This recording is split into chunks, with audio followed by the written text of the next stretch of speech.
Oh, wait, you're serious? Let me laugh even harder.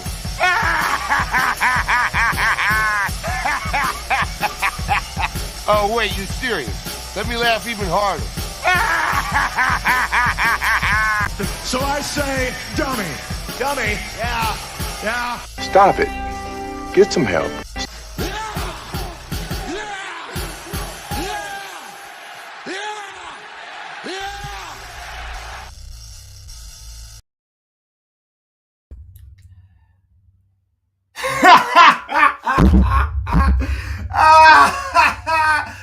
You American fuck, you fucking lost. America never wins anything. 8-point and goodies. So all of you Ramblemaniacs out there, goes a little something like this. Ooh, ladies, gentlemen, boys and girls, children of all ages, the Ramblemania show probably brings to you. I am your former 10-time Ramblemania heavyweight champion, Hazel the iZombie, and welcome to our Rantz, Raw after WrestleMania live reactions and thoughts. Why the fuck is my legal channel not working right now? What the fuck? Where I sit here and react, give you my thoughts on the good, the bad, and who booked this shit here for fucking Monday Night Raw. Raw after WrestleMania 39. Yes, rest in peace to Bushwhacker Butch. Rest in peace to him. And big news coming out of WrestleMania.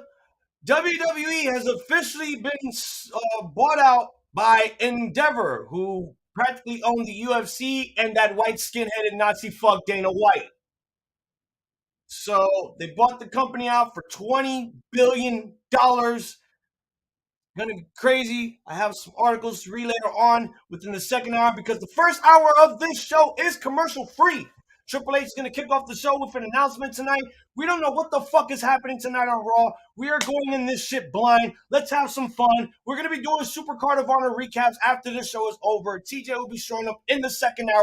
Let's get this on and popping. After we see these fucking WrestleMania highlights, which they're just going to show us still images of throughout the whole 3 hours of Raw.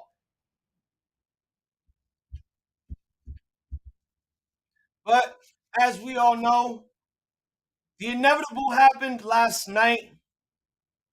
Not only is there another championship simulation, but Cody fucking lost the title. No, he didn't lose the title. He lost the match, not gave him the title at all. So he done fucked up. So it's most likely gonna be like Minnie comes in there and gonna be like, so what do you guys want to talk about? You know? And as usual, guys, let's get this stream up to 5 to 10 likes. Let's do 15 likes, 15 to 20 likes tonight. I'm going to give you guys Supercard of Honor. Like I said, first hour of Raw is fucking commercial free, so we're going to have some fun. We're going to have some fun. TJ will probably play a couple of games for you guys. So again, going in this shit blind, I don't know what's happening tonight on Raw. So I'm pretty excited for what's about to take place. And yeah, Triple H is taking Tony Khan's gimmick. But it didn't say that Triple H has an announcement. It just says Triple H to kick off Monday Night Raw. So I like that better than, oh, Hunter Hearst Helmsley or Paul Levesque or Terra Rising has an announcement for the WWE Universe.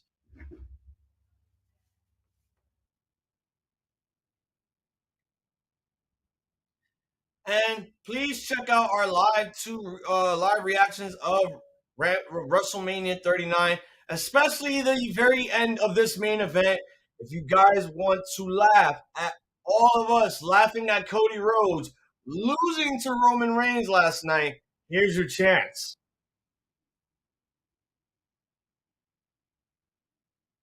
When did that Red Sox game take place? The one that they had to escort the fan out of. When did that take place? Was that over the weekend?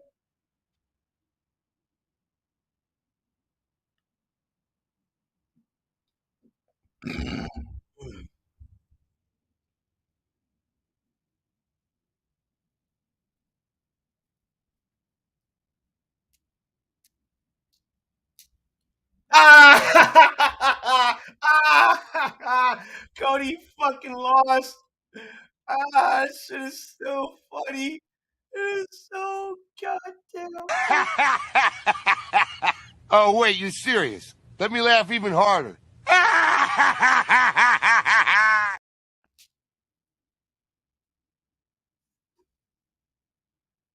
We're going to see some debuts. We might see some returns. We might not even see any of that, to be honest.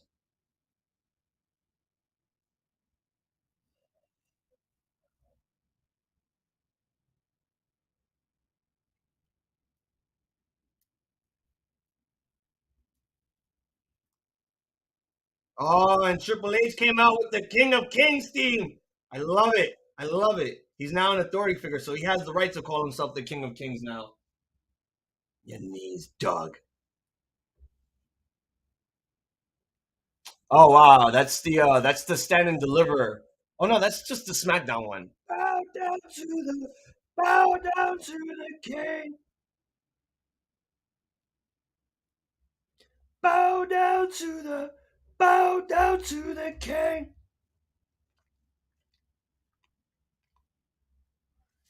Please do not mind the hair. Please do not mind the excessive lighting. That dumbass Sox fan tried to troll during the Giants game. So it was during a Giants game. So the Red Sox weren't even at Yankee Stadium. Yeah, that guy deserved to get his ass kicked.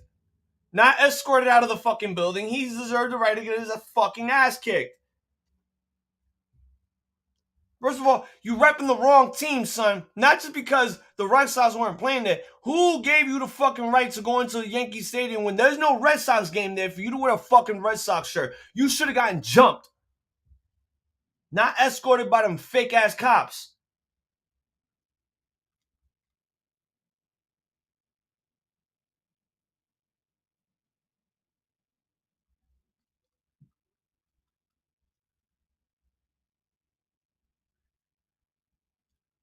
And he sent them to hell.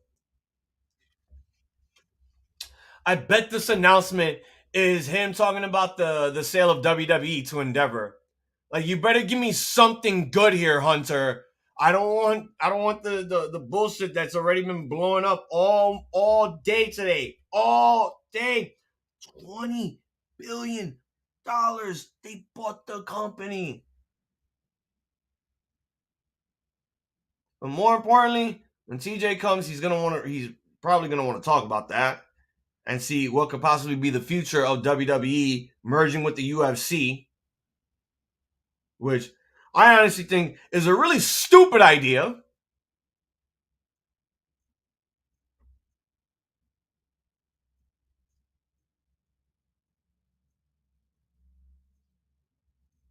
Sounds like a bunch of foreigner guys chanting Triple H.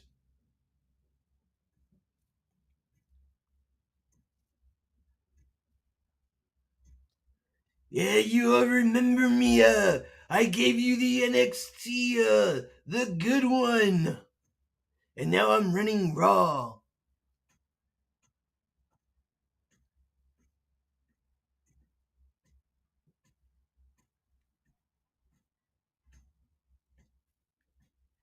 This man said hi.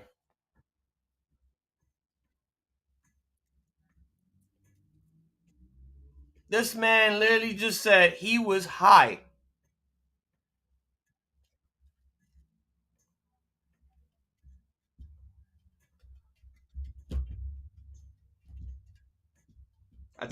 That's a fucking lie. That is a fucking lie.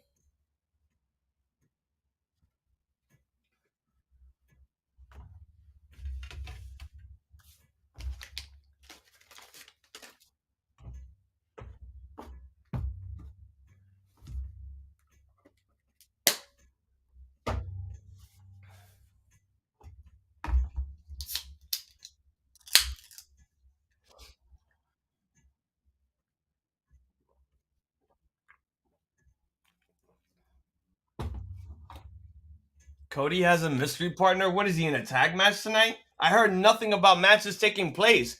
All I found out was Raw is going to be commercial free for this 1 hour right now. And I don't know what Triple H's big news. He's in the ring. I'm waiting for him to talk.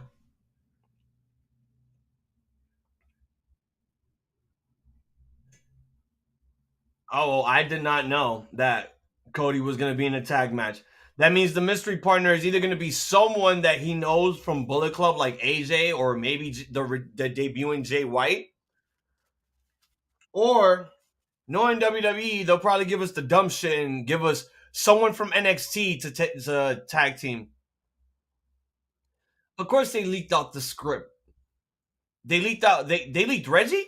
They leaked out Reggie.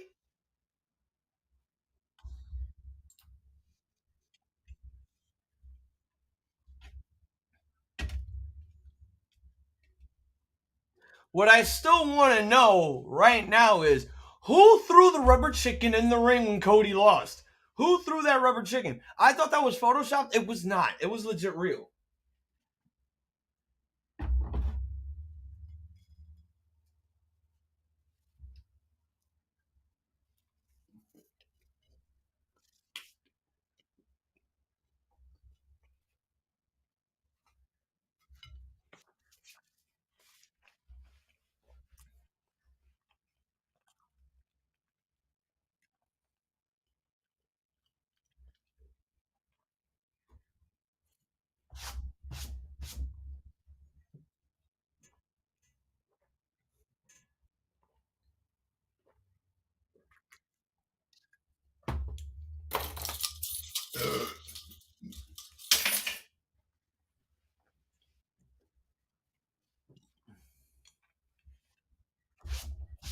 Us. I knew it. What's the announcement?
This I knew it. This is the announce.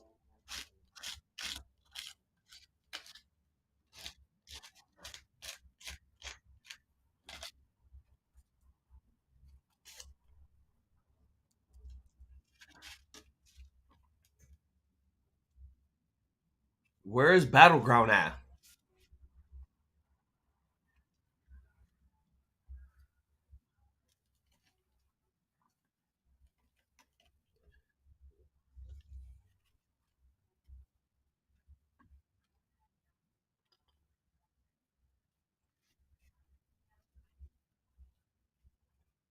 No, I'm not going to Battleground.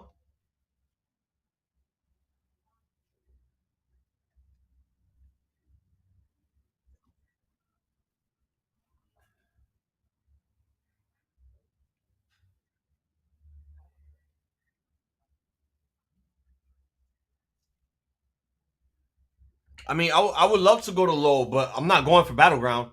Tommy, I'm done with NXT. You're not going to see it tomorrow night. Last week was the last recording.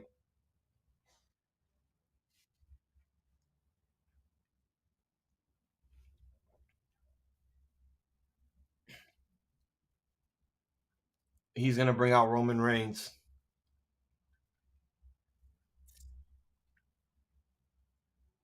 Yeah, see, va a salir Roman. Oh my god! Oh my god!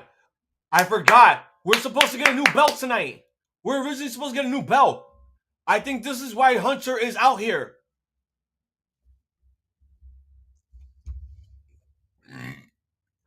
Vamos a ver entonces.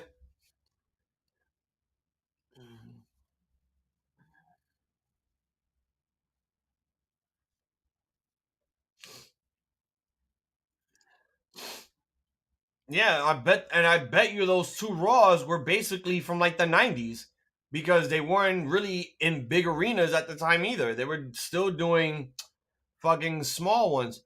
Oh, they can split the belts too. I don't mind that, but I would love to see the Universal Championship go bye-bye, for fuck's sake. I would like to see that shit gone.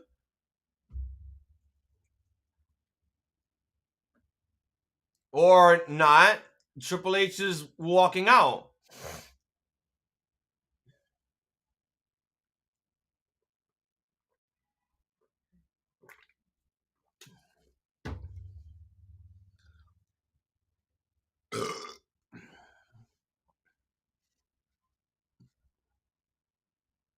Again, that was probably Lowell, Massachusetts is a small town.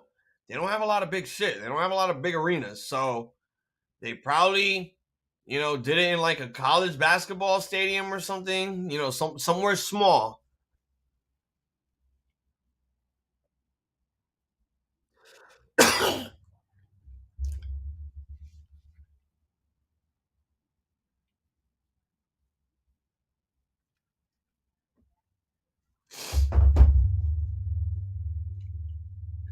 Wait, Seahawk tweeted they cheer the man who signed off on the ending you all hated last night. The WWE will be fine. And congrats to MJF. Oh yeah, because Wednesday is MJF Day. Yeah, the auditorium. That's not a big stadium. It's still a small venue for where they were at. So yeah,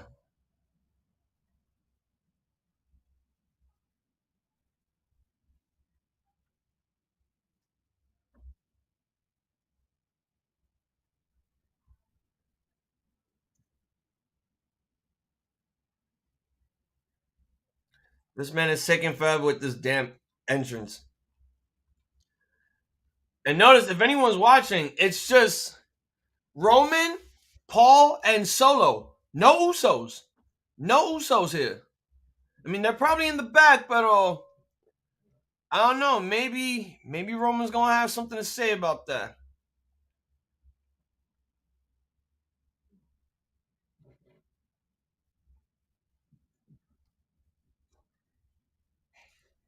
No, it's Johnny. It's staying on Peacock. WWE is staying on Peacock. Okay, it's not going anywhere. It's going to stay on Peacock, and that's all that is to it. Only UFC will probably be dumb enough to make everybody pay $100 for their stupid pay-per-views.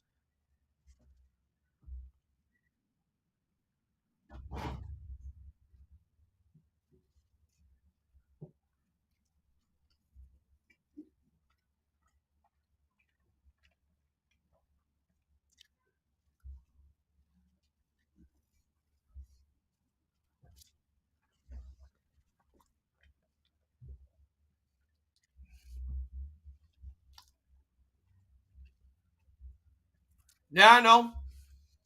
You held it for 2,800 days. They're trying to get Roman to have the Universal Championship for like 1,000 days. Oh, I just saw Ice Cube's son. Because if you guys didn't know, last year he won the WWE title from Brock, and he's already held that for a year. Roman has had the Universal Championship for nearly 3 years now. He won it at a fucking payback show with Braun and The Fiend in the match. That was basically his official return plus the heel turn. Oh, this man brought out the old shirt. Uh-oh. If it's just a shirt with him by himself and Paul, that means there is a problem. There's definitely going to be a problem. And that's going to involve the Usos.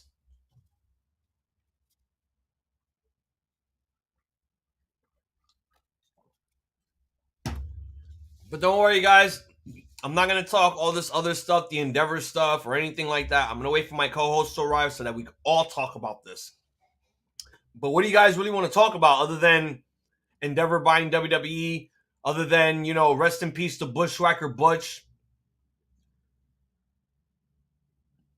Or do y'all just want to keep laughing at Cody for losing? Y'all be the judge. Unless y'all guys got something to talk about to put in the chat.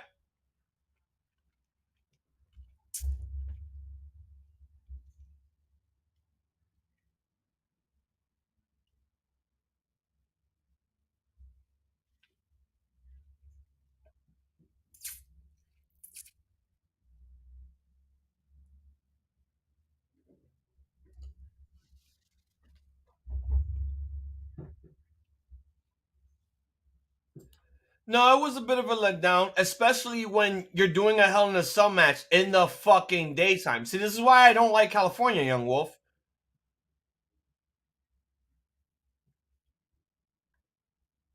Okay, Chris, thank you for the information, but I would like to, go into this show blind, like I said I would. That mama huevo now decides to show up.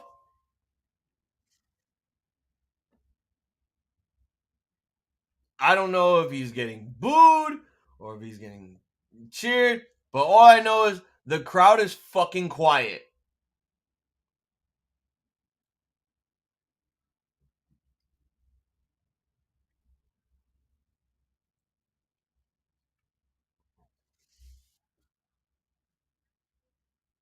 Well, Johnny, shit happens in wrestling. You can't get upset about it. We laughed about it. That was like the best ending we got out of Mania because night 2 was absolutely garbage. Garbage event.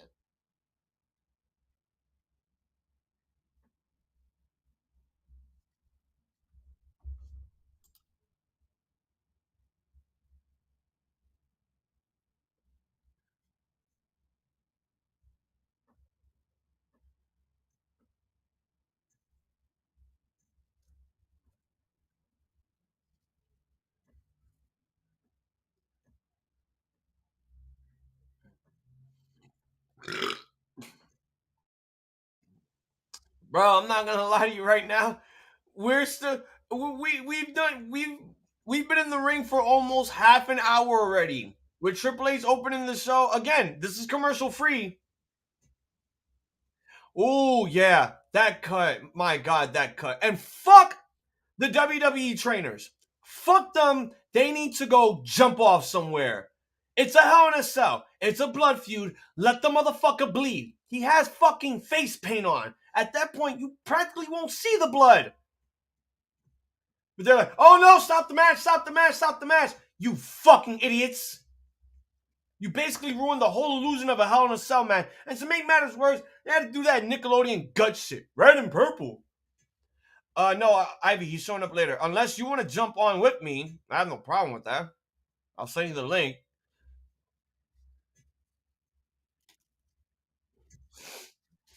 Ah, he said it. I know what I want to talk about. I want to talk about how you whipped my ass.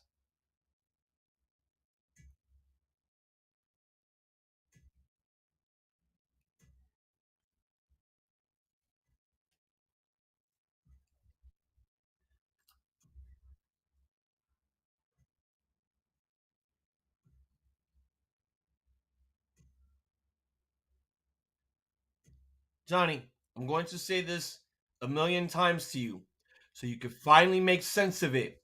Opposable thumbs.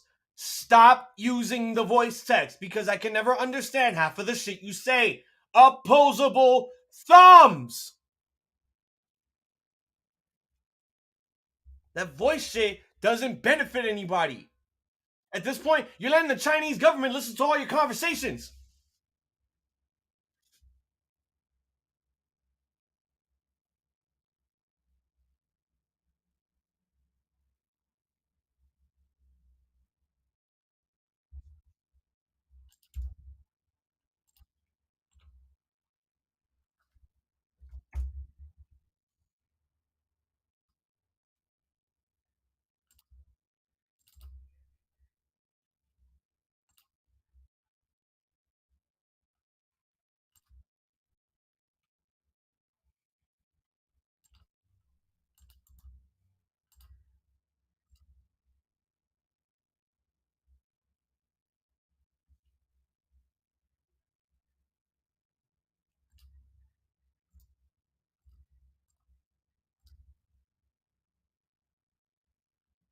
Johnny, I've been telling you that for months. All of us have been telling you that for months. It's not your fault. It's just, bro, we've been telling you this for a while. Use your fucking thumbs. It's so easy. That voice shit is not fucking accurate. Oh, yeah, I found out about that Chris Parks was actually responsible for that European triple threat intercontinental match. Holy shit. Why wasn't he doing that in TNA? Was the crowd just chanting Cena? Oh, rematch, rematch, rematch, rematch. I called it. I fucking called. Yo, Roman still got that mark on his head. I think he was supposed to bleed last night, but they said nah.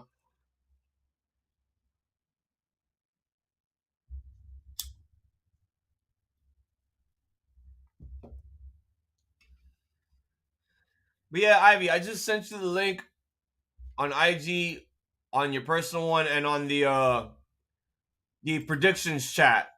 So if you want to hop on, hop on. I don't mind. You're more than welcome to.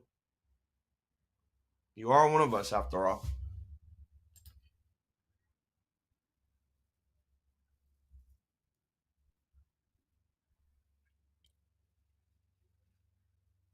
No!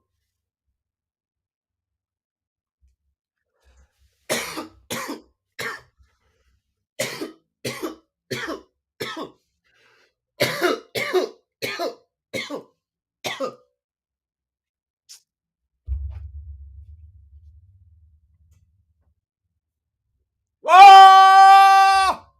This nigga said, ahora, esta noche yo quiero mi fucking rematch. Oh my god, that mean, yo, no, they're not gonna do it. They're not gonna do it. They gotta build this up for Puerto Rico. They have to build it for Puerto Rico. That's probably gonna be the night where Cody actually wins it, porque he's fucking Latino American. Apparently he's Cuban American. What the fuck? I farted.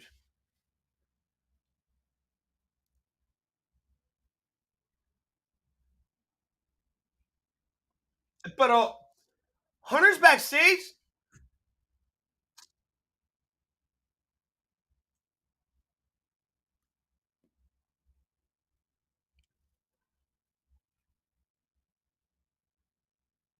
Oh.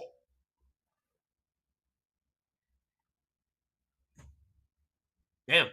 Paul Heyman with the nose. It's as if he was being robbed. Like, no, no, don't take my stuff. No, no.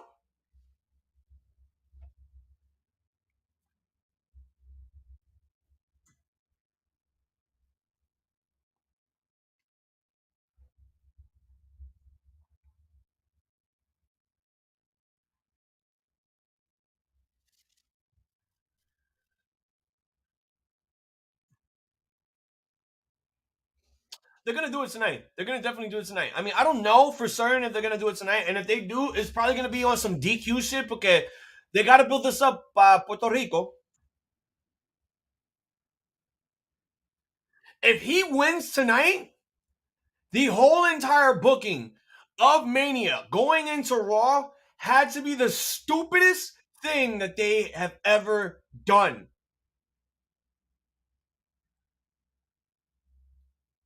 This is worse than when Cody said, if I can't beat Jericho, I will never challenge for the world title.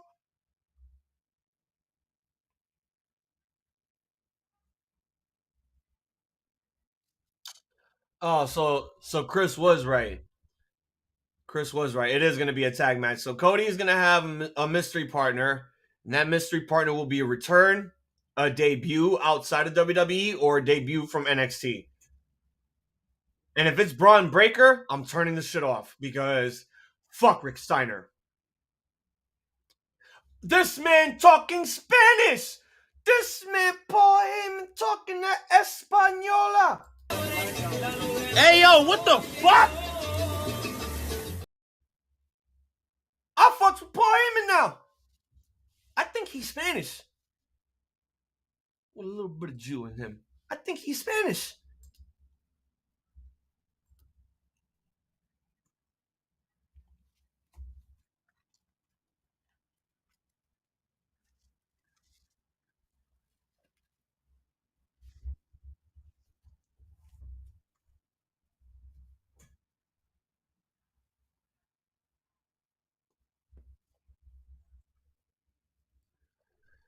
So they won't accept the rematch, but they're going to accept this tag match.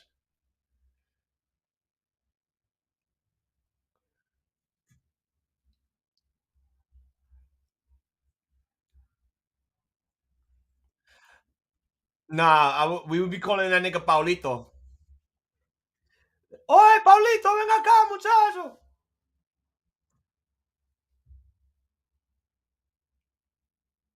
Or, no. Paulino. Yeah, Paulino, because that's my brother's last name. Hey, mira, Paulino, ven para aquí, por favor.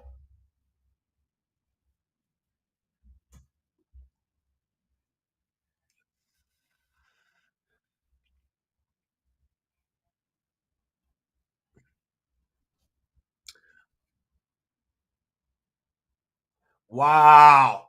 They pulled an AEW.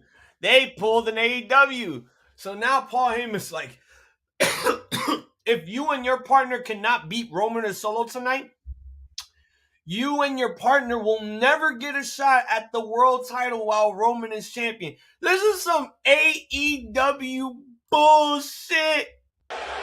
Mid!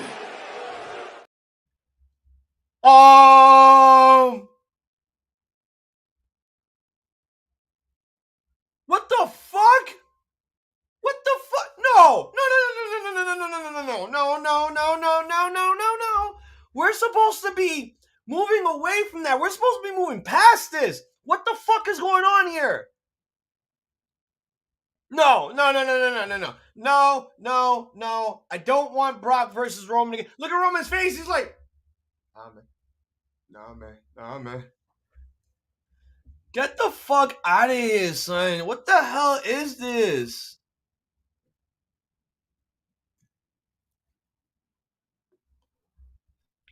Senor Paul. This is fucking bullshit, bro. I thought we were done with this.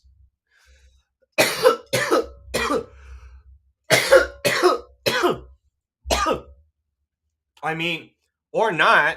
This motherfucker is like walking around the ring. Oh, never mind. He's getting in. God damn it. No.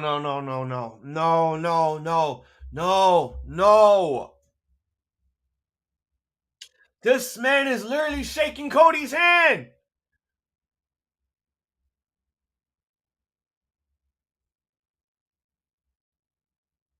No. Swerve this shit. F5 this motherfucker right now. F5 this motherfucker, Brock. F5 this man. F5 Cody right here, right now. Do it, because we already know this is where the angle's going. This is going to be the new angle. It's going to be Cody and Brock. It's going to be Cody versus Brock. Oh my God. Coño, I guess not.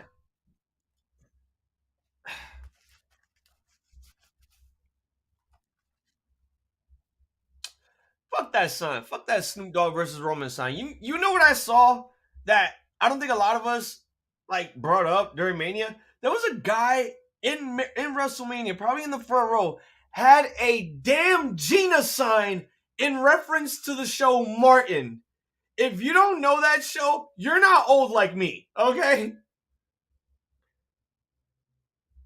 Saw that shit on IG. I'm like, wait a minute, that's been there the whole time? We didn't see that? And of course, Corey Graves looks like a fucking cow with that disgusting blazer he's wearing. I cannot wait for him to get released. Release Corey.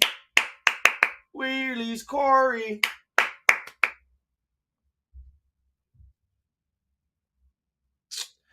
Wow. Hey, here's a question for everybody out there. Since Brock has been in the main roster, since he debuted, since he came back from the UFC, when has Brock ever competed? When has Brock Lesnar, in his professional wrestling career, when has he ever had a tag team match? That would be stupid to release Corey. Why? I would be so happy for them to release Corey. Everyone is sick of him. Like, nobody likes him anymore. At this point, He's doing the horny way worse, and I get tired of that shit. He's become more of a dickhead than JBL. I'd rather have JBL back. Take Corey Graves' spot. Like, fuck this. He gotta go. Along with his stupid wife. They both gotta go.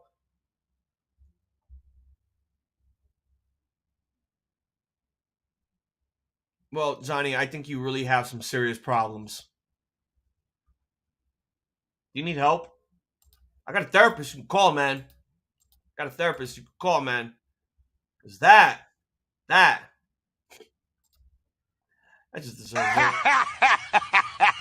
Oh, wait, you serious? Let me laugh even harder.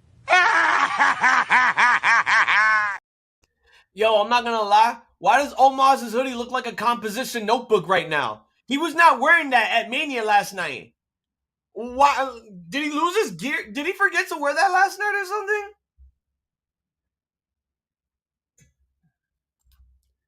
This nigga looking like a composition notebook, son. Oh my god.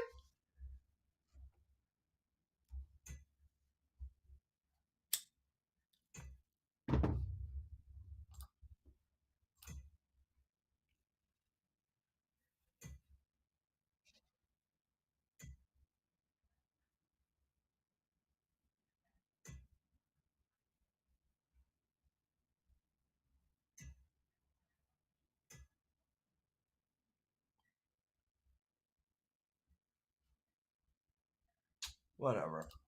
Okay.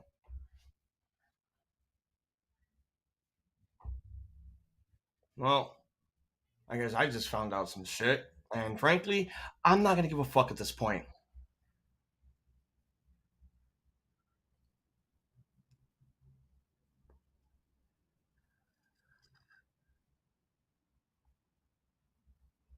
So why did you jump on the chat?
I'm gonna just get this out of the way right now.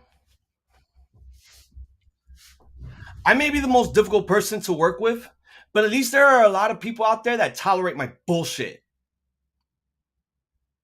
Some people who just can't tolerate it are not strong enough. Get mad all you want, okay? I had every right to be upset when I had to work 20 hours and no sleep. So if you got annoyed, big whoop. Guess what? Everyone was annoyed, but everyone still stuck around.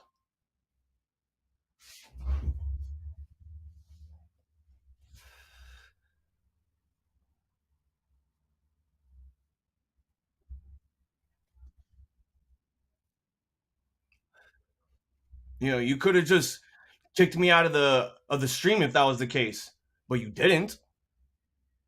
So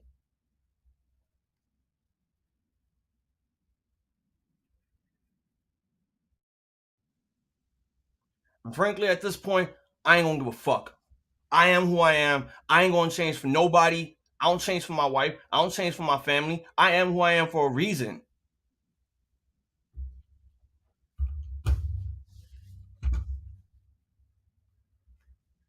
And to be honest, it was not like this last year. I was actually more calm, cool, and collective, being myself.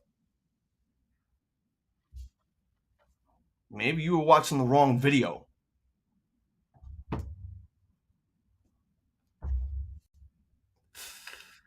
Even though I apologized and all that shit, you still... I'm going to shut the fuck up. I'm going to just shut up. Because there's absolutely no point in me talking about this anymore. I'm going to be the better man and shut the fuck up about it.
I'm going to check something real quick. Maybe it's something for me to get a good laugh at.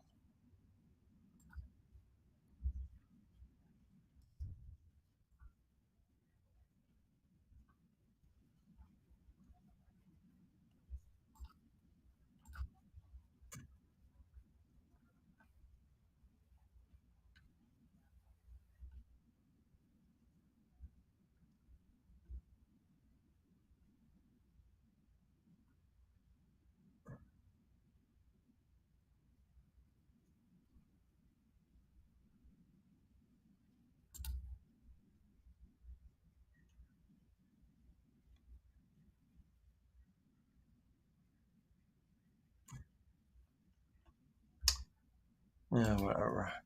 All right, now we're seeing Hall of Fame stuff because, again, this shit is still commercial free.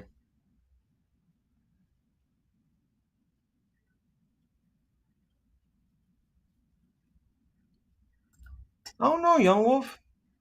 Talk to Triple H about that. He's the one that's not putting Asuka over, and she wants to go back to Japan now.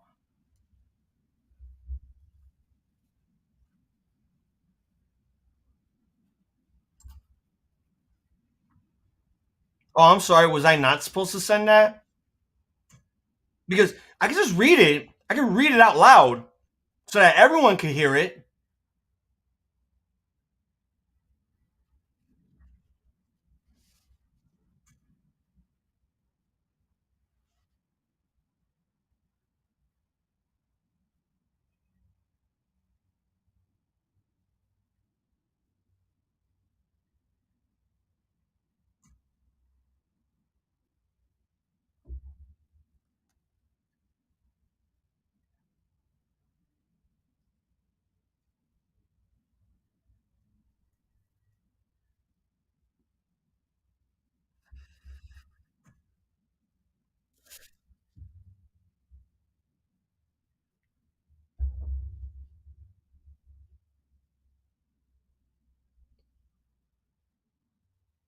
I love you, Muda. You're great.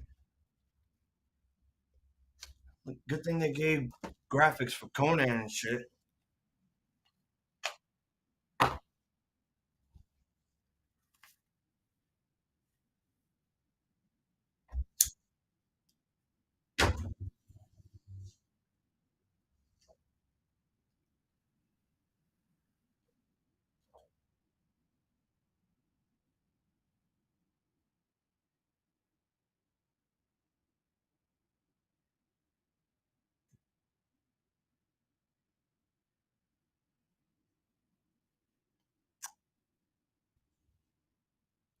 There's nothing private here at the Ramblemania show because I asked for communication from everyone that we all work with.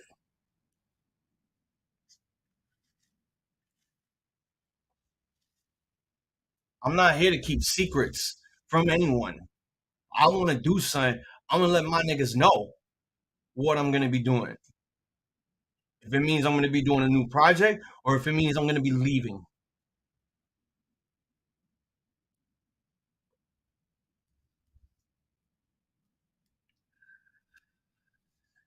Yahoo says this was the most successful WrestleMania of all time. Forbes says Brock Lesnar slays Omos with F5. Pat McAfee returns to beat The Miz to help 49ers star George Kittle. And Rhea Ripley and Flair were in a fight for the ages.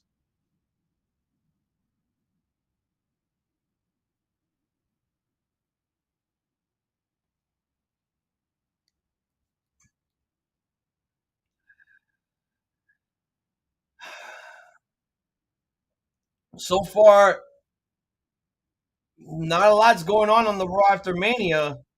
I'm expecting some shit here, and we're about to almost hit the second hour in like the next 12 minutes.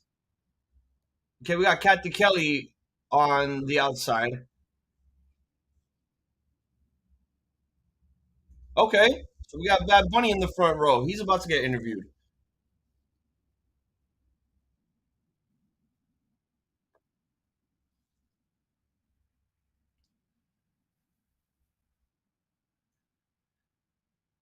Hello, que Manny. ¿Cómo está?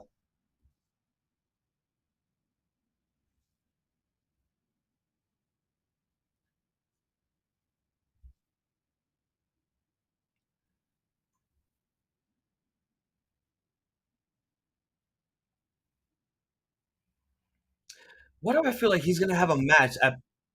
I feel like he's gonna have a match. Oh well, there's Ray. Okay, let's see what Ray's about to do here. Let's stretch real quick.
We might get that.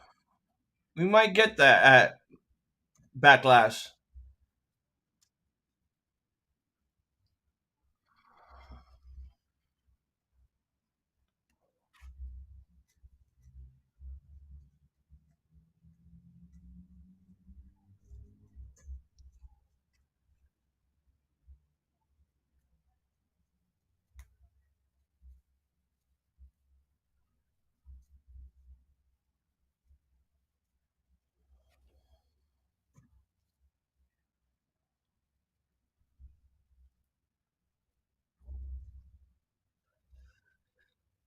All right, he got the mic now. Let me hear what he got to say.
God.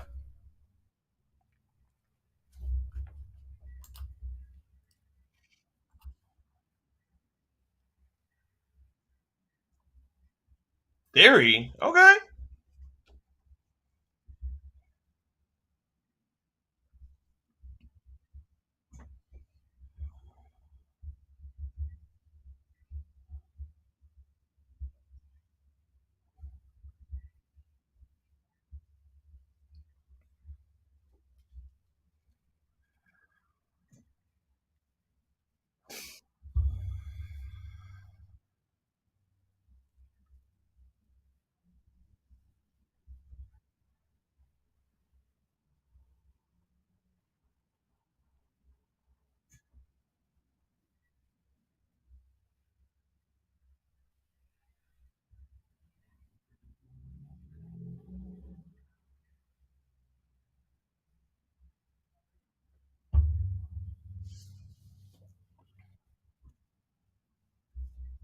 He beat John Cena. It's still hilarious that he really did that.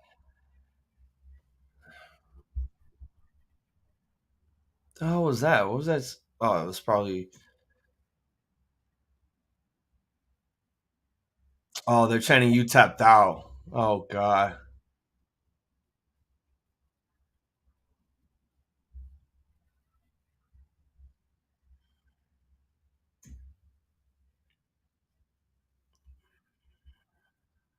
I think we might get a match between these two. I can see that. I would like to see Theory and Ray go 1-on-1. That would be pretty cool.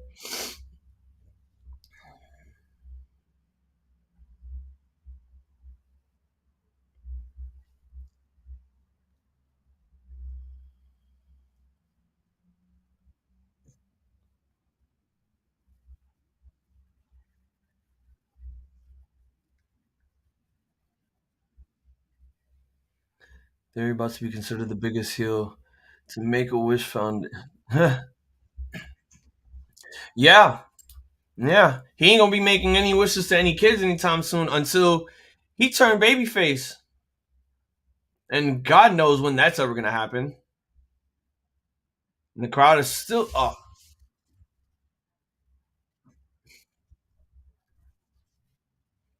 I mean, even people who've beaten Cena, the crowd have still chanted they still sucked. And the Cena chancer. They're really egging this man on. Come on, man. What's going on here? We need something good. I need something like shocking, interesting. Oh my God. First hour was looking pretty lackluster for it being commercial free. This would have been the perfect opportunity to do whatever it is you had planned. I guess not. Oh, what the fuck is in my eye? God damn it.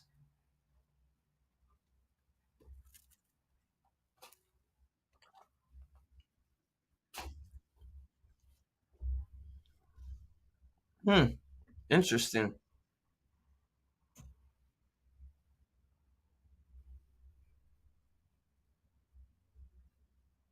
Is this for the US title?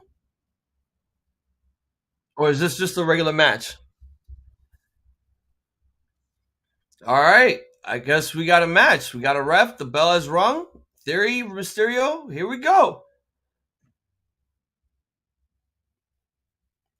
Guess just a regular match, non-title. Would have thought he would have defended the title tonight, but I guess not.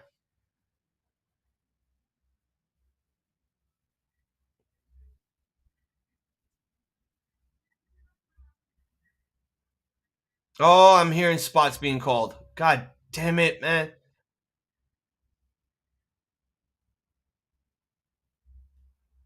Now we go to commercial. Now we're on picture in picture. Jesus. Like, they could have waited until it actually hit 9 p.m.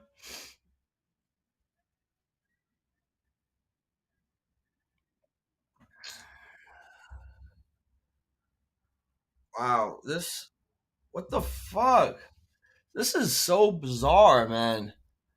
Usually they would start off big big on the first hour on these Raw After Manias. Why are you saving everything from the third hour when no one's not going to be watching it? That's absolutely insane.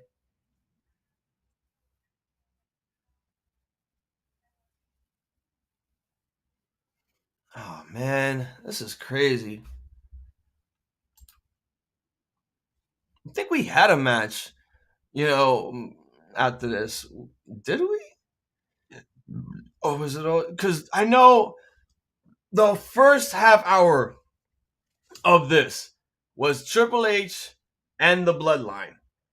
And who else? Oh yeah, we had Omos take on Elias, and that match was a squash.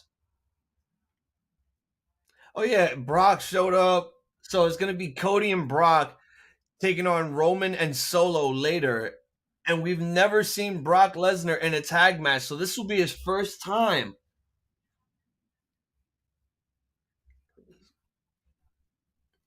Well, that's what everyone's hoping. It's the Raw after WrestleMania. You'd think you'd be doing surprises out of nowhere on the first hour just to keep everyone watching. But now you're having everybody wait for all the big moments. Like, this is weird.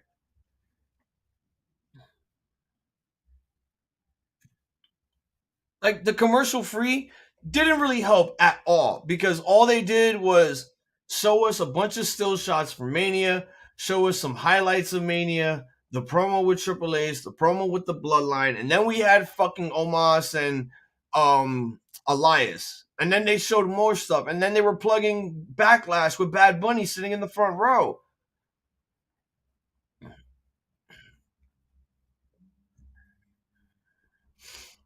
I'm hoping AJ Styles makes his return. Like I said, I'm hoping we get AJ makes his return, number one.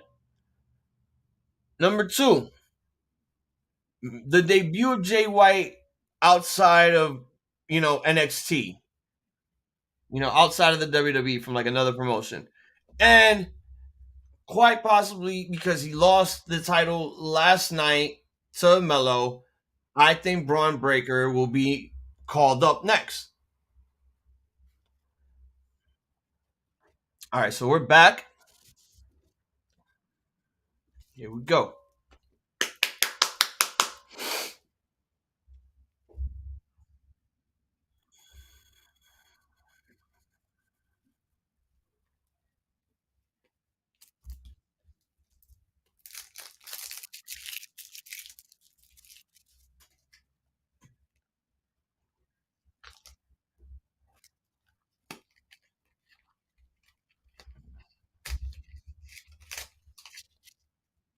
The fuck? Did Corey Graves just swear? I know he did not just say bullshit on live commentary. I know he did not just say that.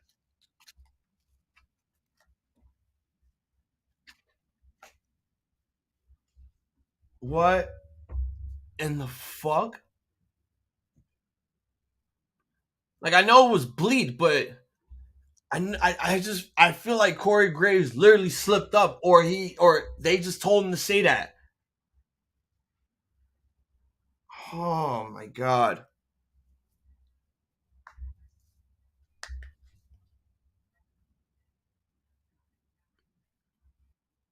This match is not that bad. It's not bad. I'm just waiting for it to cook more.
Oh, there he is.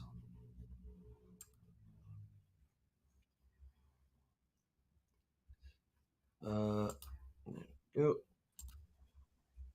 Now I'm fired up. Now I'm here. Now I'm ready to go. God damn it, pal. Let's do this shit. Oh, wait, you serious? Let me laugh even harder. That NJ promo might be promo of the year. I ain't even gonna lie to you. Bro, we've literally started the whole hour commercial free and nothing has happened. Something had to have happened. All we got was a lengthy Triple H promo introducing the bloodline minus the Usos. And then they cut a lengthy ass promo. And Brock is going to be having his first ever tag team match in WWE with Cody. Not ever. Yes, he's never competed in a tag match. I mean, I don't want to count Survivor Series because that's pay-per-view. Of course that would count. I don't want to count that though. It's a pay-per-view. It's a gimmick match. But it's a tag team match. Okay, but it like a regular tag match. Something that's not elimination. Something that's not elimination and something that either one didn't have to deal with brand supremacy or having the beefiest men in your team. You mean a traditional 2-on-2? Yes. Yes. It'll be his first ever traditional 2-on-2 matchup. Nigga never had a tag. There's no way. Wasn't he tag team champions with Shelton Benjamin and not WWE? But I'll find. But we gonna see. I mean, he's had some tag matches in OVW with Shelton, but he didn't really do that much because he wasn't really, there with the business at the time. He was still learning. Brock was green, bro. He was very green. And they put green guys in tag matches. And we know Brock is very green in tag matches. So, Cody's going to be taking all the offense. Minnesota Stretching Crew is a fire-ass name. I ain't going to lie to you. That was his and Shelton's OVW name. What was it? Minnesota Stretching Crew. Oh my God! Yeah, the Minnesota Wrecking Crew. But yeah, I know. Holy shit, that's a name I haven't heard in years. Yeah, I'm surprised that when that Rumble that Brock was just eliminating everyone and was going crazy, and Shelton showed up. I was like, why didn't anyone bring up? I know they brought up that they were tag teams, but they didn't bring up the tag name or any of that shit. I'm like, why didn't they ever bring that up? Like these guys have history. They used to room with each other. Hell no, yeah, that's not true. Shelton Benjamin was one of Brock's coaches, so he was coaching Brock on not just the business, but amateur wrestling. Oh, here comes the Judgment Day. The Judgment Day, the Ballers. But yeah, Brock Lesnar tag team matches. Here we go. I believe this is August 10th, 2002. Now. Here's the question before you say anything. Are these house shows? No. TV. SmackDown TV. SmackDown? Yes. Tag team title tournament first round. Edge and Rey Mysterio defeat Brock Lesnar and Tajiri. What year was that again? 2002. This is probably on Peacock. If you want to go on Peacock, anybody in the chat. This is probably around the time that they were really trying to see where they would put him because he didn't have Paul at that time. I'll tell you that much. So yeah, he was practically like debuting. But not like the official debut that they were expecting. So I'll count October 8th is the date. October 8th, 2002. Yes. So yeah. Because that probably is the lead up to No Mercy 02, where Edge and Rey. No, that would lead up to the King of the Ring, I believe. Now he won King of the Ring already by that point, didn't he? No, because King of the Ring. Yeah, he had to have because SummerSlam. Because if this is October, he's already wrestled and beaten Rock by that point, right? Mm-hmm. So yeah, and to do that, he won King of the Ring. What's up, Johnny? What's up, Young Wolf?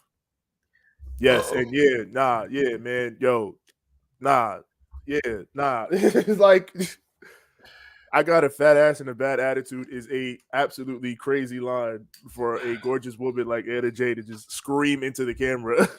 Well, that's Anna Jay for you. Oh, they're doing it. They're really doing it. I will fuck Jungle Boy Young Wolf, you were right. They're gonna do this match. They're gonna do Ray and Bad Bunny versus Dominic and Priest. Yeah, we called that shit. We all called it. I mean, I called that he was gonna have a match at Backlash since they said he was gonna be performing, but now, okay, this is interesting. This is interesting. I like this. He's their biggest box office wrestler. Of course, he's gonna have a match. This is what we took a whole hour commercial free waiting for. This to happen. Bad Bunny is technically WWE's biggest draw. Yeah, he is. Next to Logan Paul or any other celebrity that they find. Like, if they brought back Mike Tyson, that still brings in money. Yeah, like, he's legit one of the biggest, if not the biggest, artist in the world right now. And WWE just has him as a wrestler that they can use like once a year. Bad Bunny went through the announce table and he landed on the back of his neck. He took up. Well, of course he did. He about that shit. Yo, Bad Bunny really about that shit. Shout out to him. Nah, he really about this. Oh, there goes Dom beating up his father. Oh, there goes Dom beating up his father. Oh my God. Oh, there goes Dom beating up his father. Oh, Dom's beating up his dad. How dare you defeat me in a wrestling match? So yeah, that was basically the whole first hour, bro. It was nothing but promos, backstage segments, still shots of WrestleMania, highlights from WrestleMania. Omos versus Elias. Omos got a new hoodie that looks like a composition notebook now. Oh, this man's literally holding his neck. He's selling the neck, son. So they had a commercial-free first hour and gave you nothing? That's crazy. All that first hour, commercial-free to lead up to this. Bad Bunny going through a table, getting assaulted by the Judgment Day, for them to finally make this bill. So I'm guessing I'm going to see more Bad Bunny on Raw now. Yeah. Or, they'll just beat up Ray for a few weeks. Yeah, just for Dom to get his heat back. He'll have to like beat up his father a lot, but Bad Bunny's gonna be there like from time to time. I mean, we got what 4 or 5 weeks till Backlash now, which we can now officially call, and no more of this redacted shit. Right, it's no longer the redacted Backlash. Okay, can you get the Supercard of Honor graphics up here? Yes, because we will recap this after the show. And what's the update for the draft? Are we doing this tomorrow? Probably tomorrow. Yeah, probably tomorrow because I gotta work early and shit. So, all right. So like 10 o'clock, 10:30. I'll probably jump on if you're live by then. Bless you. Thank you. My fucking allergies are. Fuck spring. I hate spring. I hate it too, bro. I had to take my medication at work, which I never do. This should never happen to me until my fucking late 20s. Never had allergy issues like this until my late 20s. Same here. Well, it was like my early 20s for me. Yeah. Like 27, 28 years old. Springtime came and the allergies started kicking up. Sneezing. Like I was face puffy for no reason. I went outside. I went to the store earlier. The sun was, I felt like a fucking vampire. I had to turn my eyes down because my face is so puffy and the sun was beaming. I was like, yo, this is crazy. Oh my God. Fucked up. It was so bad. So I missed the bus going to work. So I'm like, oh, fuck. No, because like I had to fucking get dressed and there was no fucking hot water. So I was like, all right, I'm not showering in cold water. So if I smell, it's because I'm working 12 hours. Okay. So I leave. The bus is like right across the street in the corner where the Dunkin' Donuts is. I have to run for it. It's gone. And I'm thinking to myself, oh, fuck. All right, let me see the Uber prices. Because sometimes these motherfuckers would try to charge me like $20 to $30 just for like a 5-minute ride to my job. I'm like, yo, motherfuckers is crazy, son. Upcharges be going crazy. No, but I found a $9 one and I'm like, this is what I hate. I hate when I find like a good price for it and then that shit takes forever to fucking finalize, bro. Like I had to pull out one of my fucking joints. Damn. I had to sit here and wait because I'm like, all right, this is going to take a while. I have a fucking feeling.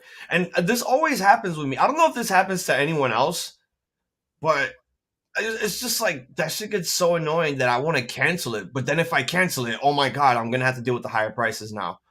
Yeah. Yeah, that's really how they fucking get you. Once you get locked in on getting an Uber, you ain't got no choice. I want to watch this movie. I want to watch the Air movie. Oh, the Jordan movie? Yes, I want to watch this. Yeah. But in order for me to watch it, I'd have to buy me like the Jordan 1s or a pair of Dunks. Yeah, you gotta go you gotta go see that in a pair of Jordan 1s. It's about his fucking sneaker deal. Now, if I still had my old Bulls jersey that I showed you guys, oh my god, maybe I would have went, but I don't got that shit no more. Yeah. I had a Bulls jersey everybody had a Bulls jersey when they were a kid. If you grew up I didn't have one as a kid. Like when my homeboy, basically my former weed dealer, when he had it, he never wore it. So he's like, yo, you want it? I'm like, are you really giving me a Michael Jordan jersey? Are you serious? Because it was like what, a week after my birthday, and so he's like, yeah, no doubt, I'll give it to you. Happy birthday. I'm like, bro, I wanted to cry because it's like the one thing I always wanted in my life when I was a kid that I never couldn't get was a Jordan jersey. Instead, I got an Allen Iverson jersey. I still GOAT tier. You still, man. Yo, his jerseys was going crazy. I had an Allen Iverson jersey too. I remember I had one Hardwood Classics jersey, and it was a Pistol Pete one. Oh, damn, Pistol Pete Maravich. Yeah. Yep. My dad had he had a Hardwood Classics one. Magic Johnson, because naturally Johnson. Yeah. No. Shit. The ring of the Supercard shit isn't in the Mega. What? No. Okay, wait. Well, there is an alternate because we still have the other. Yeah, we got the regular ones. We can use the regular ones. Plus, it's still the same. Like I said, I even told Six, I don't even know why you made graphics for Supercard when it's basically gonna look exactly the same like everything else. I understand for aesthetics and all that shit and for looks. Yeah. No, that's what he does, and that's understandable. You gotta let him cook. All right, so we'll use the Ramble of Honor ones. Yeah. So I might just do what Six says since we started doing this shit on the weekends. I might just do Ring of Honor weekly now when I get the chance, like on the weekends. Oh, you're gonna do Ring of Honor weekends and Thursdays or Impact? No, I'll still do Ring of Honors on the days that I'm not working. Oh, okay. But on the this week I'm working Thursday, so I'm gonna have to do Impact, and I haven't done Impact in like 2 weeks. So I don't know what the fuck is going on other than Josh Alexander's injury. And I'm having a feeling right now that I don't think Kushida's winning the world title. It's going to go to fucking Macklin. So I actually got to pay attention to fucking Rebellion that's coming up on the 14th. Okay, yeah. So if you're down to watch that with me, I don't have to have Six make graphics. We have the Make an Impact graphics. We could still use those, do like a Make an Impact special. Yeah. Yeah, if I'm free that night, yeah. Yeah, because, again, you know, with the pay-per-view lineups and shit, I still want to get an Impact pay-per-view on here. Yes. We haven't done one in a minute. So yeah. We haven't done one. And, you know, I wanted to do... And that's the thing. When they went to Fridays, that fucked up everything. Yeah, because it was Rampage and then SmackDown. And, yeah, it was tough. Exactly. So, it's very difficult to focus on that when it's like the mainstream stuff is basically more important than what... I'm not gonna say what Impact is doing. Impact is kicking. It is legit good. Like it's not like we don't love smaller wrestling and want to do smaller wrestling. It's just that sometimes the bigger stuff is gonna take precedent for not just people watching, but people making content. That's just how it is. Again, I wish Impact was smarter and moved their pay-per-view to Sundays and at least so that they could have breathing room. That way, everyone could watch their stuff after they just finished watching the mainstream shit. Why do you think the Usos are out of the bloodline, Johnny? Is what did something happen, Hazel? Okay, so all right. So during the first hour commercial free shit, the Usos were backstage, and they were about to walk into the bloodline office. Paul Heyman comes out. Apparently, I think Heyman lied to the Usos. I think he lied to them because he told them that he stepped out. But how did he step out when Roman has a match later on tonight? Yeah. Rare TV match for Roman, but yeah. Fuck that. Rare TV match for Brock. True. Fucking Brock never wrestles on TV. True. No. Yeah. Oh shit! Here comes the undisputed tag How team fucking champions. much did they pay him to get this extra That's work really out of what him? I'm wondering right now, because if he really showed up here tonight, I don't think he left last night. I really don't think he left. Well, obviously he didn't. Because here. So why have him open this? We wasn't joking about this. We know Brock. Like if I was joking about it, but I was serious in that. Yeah, we he were probably serious. was Like, getting the fuck this out of here nigga's about to immediately. fucking leave. If I'm opening the show, all right, give me my money the minute I go out gorilla. Leave it there in the duffel bag. See you in 5. I'm out. But then they were like, nah, how about a couple of extra zeros? You gotta stay. We need you for Raw. And he was like, all right, whatever. You getting that paper. Go ahead, Brock. Get that paper. I mean, look. There's a possibility that, I think Roman re-signed again. And then, the biggest news that came out, Endeavored. Yes, I don't know why it's named like that. That's like, come on, man. We wish you the best of luck on your future endeavors. Well, they're this big company, so. But yeah, they bought the company for $21 billion. Well, no, it's a stock valuation thing. Okay. So how much did they WWE really buy? How much did they really buy it for? The 21 billion is the combined number between UFC and WWE's valuations. So I'm guessing the 9 billion. The 9 billion is the WWE number, and then the some of that is the UFC number, 13 billion or whatever that is. Okay. So yeah, that it wasn't an outright buying of WWE as much as it was like them merging the stock equity amongst this party of that if you've seen that picture of the executive group, that has Ari, Vince, Dana, all those people on it. I was watching the interview, and let me tell you right now, Vince talks funny with a mustache. Yo, he looks like a TV villain. I saw a tweet, and it's absolutely true. He looks more like a TV villain now than he did when he was playing a TV villain. Bro, he's Dick Dastardly's father. Yeah. That's Dick Dastardly's son right there. Oh my God. Evilly twirling the damn. I just wanted him to twirl it just one time.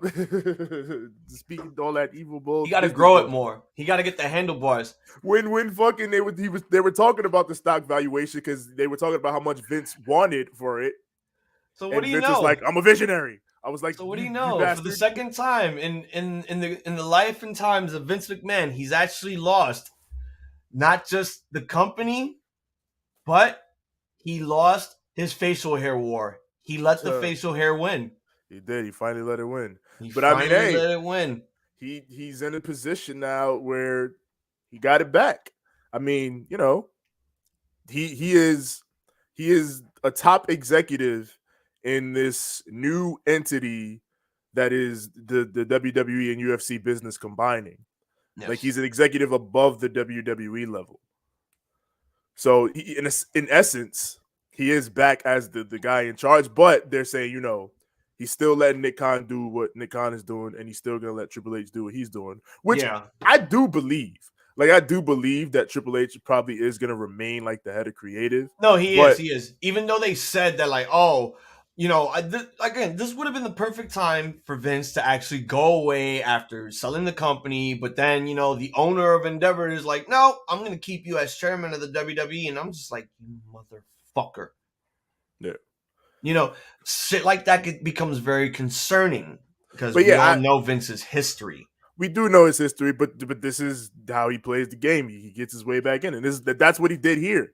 Yep. He got outed from the company, and then put himself back into a position to where the company got bought out, and he ended up in an executive position above the company. Like, so that's Vince. That's how he maneuvers shit. But yeah, I do believe that Triple H is probably still going to be in charge of creative, but like I've been saying, Vince's voice is back in the room now. Yeah.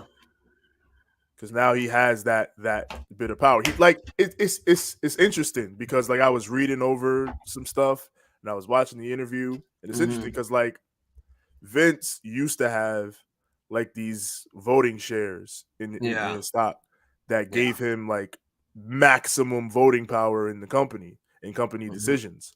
So like, like no matter what anyone, the stockholders or anything did, you could never fully overrule or kick Vince out on anything because he owned so much voting power. Yep. He doesn't anymore. In this new merger, he doesn't own that maximum voting power that he had before. So theoretically, he could be removed from the situation if like the other stockholders and board agreed to it. Yeah. So it's interesting. Like he has more power, but he doesn't at the same time. I guess it's a lot going on with this deal. Like I saw a little bit of the clip on Twitter of what Triple H said in that nothing's gonna change WWE forever. And like I wouldn't be worried if I was WWE fans about like the product going to go in some like I've seen mad memes of like Roman Reigns in UFC gear now. Like that's not gonna happen. No, don't think that you're gonna see what Antonio Inoki did in Japan. No, that's not gonna happen. That merger will not happen. Antonio Inoki is looking down from heaven like, you have to do it. You have the power. You have to do it. You have to fight. Fight. You must combine them. You sitting down looking at them like Gundams and shit. You must combine them. You have them. And here are the Street Profits. They bring the swag. Throw Vince in a nursing home and rip his contract up. Thanksgiving is always awkward in the McMahon household. It's definitely going to be awkward this year. The children are there. Linda's there. Vince is there. His paralegal that he's having affairs with is there. Oh, why would she be there?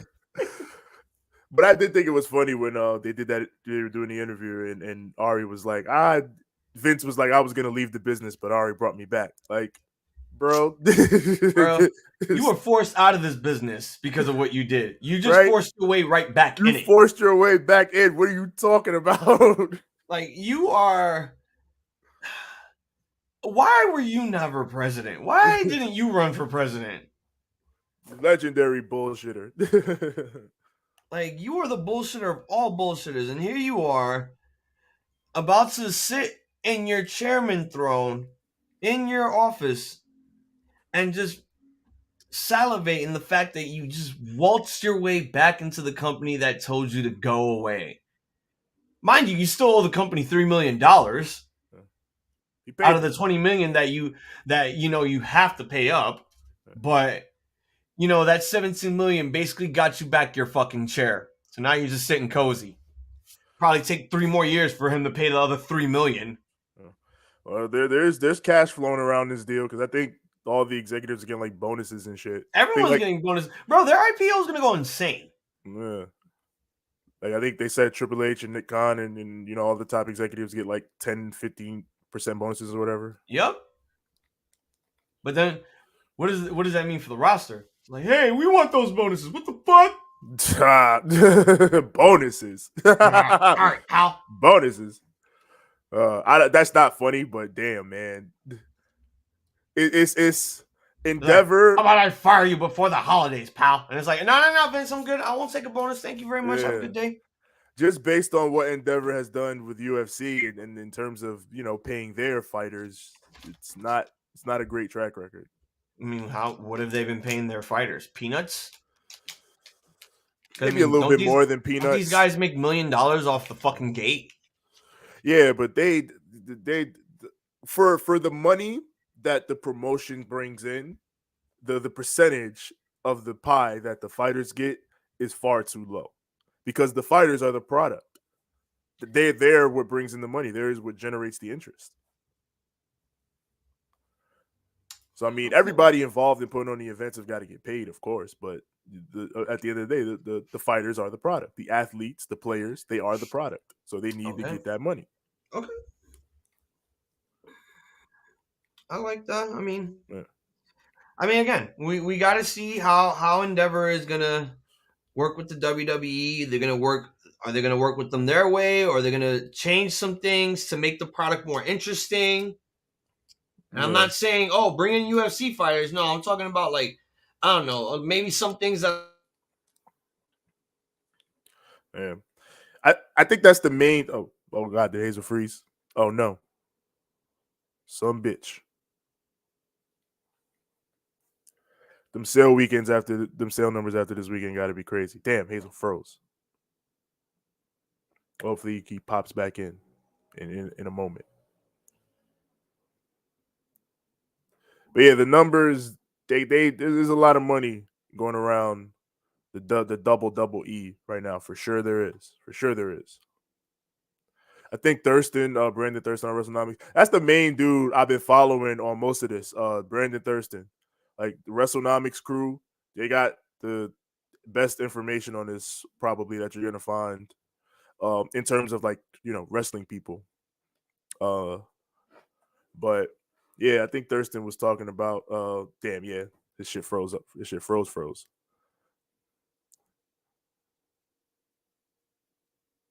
What the hell? Oh, for the love of God. Okay, give me a second.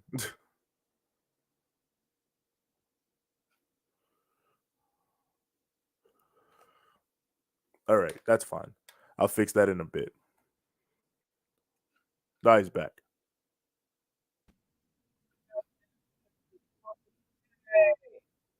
Oh man. StreamYard fucking on us. I'll fix that though. Don't worry about that. So I guess no graphics. Yeah, this is shit. Yeah, not for now, but I'll fix that. But yeah, what's up, Hassan? Forgot the hell I was saying now. All that shit just happened. I was talking about the changes that Endeavor can make for WWE, especially for Raw. Like I said, stop this PG bullshit. Go to TV 14. Cut down the hours to 2 hours. Promote better booking. Book the women better. I doubt any of that'll happen. I doubt any of that because that's just a lot of things that everybody wants. Yeah, I thought we was about to have the TJ show for a second. It was looking like it for a moment. I knew Hazel would be back though. Your internet or some shit? Yeah, my internet acting stupid. So come Tuesday, we can still play clips. Yeah, we still go on clips and shit. We can still do that, but god damn, man. It picks the weirdest time to do that shit. It's so fucking strange. I get so scared when I see that shit because I don't want to keep hitting you up like, yo, this shit is bugging me. And then when I hit the fucking, all right, start the customization, I get scared because they'll probably tell me, oh, you can't go live because you haven't paid your shit. I'll fix it though. Gotta get that fixed by tomorrow if we're gonna do games and shit. Yeah. But yeah, we're fucking. I'm trying to remember what I was gonna say about Brandon Thurston. Oh yeah, the stock price, the stock for WWE, it kind of went down. The sell price, it didn't balloon like you would have thought it would because there wasn't like I said, it wasn't a straight up cash purchase of the company. I guess it was a stock combination. So I guess people thought when the company was going to be bought, because the main rumor for a while was Saudi Arabia was going to do it. Yeah. If Saudi would have bought them, they would have just straight up bought them outright in cash. Yeah, they would have bought them immediately. Yeah. Instead of what they did here with Endeavor, which is just like a merger type of thing. So funny how we were talking about this while we were really watching Wrestle Kingdom. Facts. It was a crazy time. It was like, and on the 6th day, it was official that he got his position back in the WWE as chairman. Facts. The world stopped. He said, I am back. Time stood still. People were really fucking scared. Yeah. They were shooketh. Again, it took Vince 6 months away from the company for him to realize that sitting at home, possibly reading a book or swimming in his pool, was probably the most boring thing ever because Vince doesn't watch television. That's what they said, though, right? He realized I didn't have to really go. What the get me back in the game? This is bullshit. No, what he said was I was giving bad advice. Yeah, I was giving bad advice. They told me to do the wrong thing. I got to get back in the field. Like, I need to come back, man. Do you realize that, 1, I'm getting broke, 2, I'm looking really old, 3, people are taking pictures of me, 4, I hate being at home. Nah, I gotta come back. Yeah, I got to get back in the game, pal. Like, what? Let me put what I got on right now. All right, so we got KO and Sammy taking on the Street Profits. They bring the swag like nobody can. Again, we are about to hit the third hour in 30 minutes, and nothing has happened other than Bad Bunny. Well, you got that tag match, right? I'm not worried about the tag match. I want to see these surprises and shit. Oh, we're back to Budokai.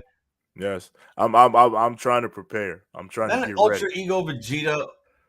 Nah, it's just Super Saiyan God. Oh, he never had the red hair. Yeah, he had it in the Broly movie.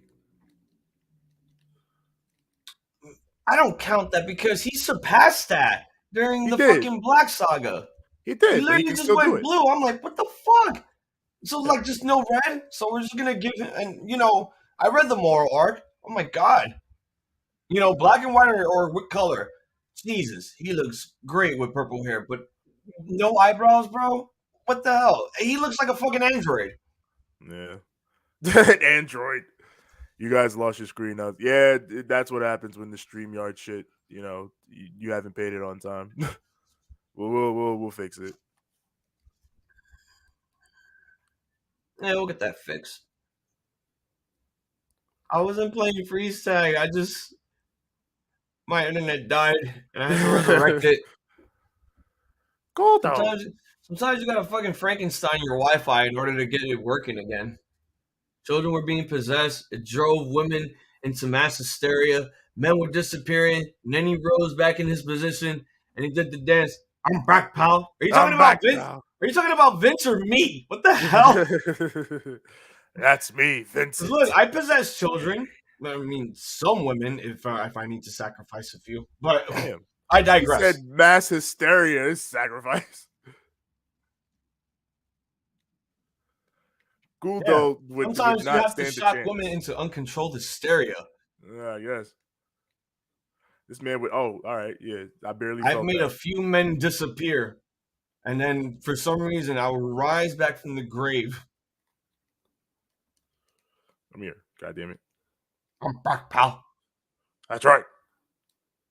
Get out of here, Goldo. What's going on, Hassan Terrell? What are you going to see, man?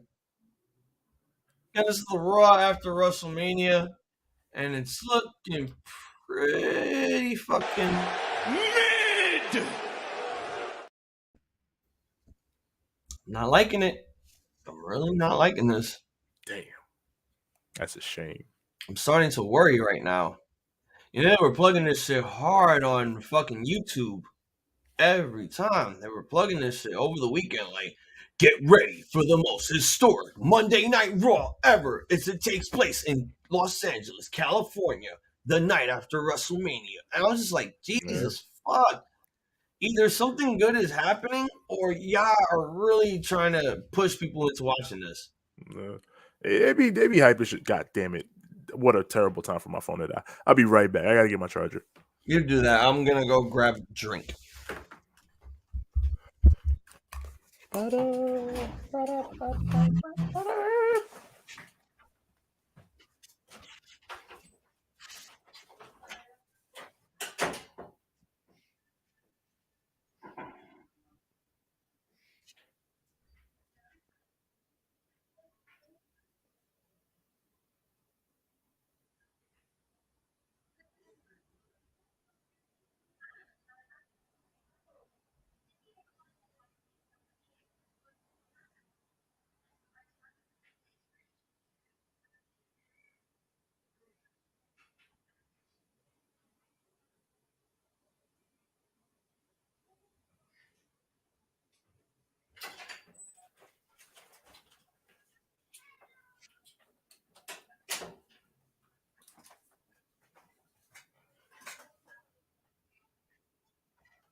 All right. Son, WrestleMania weekend was fun.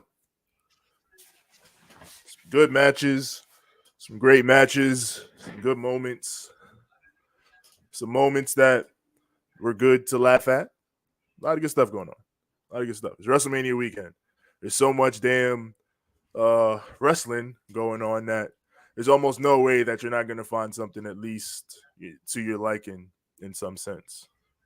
Especially if you choose to seek it out, because a lot of it's relatively easy to find these days. Johnny says, I'm just waiting for surprises. Well, you got what? An hour and a half left? God, long ass show. So yeah, you still got time to get something. I don't know. Hopefully you get it. I'm gonna beat Chow Tu's ass real quick.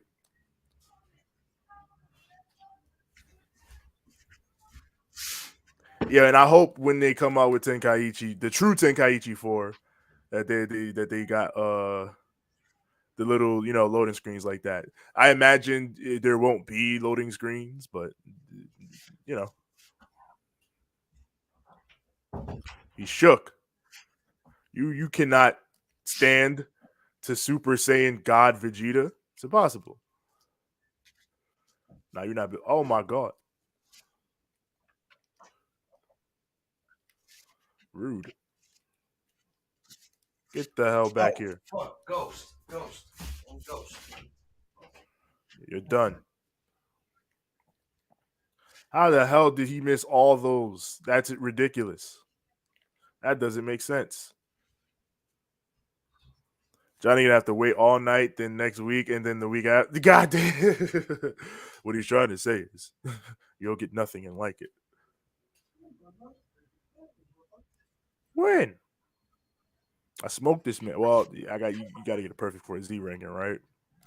Probably. And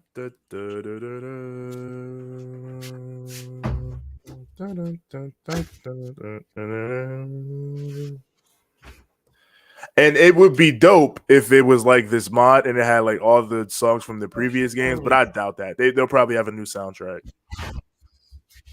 Hopefully the soundtrack's as good as these classics. But I want Matt Cardona and Jay White. Well,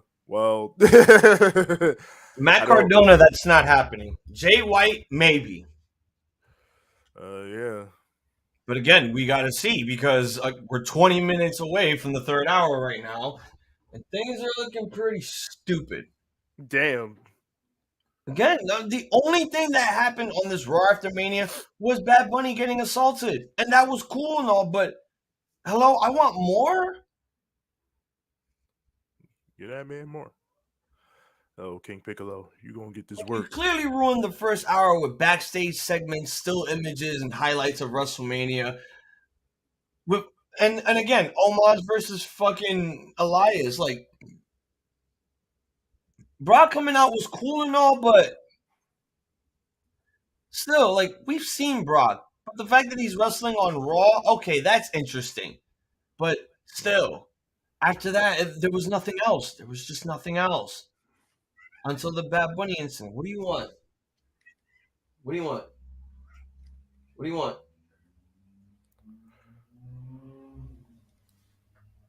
Get your... Oh. Look, I have no one to sacrifice for you, okay? If I did, you'd be very happy. But right now, you're being very annoying. Go annoy your mother. Go. Shit. Or lay somewhere. Just don't be annoying. Jay White only shows up for people who breathe with the switchblade. Well, we're gonna see by the end of this show if they. I'm gonna see by the end of this show. You're gonna be sitting there playing Budokai. Well, yeah, you're gonna see, and then you're gonna let me know. I will know via your reaction. Okay, that was a pretty good blockbuster by the Street Profits onto Sami Zayn. But KO with the pin, breaking up the pin there. Oh God! What the? Who just came in? What? I was about to fight Kid Goku, but somebody interrupted. I look like cauliflower? Oh, I thought you were talking to someone in the chat. I was like, what? No, don't spoil anything. What the hell's going on?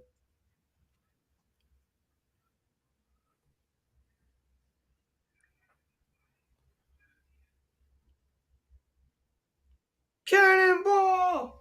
That's right, cauliflower. This is Super Saiyan God. You can't. Well, actually, she could do this one because there's like mad Saiyans in Universe 6. She could turn into a god now? Not now, but I'm saying if she wanted to, she could do the ritual. That is true. That is true. I mean, I don't know if her sister / girlfriend, she has the raging legendary Super Saiyan one. Yeah. She got that Broly in her.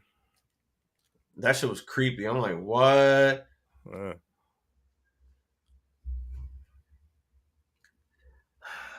A lot of suck it chops.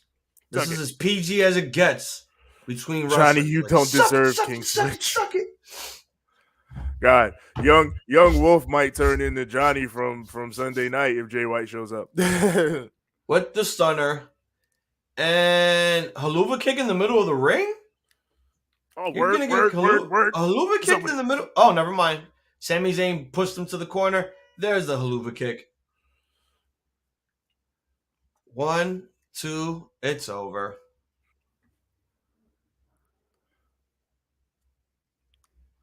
That's right. Oh, word. All right. So we already got guys asking for their releases already. The Force Dyad are asking for their release. Yes. Asuka might be out of here. What? Yeah. You didn't read her tweet? But no, she just said, let's cause chaos in WWE. Which I'm with that. Cause all the chaos in WWE. At this point, like, how much chaos are you going to ensue? Because this is getting ridiculous. You're 0-5, bro, at Manias? No, come on, man. See, it's moments like this where I have to literally say, I don't want to say I'm done with Bianca, but I now see the writing on the wall on what they're doing with her. I now could officially say I can see the writing on the wall. Writing on the wall what? For Bianca. Like, they're really gonna make her like the Charlotte of Raw and basically like the Super Cena. Well, like no one can go over her. I'm like, get the fuck out of here, man. That's how they book. I know she's a great talent. She is. I'm not gonna give her any shit about that because I praised her on all of her talents. But you had the title for a whole year. You wanted at Mania. Yeah, you wanted at Mania from Becky Lynch. You held it for a whole year going into this Mania. You would think that maybe they would have pulled the trigger at least. She could have gotten her rematch, and sooner or later she would have gotten back to the top, winning the belt. But I wanted Asuka to have her fucking shine. I can understand that. What the fuck? How is a Cyberman this high? What the hell? Why is that Cyberman quit? And why does it have a Cell Jr. profile picture? All right, so they're showing us highlights from Logan Paul versus Seth Rollins. Yo, someone in the chat was being on some next level disrespect shit. Ooh. So someone posted a meme. I can't find it now because it was probably deleted, but I remember it without a shadow of a doubt. So they had a picture of Logan Paul basically ascending down through the zip line and shit. Someone basically makes a meme saying, that's not HBK zip line, that's Owen zip line. Oh, nah, come on now. That's wild. Don't do that. Yo. Bro, like, no. I understand that, like, there are people out there that are willing to say shit like that. But when you put it online, that's some shit you literally have to keep to yourself. Yeah, I know that people like dark humor shit, but there's some shit that you could just leave alone. You know what I'm saying? Yeah. Okay, we got Kathy Kelly backstage. Okay, we got Seth Rollins. And he has UFO sunglasses on. This man. What the fuck is in his jacket? His jacket got faces on it. Oh, he wildin'. It's like a black and white fur coat with faces on it. Like, bro, this is Cali. Aren't you fucking hot? Like, yo, Shane McMahon still sweated when he made his appearance. Shane McMahon can't even move right now. Man, towards quad. Hold on a sec. I swear to God. Shit. Yeah, get your ass out of here. Oh, word. Yeah. See, that's what I love about this game. When this shit goes fast, it gets fast, high paced. Get your ass out of here. If Jay shows up, I'm gonna constantly tell myself he's just there for the bag. He getting that bag. If he goes there. I mean, I feel like he getting the bag no matter where he goes because he is a talent that could demand the bag. Hey, I got an A ranking. At this point, Seth thinking he Hiromu. He is getting Hiromu-ish. He's getting really Hiromu with this shit. Yeah. But you know what the thing is? He's not out there with fucking a big ass coat with tentacle eyes and shit. Like, you know they're not gonna let him do it, but not yet. Bro, his whole entire outfit is nothing but faces. Yeah, he clearly working through some shit and getting new ideas. So these new ideas are on some next level shit. Oh, this song is great. Oh my God.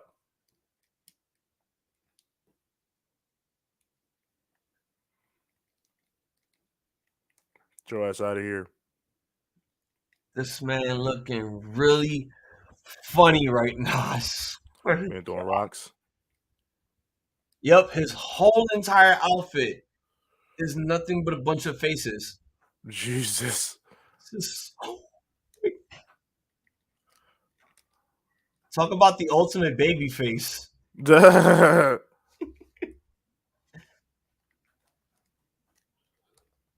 Stop.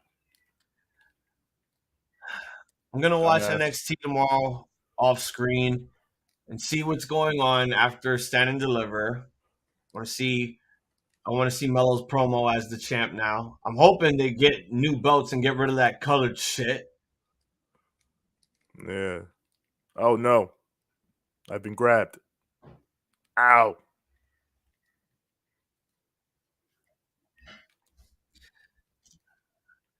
All right. Who you fighting? You still killing that Cyberman? Oh, he dead. Nah, I just fought a great ape. Oh, you fought the mighty Ozaru? Yes. But the mighty Ozaru was no match for a god. Yeah, depending on your interpretation. If people want to call it the great ape, they can, but everyone remembers it's basically the mighty Ozaru. Yeah. Christian Casanova is that dude. He is him. He is him. That's what they be saying. He is him. Yes. I won't be surprised if he has a shirt that says, "Deliver us to him." Yeah, that's a good idea if you don't got that already. He should do that. No, he doesn't. Not yet. Yeah, he should do it. He should do that, then cut you in on the money because you came up with it first.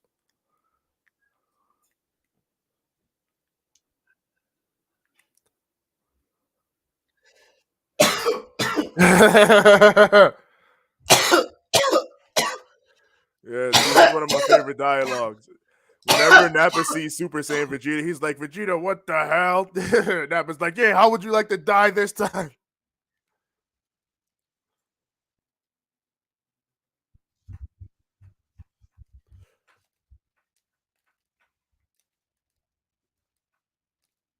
You crazy, Nappa?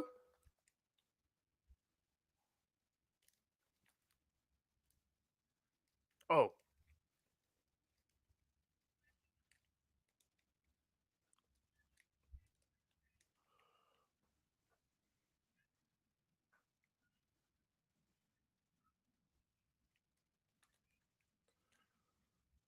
Get him out of here. What the hell? How did he? All right, fuck it. God damn it, Nappa. God damn it, Nappa. Get the hell out of here. Perfect. No, God damn it, Nappa. That's right, Nappa. You are clipped. Remember the You cannot stand. Vegeta, Vegeta, Vegeta, Vegeta, Vegeta. Vegeta, Vegeta, Vegeta. I am hilarious, and you will quote everything I say. Oh, it's fucking fake Kakarot. Fake Kakarot? Yeah, Turles. Yo, don't start that God, shit. Tree of Might, man. Yeah, you about to eat these apples and fuck out of here. Why did I feel like that was based on religious overtones? Some weird shit. Yeah, the fruit from the tree of, Garden of Eden type shit. Oh my God. Forbidden fruit. Oh, that movie just showed us so much symbolism. I hated it. Vegeta said it is. He said in his intro, "Your face is disgusting." I mean, hey, he was the original Goku Black before Goku Black existed. Facts. He was OG Goku Black. Was he related to Goku at all, or did he? Or No. they just needed someone to look like him? Yeah, he was literally just an evil Saiyan that looked like Goku. Wow.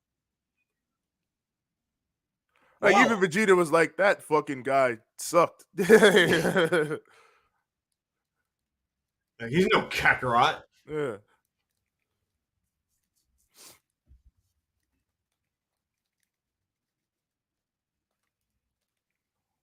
Get your ass out of here. Ice Cube's son is in attendance.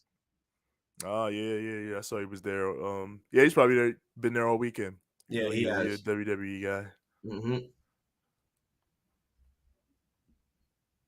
I do believe I think I might have seen some pictures of him at Ramblemania this year. Yeah, he's probably there for sure.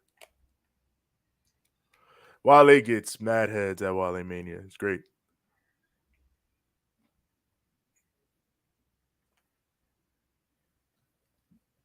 Okay. This crowd is really bumping tonight. They're really singing this man's theme song. What the hell? Why am I fighting this dude again? Get the hell out of here, Turles. Anybody got time for this?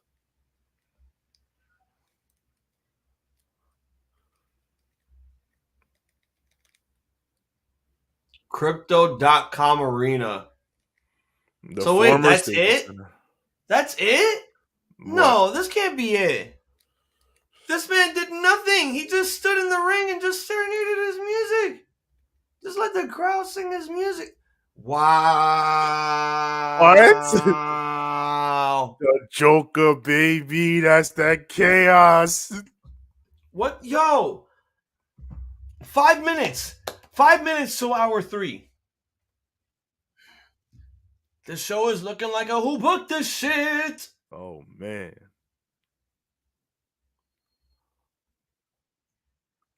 I'm not going to lie, though. I've been saying for years now, I don't know why people still get excited for the Raw after WrestleMania. It hasn't been that type of show for, like, even when I was still watching Raw, and I haven't watched Raw in years, it wasn't that type of show anymore. I feel like once WWE knew that the crowds were crazy, they started working around it, and it stopped being fun.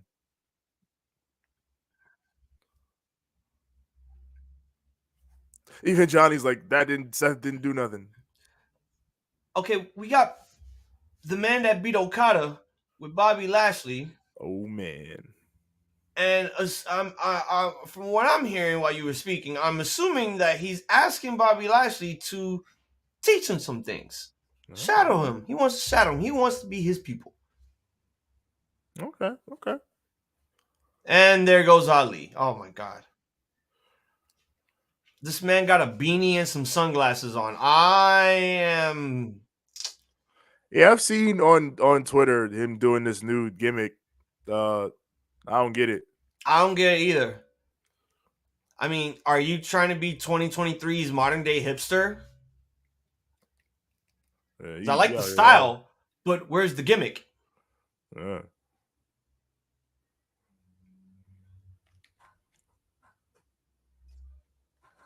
I feel like his script is inside his sunglasses. That'd be dope if he had one of those types of gimmicks. Yeah, like those fucking Google glasses. Yeah. Oh shit, Goku, chill. Oh shit! Oh my God, Ali, no, you're getting your ass kicked. Oh my God, you're getting your ass kicked. Gallic gun to the face, Kakarot. That's right.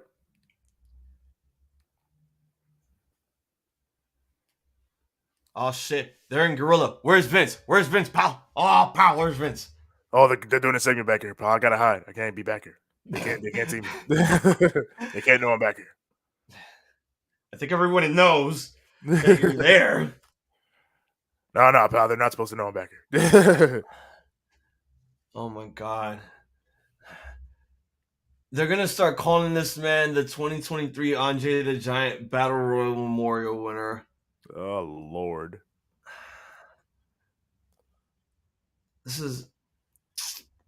What is this show? Ali gets his ass kicked. What else is new? Ain't that unfortunate? Oh my God, Vegeta versus Yamcha.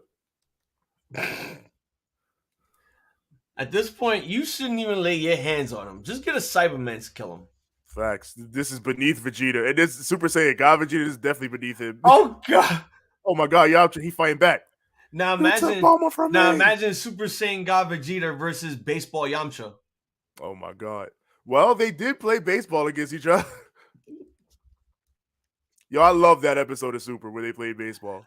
Yeah, again, there are only 2 episodes throughout the whole entire Dragon Ball series that people will always remember. Goku and Piccolo driving cars, and these motherfuckers playing baseball. Yep. Fun filler like that, and fucking fuck the fights. Fuck Goku beating Frieza. Fuck Gohan beating Cell. No, we're gonna talk about how Goku and Piccolo were driving cars, and Beerus and Champa said, "Baseball for food." All right. I always love silly ass slice of life plots like that in anime, like Dragon Ball, like fucking shonen anime. Like that shit is so fun to me. I love that shit. Like seeing them be regular ass people. What if Barry Khan was related to Tony or Nick Khan? Shit. At this point, the Khans must need to be related. Do one of them have a parasitic virus that could fucking transform them into like superhuman beings? Shit, I don't know. Yeah, one of them might have access to that. The capability to know martial arts and the ability to do projectiles and fly. It bothers me that we have some of these villains that it's like, y'all motherfuckers don't look like y'all know martial arts. Like, where y'all coming from with this? What are y'all? How do y'all know these techniques? How the fuck y'all know how to fly? How the fuck y'all know how to do these key blasts and shit? Right? Or you just naturally have it like that? Well, I guess Frieza did because they said. Yeah, Frieza, but I'm talking about, people like Cell. I mean, the fucking fly that got killed during the fight with Goku and Vegeta. Well, Cell was created to be strong like that, so he makes sense. Yeah. Oh, shit. I honestly, it's like most of these intergalactic, like Majin Buu is a big example. I'm like, the fuck? Yeah, like why was Majin Buu the fucking most dangerous beast warrior ever to exist? It took us maybe 25 episodes to finally find out why he was a beast. It took him to be a child to realize that he was a genocidal maniac. Yeah, but like even that form, like how did he become such a powerful genocidal maniac? Like what? How was he formed? How did Bojack and his fucking goons become like homicidal maniacs and shit? Like how did they get the capability to know martial arts? How did these people get the capability to know how to fly and shoot ki blasts? Some of those are probably Earth-based moves. Yeah, like Earth-based techniques. Because remember, the flight was originally like a fucking crane school technique. It's funny how it only took Chaozu and Tien to know how to fly. For apparently now everybody else. Well, I'm guessing Goku and Krillin got taught by Tien and Chaozu how to fly and shit. But Piccolo, I could understand because we all thought he was a demon, but no, slug monster. Or slug man. But he could fly. Yeah. But then the fucking Saiyans. They're a warrior race. You mean to tell me that Goku did not know how to fly when he was a kid? I know you were dropped on your head, but god damn. Well, I think that's why though. Like that's why he was able to learn everything he ever learned like immediately. Like he learned the Kamehameha just by watching Master Roshi do it once.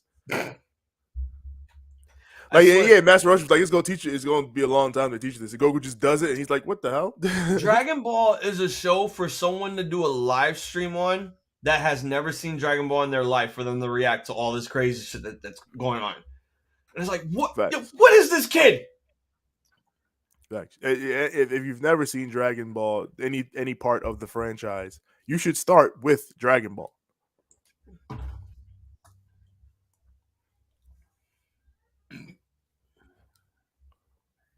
Oh my God, it's Vegeta versus Vegeta.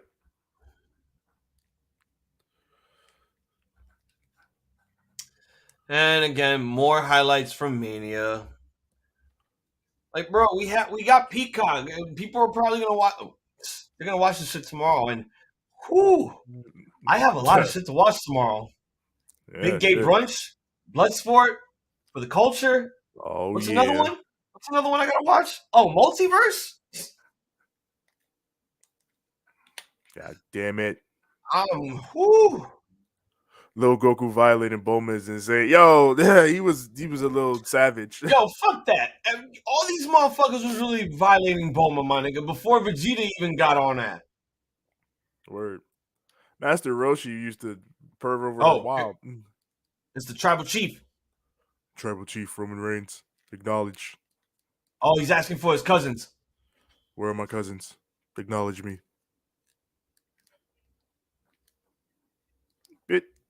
Bit. Wait. Oh, he's asking Paul the question again. He's asking Paul that question again. Oh, we're going back to this. Did you know that Brock was here? Did you know? I thought SummerSlam, like, this is what weren't they? Didn't they go through this? Weren't they over this? He betrayed Brock. This is why I was like, yo, I thought we were done with this. They'll never fucking be done with Roman and Brock. I swear to God.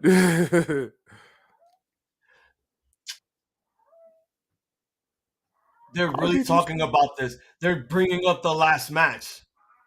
Oh my God. Dude, this is so... Oh my God.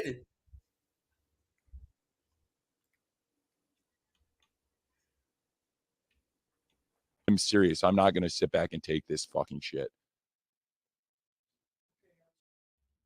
Bulma was the OG homie hopper. Nah, chill. Bulma, I mean, when she settled, she was gonna settle with Yamcha. Bro, Bulma was literally about to show Goku her ass for Dragon Ball. True. She was gonna do that. Yeah. So, yo, I'm you right on that. Bulma was hoeing. Vegeta got up on that. She was trying to. I mean, I feel like Yamcha settled her down a little bit. Master Roshi, my nigga, not just tit the whole shit. I mean, listen. Oh no, my nigga, you was hoeing before Vegeta got up on that. Nah. What? But she settled down and she became a family woman.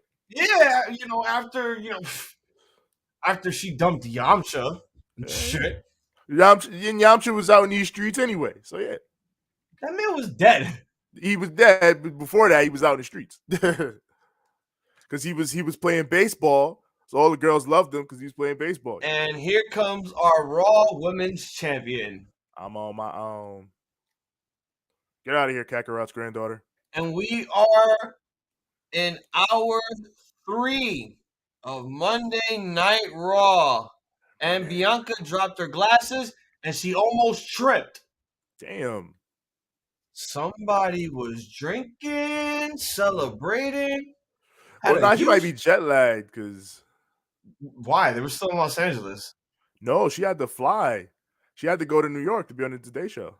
Oh, yeah. Oh, fuck. Yeah. I forgot. And then she had to come back to LA now that I'm thinking about it because she's here now. So, yeah, that's crazy. And Sammy and Kev did it too because they went too. Yeah, they were like, nah, we can't have Roman on our show. He's going to be talking about that. We got to acknowledge him.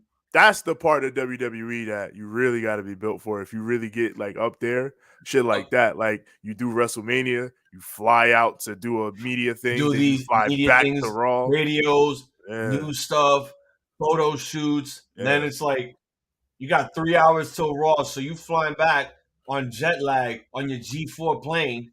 Right, you spending most of the day on a plane. Like, that's crazy. Yeah, bro. Like, how long is a flight from New York to LA? Like 3 hours tops, right? On a jet, probably they could do 3 hours because a jet, different type of speed. Yeah, but a normal plane, like a regular airline. A normal plane from LA to New York, that's probably like 5-6 hours. Because it's cross country, east to west coast. Yeah. And yeah, my mom just went to Vegas and she said her flight was like 5 hours. So yeah, I mean Vegas is not LA, but it's similar distance, time zones and shit. Oh no! What's going on here? What are you doing? What are you doing, Rhea? What are you doing? This is boy. No. We're not. No more unifications. Oh God. I mean, even if you were gonna unify, you want to save that? That's a pretty big match, Rhea and Bianca. It's a pretty big match. This should have been the match at Mania, but no, Rhea Ripley had to get a win back from Charlotte. I was predicting this shit, but then when they were gonna do it, Rhea got fucking injured. Goddamn Dodoria. Because there was a rumor going around that Rhea Ripley was supposed to take the title off Bianca's hands.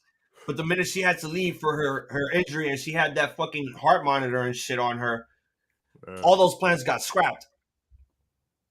I think that's why they promised her this Rumble win and this title run with the SmackDown Women's title. Yeah. Which, I mean, it seems good to me, especially with her getting her win back on Charlotte. Like, I feel like that was definitely something that she should get and she needs. Because it was so dumb that they had her beat her, man. So dumb. Yeah.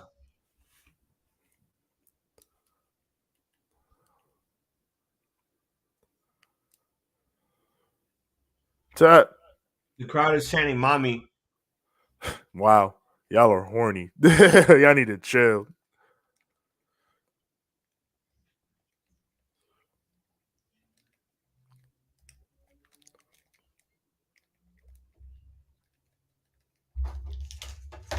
Goddamn you, Zarbon.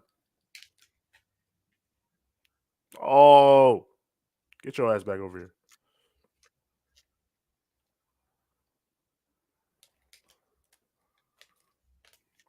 We want Cora, says Johnny. Did Bianca just tell Rhea when she's ready? Do you not remember she was a former Raw Women's Champion? She beat Asuka for that belt at Mania. Oh, yeah. In fact, she already did what you did, Bianca. Exactly. So shut the fuck up. She already did what you did. Like, she may have not held it for a year, but she won that belt at Mania before you did. Yeah, and beat the same person you just beat. What the fuck is Liv Morgan doing out here now? I mean, look.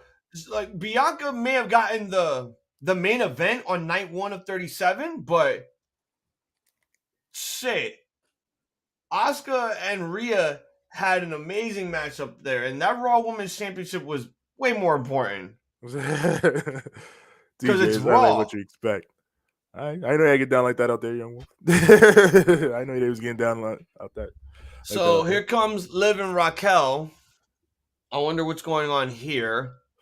It's all the women standing in a row. Maybe you'll get Cora now, Johnny. Actually, no. This is they're gonna take on Damage Control's Io, Sky, and Dakota. So Bayley might come out. The winner will earn a women's tag team championship opportunity.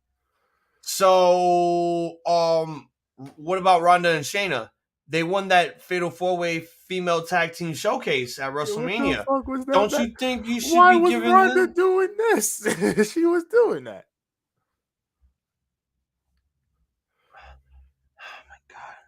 Ronda was trying to stop it. Get some help. So I say, dummy. Yeah. And people wonder why I get upset when I see shit like this in wrestling. It can be an upsetting product. I understand. Because why are we doing a number one contendership for the tag team titles when Ronda and Shayna won the match at Mania? I know it wasn't for number one contendership. It was just a showcase, but you'd think that, that would put them in line as number one contenders for the women's tag team titles because you have nobody at this point going after the women's tag team titles. Yeah. Damage control is far from done. And if you have them win here, shit, they really need a win right now. Hey, where'd you go? Whoa, hang on. Okay. Give me a sec. What the frack? All right, I can't do that. All right. This is how WWE is going to start their brand new season in the Raw after Mania. Oh my God. This is just bad. This is bad.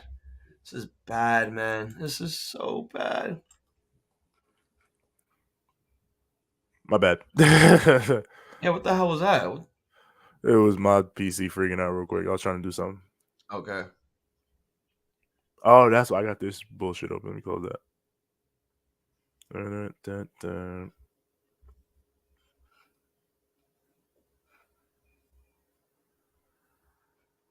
Keep core on NXT, better yet, future endeavor. Damn, y'all gotta chill with getting these people out of work. Let these people work. Wait, you're gonna have her work for the Endeavor company? Let her work in the office, in the Endeavor offices. Just say fired now because we can't even say future endeavored anymore. No, we're not getting people fired. Oh, well, I heard there's going to be a shit ton of firings coming up soon. There probably is. So at this point, this is not just for the talent. This is for producers. Kevin Dunn's not safe. Nobody in the company, not even Titan Towers. Vince is not safe. And guess who's doing the firings? The owner of Endeavor. Yeah, true. Yeah, people ain't safe now. People ain't safe. Vince may have his chairman position, but at the end of the day, he officially lost control of the WWE. He cannot make decisions anymore. It's not fully Vince's baby anymore. Like it's over. Yeah, it's out of his hands. It's the same situation as when Ted Turner they did the merger, the AOL Time. At this point, max power. His father's turning his grave. Maybe. Or maybe his dad would be literally proud turning in his grave. Maybe his dad would be proud that he's cashing out like this. I mean, it's been way too long that we've been wanting Vince gone from the company. The fact that it took him... How long has it been since we've been hearing this news about Vince wanting to sell the company? Like, I know this has been going on for probably... I don't want to say a decade, but it feels like a decade. People have been rumoring it back and forth for a decade, but I mean, the serious talks have probably been going on for like maybe a year or two now. Yeah, because that's after, everything came out with Vince fucking his paralegals. Yeah. Like, the two big things that probably catapulted it were Nick Khan. Like, Nick Khan coming in and doing a lot of things he did. Clearly, at this point, we see they were setting him up to sell. And like you said, Vince's scandal forcing him out, which, prompted him to make all those moves to get back in, and here we are. Mm-hmm. So, yeah, it was a big process. But, yeah, I would say the first domino is probably Nick Khan, because it seems like, a lot of what he has built in, his time there was setting this up. Yeah. I could agree with you. I mean, if so, that's exactly why they brought him on, because he knows how to, maximize business and make it profitable. But look, at least, out of all this, out of the sale and everything, the one thing that everyone was really worried about is Vince officially back in control, creative, behind the scenes, everyday work, WWE. No. Yeah. That's off the table still. Triple H still has his control. Nick Khan will still keep his position. So will Kevin Dunn. And there might be talks about Stephanie making a WWE return. Because the owners of Endeavor actually liked Stephanie's work with the WWE community and all that shit. Susie G. Komen, Women's History Month. There could be a possibility that we could see Stephanie back in the WWE. Oh shit. Well, maybe there you go. Depends on the money and if she's ready to if she's even ready to come back. Yeah. I love can Roxy take the title off Athena? She don't work there no more, but it'd be nice. I love damage that would be control nice style. if that was the case, but yeah, Very TJ's right. She don't work in Ring of Honor no more, which is kind of sad, but can't complain.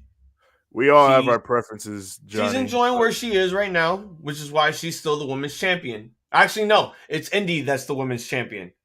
Oh yes, my home girl, Indiana Jones. I'm so proud for her. She finally got her due. Hell yeah. It was a long time coming. It was a long time coming. And this should have been a long time coming.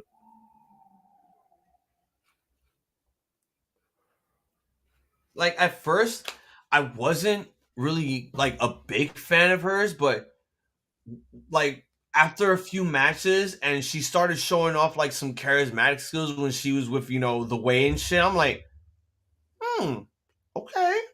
I like this. This is cool. This is cool. And then with Dexter, it made it more better. And she was like, oh my gosh, she's the most over girl in NXT right now. Why is she not getting her comeuppance? Why is she not getting her due? She did good character work, and then Index was really fun. Like if you was watching that stuff, that was fun stuff. Like no, I was. Yeah, I know because I know a lot of people might not have been watching. I may have not been watching it like on the Wednesdays that it was like on with AEW, but I would watch it probably after. I really wasn't watching it on Tuesdays either. It'll probably be like the following day. I'll watch it like the next morning or so. Yeah, Tuesdays. I mean, I watched it both. I mean, when it was going up against AEW, I would watch it the day after. But Tuesdays, I watched it. But yeah, all that stuff that they did was fun. Indy is a very fun character type of worker. I like her. Like, remember back then, it was easy to just flip through the channels in the 90s to see what WCW was doing and the WWF was doing. Yeah. Nowadays, you can just watch all of the wrestling at like 8 p.m. simultaneously. And you get so distracted. It's like you'd have one eye on one monitor, the other eye on another monitor. And it's like you will just keep them shit still and not move them. Honestly, I wish I would have been able to have it like this back in the day. Because I'd have definitely fucking, watch Raw and then next day put on Nitro and, Like I remember when the first Dynamite came out, I had both the laptops ready. I had one on Dynamite, one on NXT, and I'm like, you know what? I'm gonna simulcast this shit. I'm gonna see who had the best show, and yeah, AEW had the better show. Yeah, it did, and it proceeded to have the better show most weeks. NXT had its moments. It caught on, and then they were starting to get better. Yeah, they were really starting to get better. And then what killed them, number one, was the Jordan Miles incident. Yeah. Oh, yeah, the ACH thing. Yeah, number one, the fucking shirt that fucked them up. I mean, I just feel like they started. I mean, they had started, like panic booking at a point in the summertime of that year. Yeah, because a lot of guys were out injured, and they just started randomly booking shit that would fit well with the crowd, and some of the crowds were not feeling it. But then after a while, it started to catch on. But then the whole Keith Lee thing was just such a weird. Yeah, cool. He wins both titles, but then he vacates one and then loses the other one like immediately. Yeah, but you understand that was during a time where we didn't have crowds, so. Even still, like it was still a weird booking decision. Did we have crowds when he won the belts? I don't think so. He might have. I can't remember, but I gotta find it. Yeah, like even still, like it was mad weird little booking decisions that seemed like attempts to compete with AEW that week. That they should have just stick to what your own plans were. Focus on your company, like people love saying. But yeah, like. The way they introduced the women's tag titles so goofy with Raquel and Dakota winning them and then losing them an hour later, like weird, man. And that's why I say he's never really been good at women's tag. Didn't they give it to them after they won the tag classic and then they lost it the following night, like the same night? Yeah, like to Shotzi and who was it? Oh, Athena, Shotzi and Athena. Yeah. The whole situation was weird because like they did the thing they did a dusty finish with the main roster women's tag titles. They did a dusty finish with that shit, and then Regal came out the next week. It was just like, we're gonna do the right thing and introduce new titles, and it's like the right thing is just giving them the fucking belts. They're supposed to be 3 brands. Hold on, that KSI moment was anti-black. How you just gonna have a brother come in and just get embarrassed like that? Right at brother in as a mascot, and he got frog splashed. he worked. That's his drink too. It's not just Logan Paul's. That's his drink also. Oh, it is his drink too. Okay. Yeah, they're they're both partners in crime for the Prime drink. And not only that, my nigga, extra zeros on your check for Mania just for making that appearance, right? And sponsoring the drink. Yeah. Like, look, I'll get that WWE made a lot of money with all the product placement that they had. I'll get that, because when I see the gate, the buy-ins and all that stuff, like the total sales, yeah, I think this was probably the biggest gate that WWE has ever done. And I think they said the money they made in advertisements was ridiculous this year. Yes, it was. It was absolutely ridiculous. But at the same time, we didn't need all that product placement in all these matches because it wasn't WrestleMania Goes Hollywood. It was WrestleMania 39 sellouts. Well, shit. If there's any place to sell out, why not Hollywood? They didn't do that when they went to Hollywood last time. Yeah, it's different now. It's different. Ramblemaniacs. Hey, what's going on, villain? What's going on, villain? Who is fighting, Hazel? What up, Kofi? Kofi. Yeah, who fighting? I haven't turned on the Raw. It's Liv and Raquel taking on Damage Control. Winner gets a number 1 contender shot at the tag belts. Is Bayley there? No. Oh. But yet she was plugging on Instagram. Go watch the Raw after WrestleMania. It's gonna be great. It's gonna be good. What the hell am I watching you here? Ain't on it, girl. Fuck talking about. I ain't watching it without you, Bayley. Only you. Is this man still my hating? God, they are giving the title shot to Liv and Raquel. Oh, cool. Is this man still? Are you still in a hating mood, Hazel?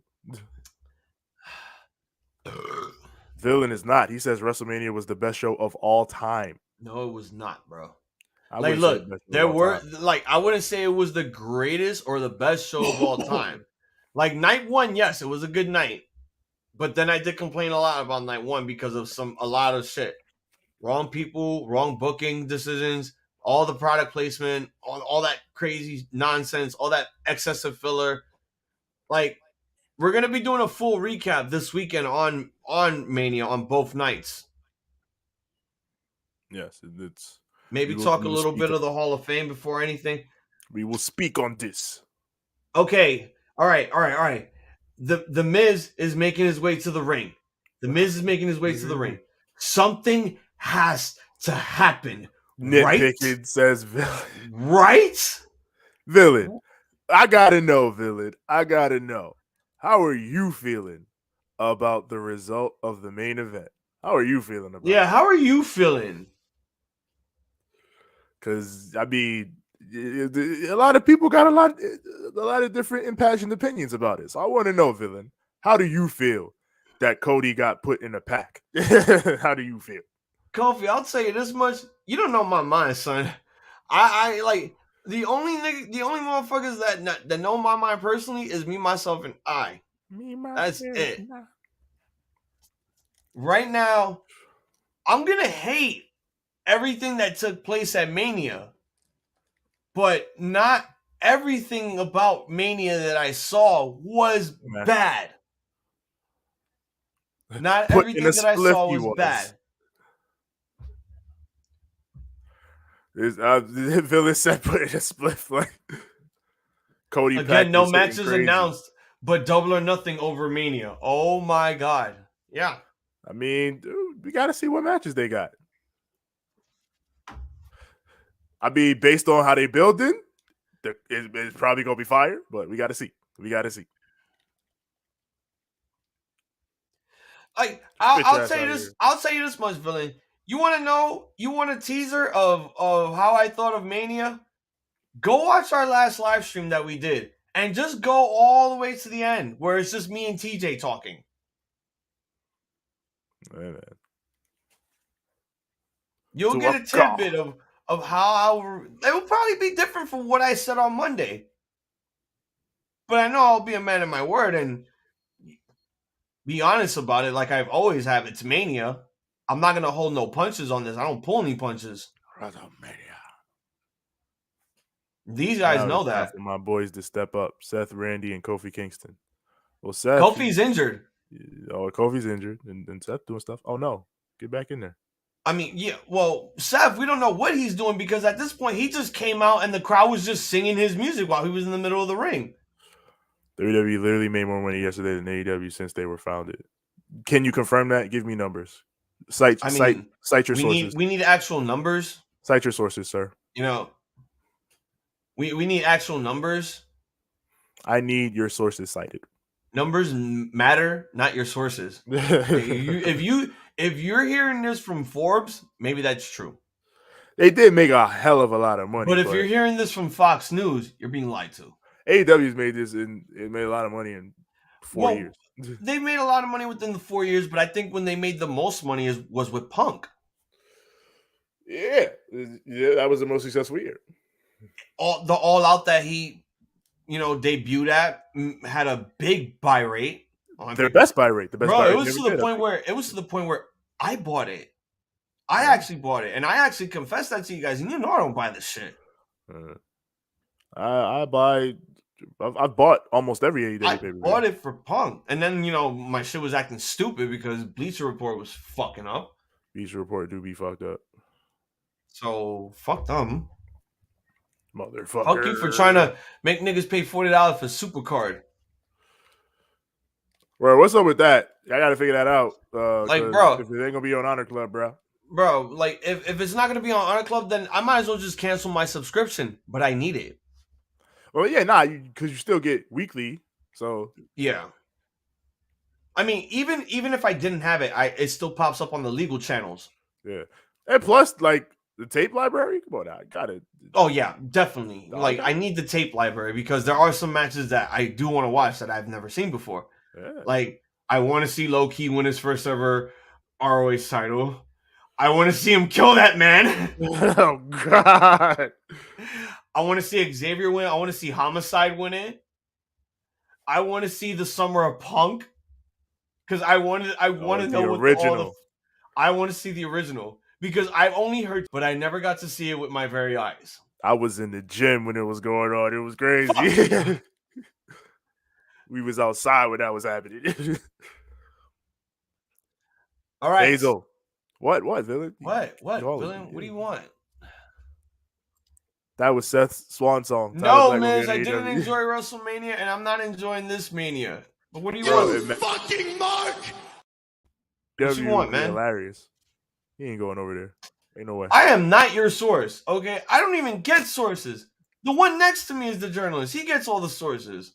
I just copy paste all his info. Ain't no sources on that. You ain't got no sources on that, villain. Oh my God, this is lopsided. You are gonna get your ass whipped, child Gohan, bowl cut Gohan. Wait, how does bowl cut Gohan still have his tail?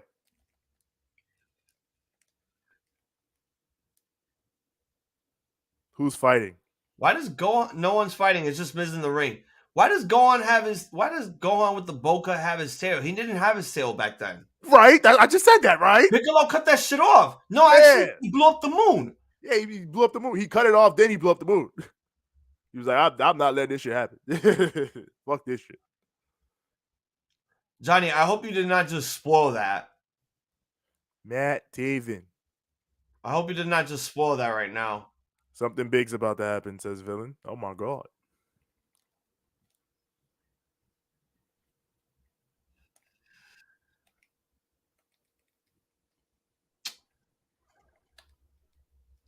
Wow. What happened? I'm about to put Johnny on timeout, son. Oh no! Did he spoil it? He didn't know. Don't time him out. He really did. No, he really did spoil it because he's here. He's fucking okay, here. He didn't know. He's fucking Don't do it again, here, Johnny. bro. He didn't know. He didn't know. He didn't know. He been waiting for fucking something to happen all night. So don't blame him for being excited. I mean, I'm kind of glad that he's back, but he's not what I was like expecting. What the fuck, man?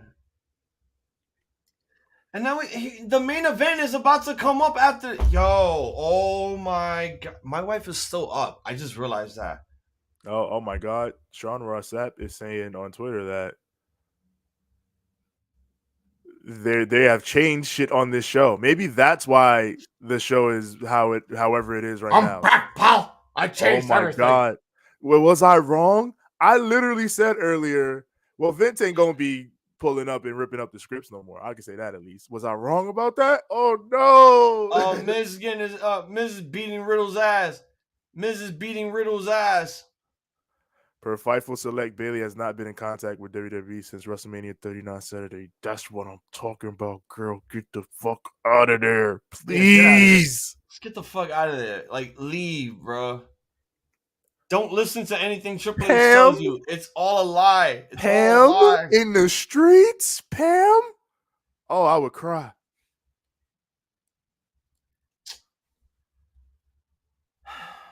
Randy next. Hit her with the GTS. Hold up. If Piccolo blew up the moon, why didn't the tides turn? Good question. Just Dragon Ball shit. Yeah, it's Dragon Ball. Don't question it. It's just Dragon Ball shit. Why are you fighting Lord Slug? That's who's next on the fucking ladder. I'm doing the ranking ladder shit. The 100 You're doing fighters. What is that, like a survival mode? Kinda, but your health regenerates every match, so it's not really. Okay. So. Yes.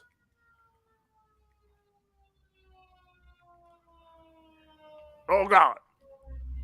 Boom. Okay, safety precautions need to be in place. It needs to be laid in place so that way I won't kill myself. My God. Why? What happened? The show is bad. It's fun. Like, oh my God, Riddle's back. Yeah, Riddle, 420. Yeah, bro. Yeah, bro. Like, come on, my nigga. At this point, I'm kind of done with Riddle.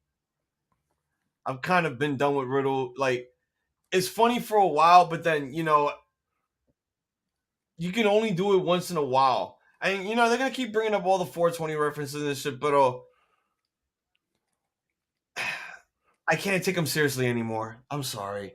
He's another one that I think needs to go. Damn.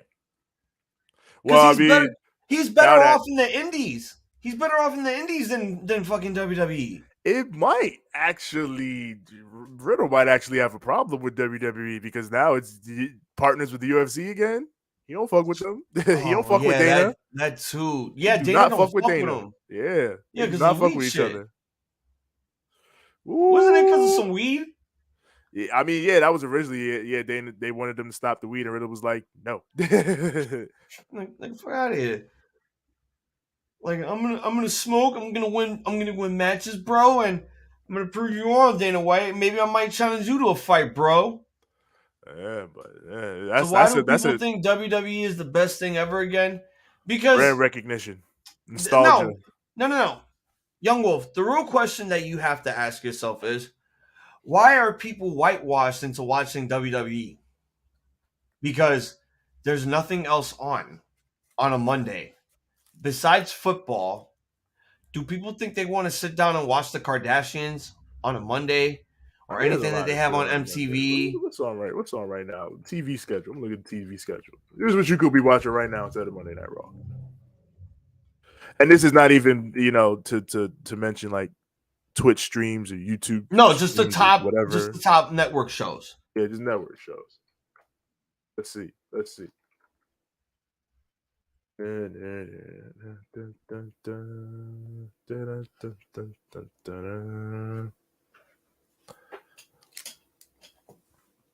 what we got. Because I know there has to be like some drama series or some cop series that someone's watching on CBS or NBC right now, or maybe Fox, that is probably getting more viewership than what WWE is putting out.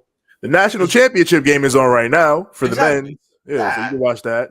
You Yeah, can you watch can watch on ABC. that. You can watch The Good Doctor. I don't know. Man, I've never seen that, but The I Good don't think Doctor. anyone will watch that, but yeah, that's on, and that probably gets a big rating viewership. You can watch Quantum Leap on NBC. The new Quantum Leap. There's a new Quantum Leap. I didn't even realize. You can watch that. No one watches these, bro. Listen. People watch Quantum Leap. That's gonna get the nostalgia views. But I think he's referring to like, actual wrestling fans. Like, yeah, no one watches these because Monday Night Raw is the only thing that they find interesting for those. That is the problem. There are a lot of fans that only watch fucking WWE, so they're not gonna watch anything else. Nothing like this. Lethal Weapon 2 is on. Word. Come on, man. You can watch Lethal Weapon 2 right now. Like, bro, there's probably like maybe a rerun of Ridiculousness on fucking MTV that you probably never seen and shit. And you're like, I didn't see this. Let's watch this. A lot of good stuff going on. The Office is on. You can watch The Office. But I'm just saying, there's a lot of stuff that it's on television. But the thing is, who's gonna take the time to watch any of that when we all know for a fact that if there's one thing that can keep people interesting and have people talking the next day when they wake up in the morning, it's most likely going to be Monday Night Raw. Dude, there are guys in my job, besides the one guy that's like a huge wrestling fan, there are guys in my job that only talk about what happened on Raw, but then I bring up SmackDown, they're like, what? AEW? What? What? Ring of Honor? What? Okay, if y'all really ribbing me right now, let me know. But if y'all really don't know what promotions I'm talking about, then y'all release a bunch of WWE marks. And even they're only halfway. They're not watching SmackDown. But people actually watch Monday Night Raw. They watch Raw. Whether if it was 2 hours or 3 hours, this is the only show that's probably the most interesting on Monday that's usually on the top 5 in the cable. It is usually a top 5 show on the cable demographic. So yeah, it is. On the cable you can watch Buffy the Vampire Slayer though right now. What WWE got on Buffy the Vampire Slayer?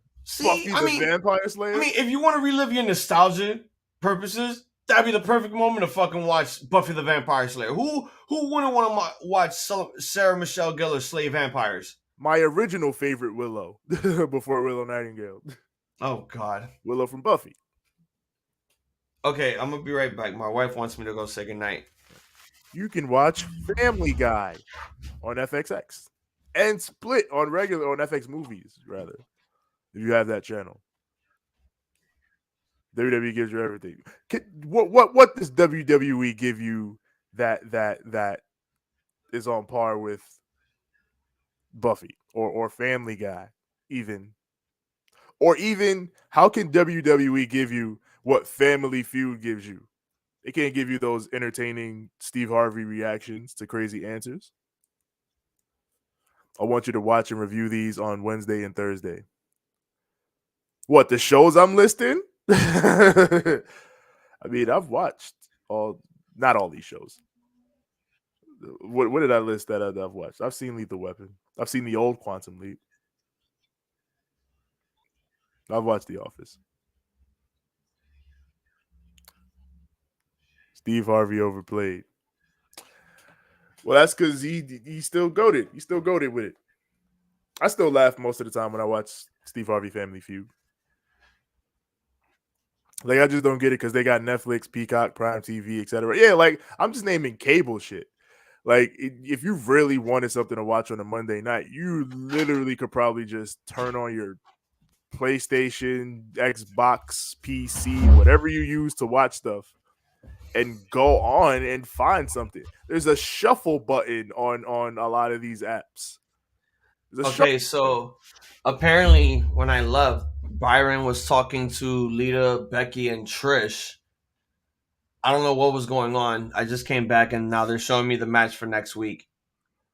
Okay.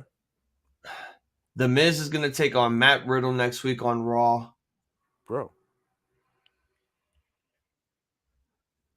Plus, they have WWE superstars on it sometimes. Yes, they do on Family Feud. Yeah, we should do one of those with Family Feud episode with WWE people on it. I always like those.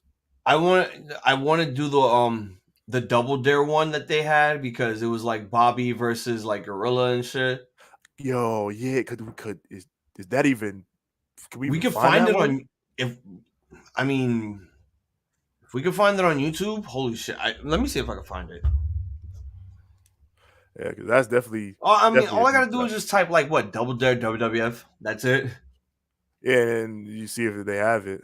But I know there's a lot of other places that sometimes have those old Nickelodeon.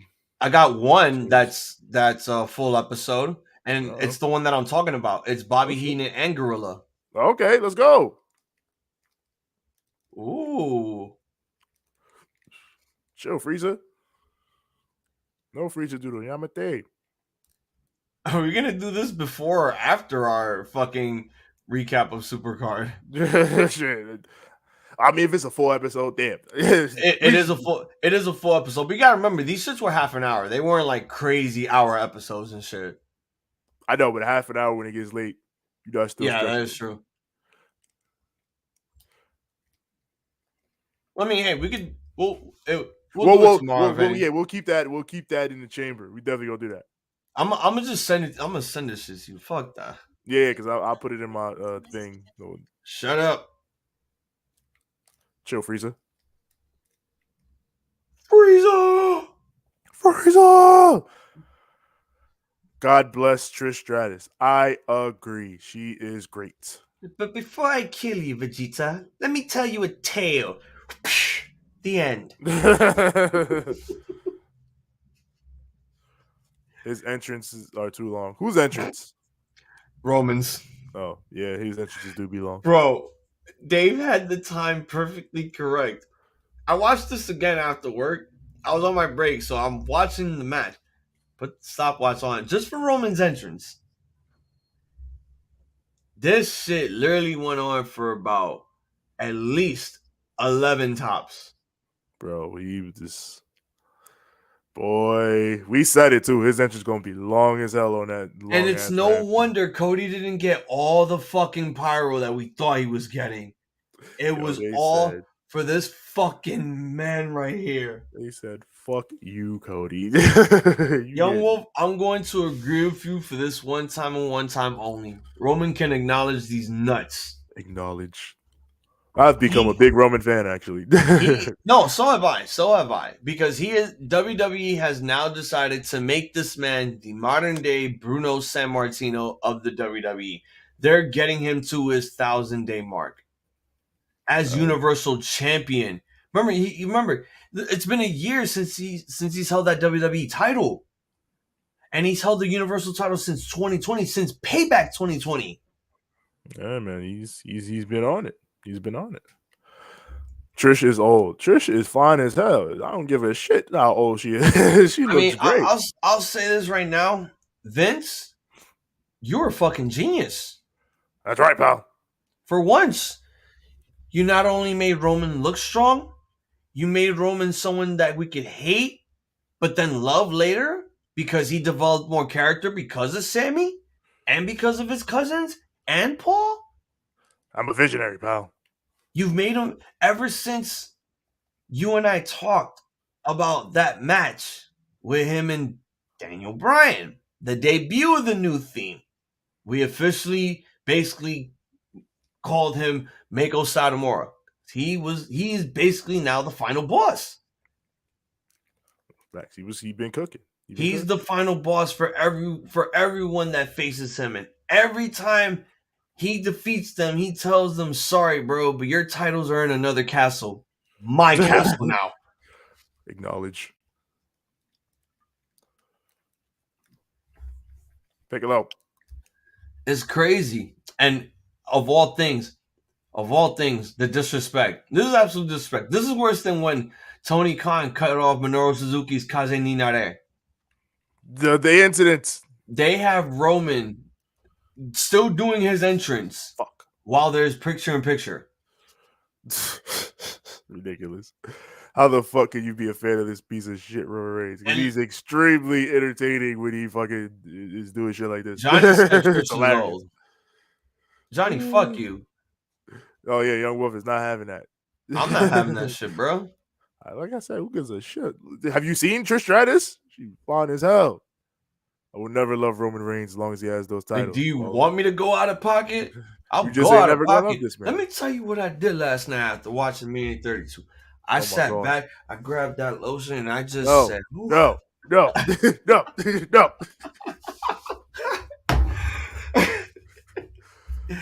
Nigga, I went to bed after this shit was done. Yeah, it was late. I realized it was 12:30. I'm like, oh shit, I really rambled on for a while. Yo, I really did ramble a lot there. I feel like it was not necessary for me to do that. It's fine. But it's me. I mean, if he held this shit for 1,000 days, then that means something. You gotta give the man credit. Gotta give him credit, indeed. You're a Ramblemaniac, Big Haze.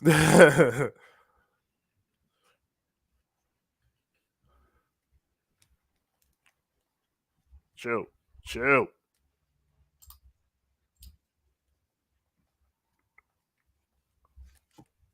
Look at these motherfuckers plugging this Race to Alaska show that's debuting tonight. Oh, damn. And Roman Reigns Race to Survive. I thought it was Alaska. Okay. He do be cheating that Roman Reigns. I would tell you to watch this with me because it's Brock Lesnar competing on Monday Night Raw. But I don't know if you're up for it. Because you're getting your ass kicked by King Cole. Yeah, he trying to put in that work. But I'm not going to allow it. I'm not going to allow it, Mr. Cold. Nigga, fuck a king. I am a king. This is the pyro match. Because Roman got his pyro, Cody's going to get his pyro, and then Brock's getting his fucking pyro. He's Brock Lesnar. At this point, you're going to put the Crypto.com arena on fire. Fire. The fuck out of here, King Cold. Big time main event, baby. Woo! I don't feel like the crowd is singing Cody's theme song. They're waiting for that one big note, and it's basically this. Whoa! Yep, that's it. They say that, and they don't sing anymore. That's always been the thing with Cody's entrance, even in AEW. Really? I've heard people sing his theme in AEW. Oh yeah, they do sing the whole theme, but that's always like the biggest part of the song where they go whoa, like that's always the one part where the entire crowd goes in on it. This man said, "I'm gonna be America." My archangel fucking buried me. Trish Stratus, Stacy Keibler, Melina, Mickie James, Candice Michelle, all of them. God bless. Shit, you are spitting, young wolf. I'm not even gonna lie to you. You think Kenny spitting. Got on his phone and was like, "What the fuck you doing going out there repping 2 Wings, you piece of shit?" What the hell is this? But yeah, all those women, all those legendary women. Yeah, man. God bless them all. Stacy Keibler, that dress was unbelievable. Oh my God, wait. Why do I have a feeling that Brock's not gonna come out? I have a feeling the Usos had something might get involved somehow. Oh, never mind. Brock showed up. Oh, it's Brock Lesnar. I thought that maybe they would do the thing where they play the music. Brock takes forever to come out, and all of a sudden there's a camera. Oh God, pyro! Pew pew. And then all of a sudden you see the Usos beating up Lesnar.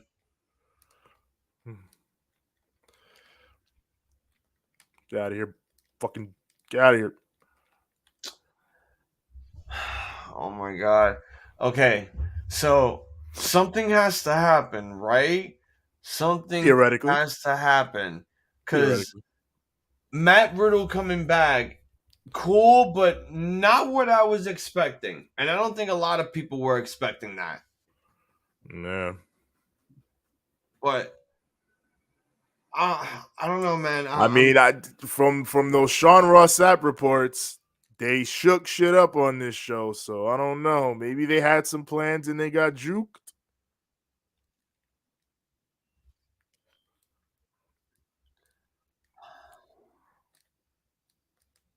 Matt Riddle was not a great surprise villain. Like the villain is out here. That's like something that the WrestleMania high villain. That's like something that everyone was expecting. Like, oh, watch Matt Riddle come back, bro.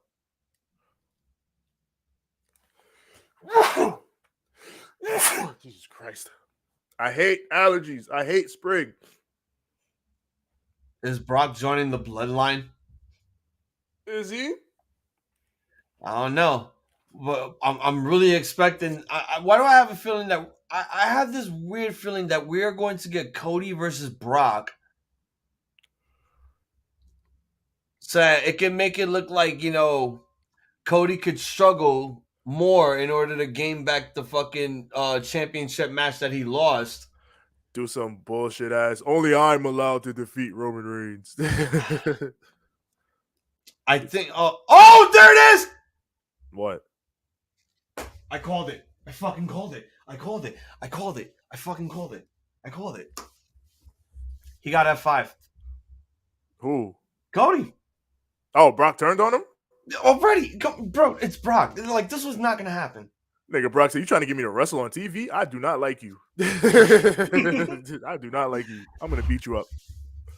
Yep. This is going to be the match. This is going to be the match in Puerto Rico. This is going to be Cody's biggest struggle in WWE right now. JD was right. And I agreed with him that Cody has not struggled enough to earn that championship win.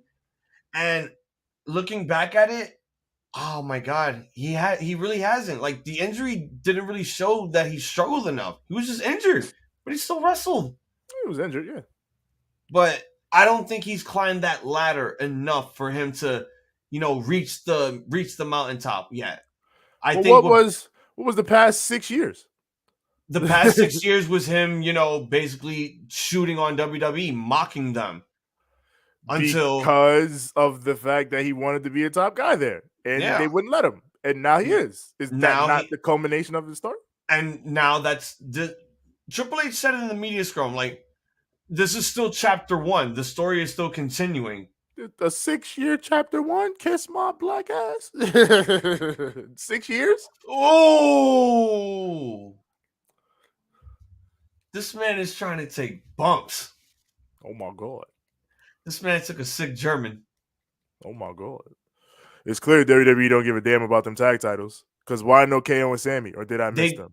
No, they wrestled, right? Them. They wrestled the Street Profits. It wasn't for the titles, but it was a good match. That was like, I think obviously that was the best match of the night throughout all of Raw.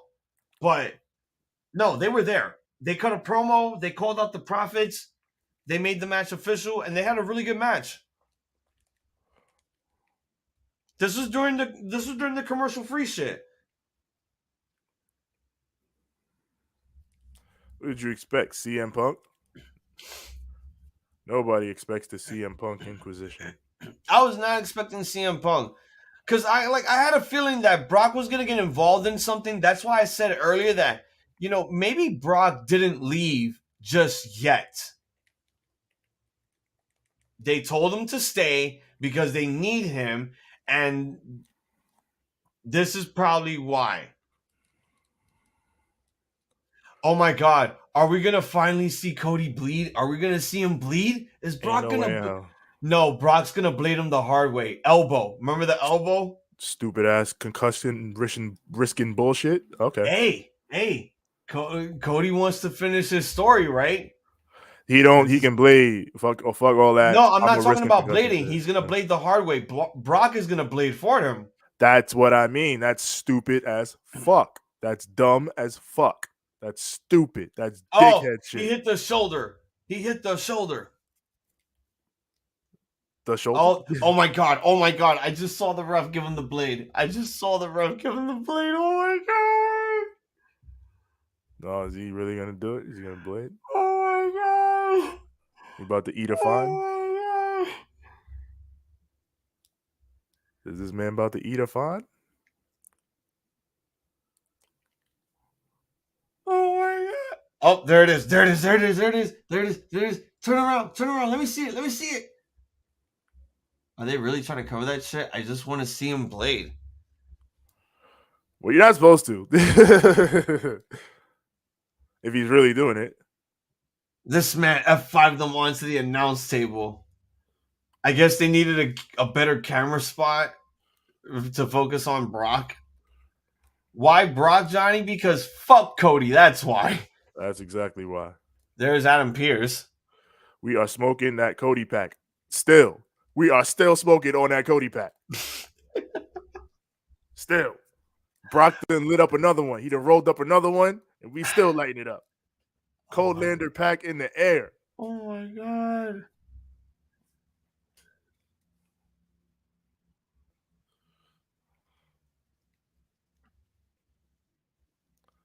Fuck that. Oh!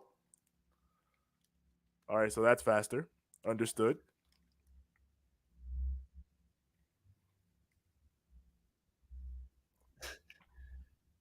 What do you mean absolutely not fair to Cody? Cody knew what he signed up for.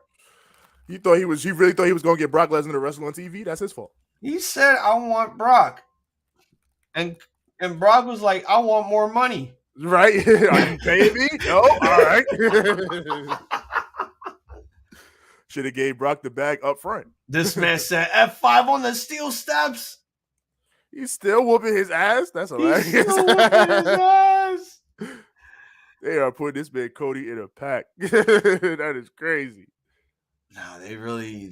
Nah, they doing what you said. I guess they build the struggle. They trying to build this. Oh my God, it's almost Wednesday. It's almost what you're right, Young Wolf. It's almost time. It's almost MJF Day. It's Wednesday night, and you know what that means. You ready for MJF Day?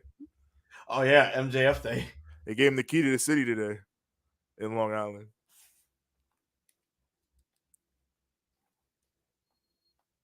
I got an A off that? Very nice. So, yeah, that's it. I think it's over. I believe it's over, right? It's over, right? No. He's not bleeding. Oh. I would have thought he was because when I saw the ref hold this man's head, it looked like he was giving him something. Oh. I mean, Brock, come on. You gotta end the show on the good note. Can you elbow him for real in the head so that we get that good blood job? At least give us that. Give us what you couldn't give Finn Balor. Yeah. Yo, that gash was sick, though. Oh, Finn's, yeah. Yeah, it still pisses me off that these motherfuckers are like, no, stop the match.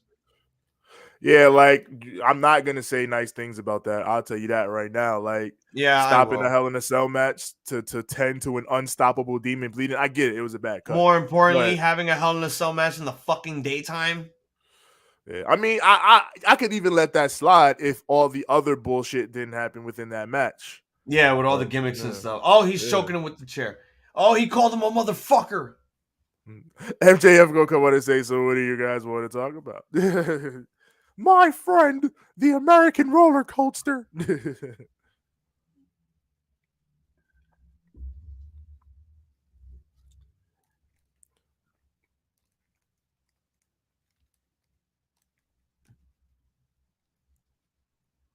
That.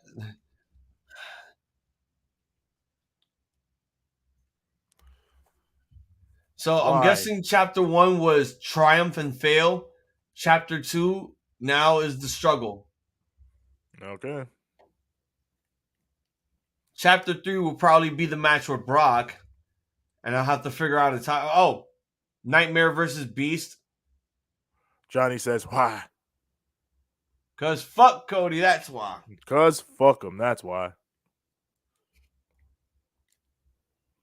Dodged him. Wow, they got the crowd shocked in disbelief like, oh my God. Oh my Whoa. Oh my God, no. Brock took off the gloves. Brock done took off the gloves. He's gonna do it. If he does it, this company can deadass go fuck themselves. No. He flips them off. Oh, okay, that's cool. I deadass do not like that shit, bro. I don't.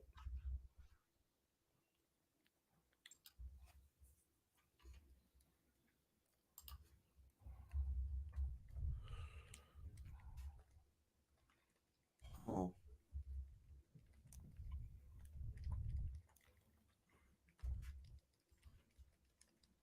All right, so let's talk about Supercard of Honor. Yay! Yeah, because that was the best event. I mean, like, fuck Roman. He could have helped Cody. Why would he help Cody? He don't fuck with him. He just put him in it. He was the first one to put him in a pack. He's smoking. Let me stop real quick. I'm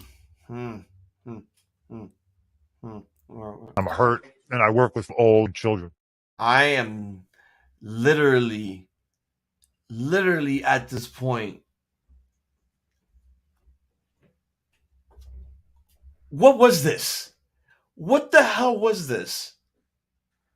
Like, bro, oh my God. I now have the weird, bizarre feeling that Vince McMahon is secretively pulling a Russo and is doing creation. Because like you said, I don't know if Triple H summoned the spirit of Vince and said, I'm turning up the script. Jay, you're going home. I mean, Jay White, you're going home. We're not going to need you. Not yet. Maybe for Puerto Rico because Bad Bunny's here, so we could do something with that. And yeah, I called that. I think we all did that. We're going to get the tag match with Dominic and Priest taking on Ray and Bad Bunny to continue this angle with Dominic and his father. So this one's not over yet.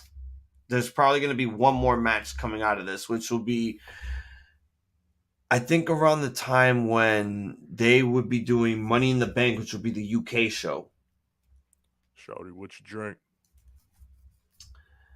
This whole fucking Raw, Riddle coming back didn't surprise me. It just felt like it was there and it just happened to be there, which, oh my God. This was not one of the worst Raw after WrestleManias I've ever seen. The match of the night is going to go to KO and Sammy taking on the Street Profits. That match was great. It was amazing. I enjoyed every single minute of it. No doubt about it. I mean, I know they're going to be challenging them for the tag titles in the near future. Probably their first championship defense will be against them at Backlash. And again, the interesting stuff was the Bad Bunny shit. Bad Bunny took a bump on the table, which honestly was a first. Fucking awesome. And he was selling the next. So hopefully, I think maybe we'll see him like maybe in the next couple of weeks. Ray's going to get involved with the Judgment Day for a while. Still fuck with his son and whatever. This whole show was just straight up absolute dull bullshit. Even the ending, it just like, I think I might have said it earlier. It feels weird that Brock is going to be Cody's mystery partner, but it got the crowd hyped. It shocked me because I'm like, Brock, what are you doing here? Holy shit, this is really happening? You're actually going to wrestle on Raw in a tag match? Woo! And then we have... yeah, because that's the thing. We didn't see Brock after that. After that whole segment, that was it. The only time we saw him again was at this main event. Yeah. And the minute Cody was standing in the middle of the ring and Brock was right behind him, I had a gut feeling that something was bound to happen, and this was it. This is how we get Cody to struggle going after the championship. He's going to be the one still chasing after the belt, and most likely it will probably be at SummerSlam that he wins back the belts. Okay. I'm calling it right there. It's probably going to be the obvious choice because now with the Usos, no more tag team championships, it's going to get pretty interesting on SmackDown, which, by the way, I probably should watch too because then maybe something will probably happen there that didn't happen on Raw, like an actual surprise or a debut. Yeah, maybe. That is the A show, so. I mean, I would just say right now at this point, just watch SmackDown. Wait to see what happens there. Like, there's probably going to be more bloodline stuff involved. That's why I said maybe Roman's going to have that actual talk with his cousins. I thought we were going to have them talk right now, but I guess not. The whole fucking show. Oh, wait, you serious? Let me laugh even harder.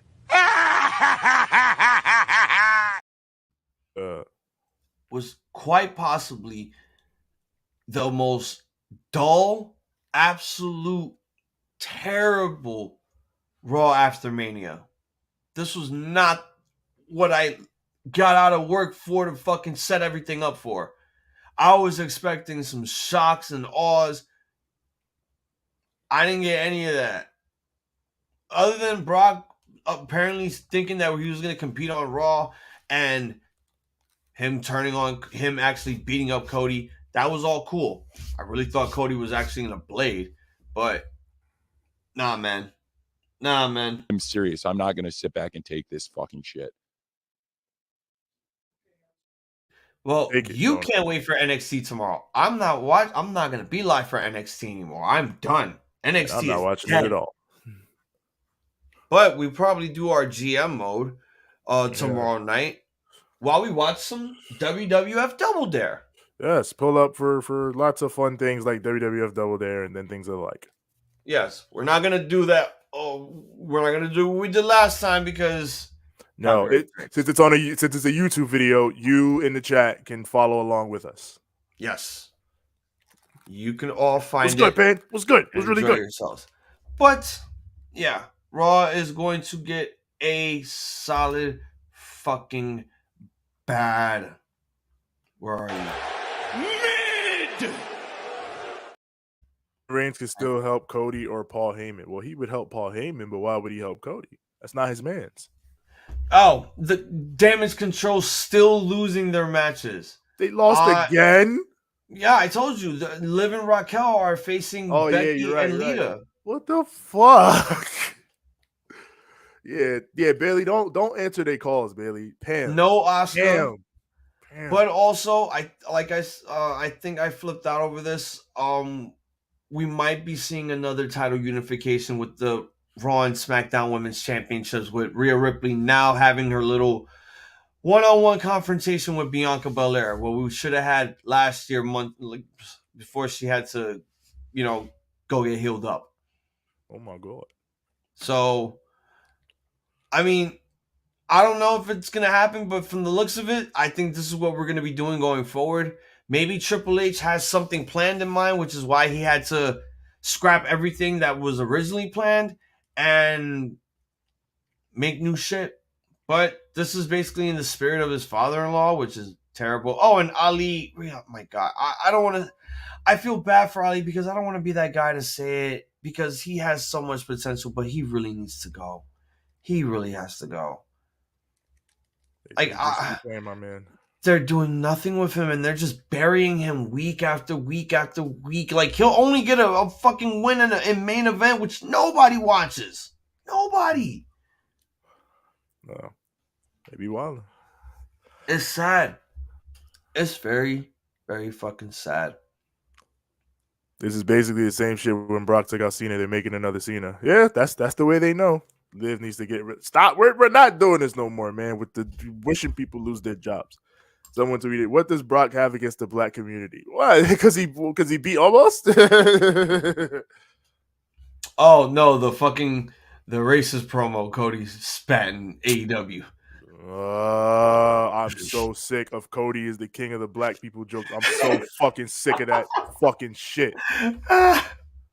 I could bring back Tony Khan jokes for all I care, but God, cut that Cody shit out. I hate that shit, bro. Like, that joke originally started because that we were making fun of him because that promo was so fucking tone deaf. It was like, does this nigga really think he's like the king of interracial relations in America? And now people are unironically treating him like the king of interracial relations in America. I'm sick of this shit, bro. I never gave I'm so glad he lost. You never asked me what I ever thought about that promo because you guys knew I watched AEW. You guys could have been like, "Yo, Hazel, watch this shit. Let me know what you think of this shit." Like, it's honestly. I remember when we reviewed it, me and Six was like, yo, we want to get past this shit as quick as possible. We hated it. We both hated it. It was just, it was my fault. Oh my God, who the hell cares? I'm like, why? It's just, and this was during I think this was around the time that he was facing Anthony Ogogo. I'm like, Ogogo feud. And the whole Ogogo. What are you doing? If people could just be sitting here like, how could Cody be booed in AEW? He's so great. Go watch that Anthony Ogogo feud, and you will understand exactly why he was getting booed in AEW. Yeah, because he didn't do the honors. At least for a guy like Ogogo, who could have gotten a major push off of that, could have looked good, and then probably, I don't know, give him a superstar training card to go back to the Nightmare Factory and got more work. Would have gotten better. Would have gotten better. I fucks with Cody. Don't get me wrong. I like Cody a lot. I think he's great, but we're not gonna act like everything he did was perfect. Okay, we're done with all the with what took place. We're done with all that. Let's neuralize ourselves in the realm of WWE. Now I know it looks pretty odd. So all of you right now that after I had my little random disappearance to fix my Wi-Fi and choke the shit out of it, yeah, we don't have any graphics because bills need to be paid. So we're still going to continue going forward because we have Supercard of Honor to talk about, which we promised to give you guys a recap of. And don't worry, we're saving our everything that we have set up for Mania this weekend because, boy, do we have a lot to get off our chest. And boy, do we have a lot to laugh about. For Mania? Yes, sir. Mm-hmm. A lot of laughs. A lot of great moments. But we're going to skip the pre-show matches because I did miss some of them. I didn't see all of them. But I'll say this. Jeff Cobb, Tracy Williams was 5 minutes, 20 seconds. Takeshita, Willie Mack was 9 minutes, 35. Okay, yeah, I saw that match. And I saw everything else. I didn't see the Jeff Cobb-Williams match. Willow and Miranda was 7 minutes flat. Stu Grayson and Slim J was also 7 flat. Good solid 0 hour. I like their 0 hours. They're very entertaining. They get you pumped up for what's to come in the main show. It's always solid ass action. And my boy Stu, don't call him a Dick Grayson in the building. And you get more matches on like the 0 hour than like more than them talking about the build for the show. Like they'll talk about it, but then you got more matches coming. Yeah, like they don't do the typical pre-show. We're gonna do rundowns of all the feuds. It's action. They focus on like the main feuds that are getting most of the build. But then like, maybe during the final 0 hour match, that's when they start, or after that final match, that's when they start plugging everything that's on the card, and then they start the main show.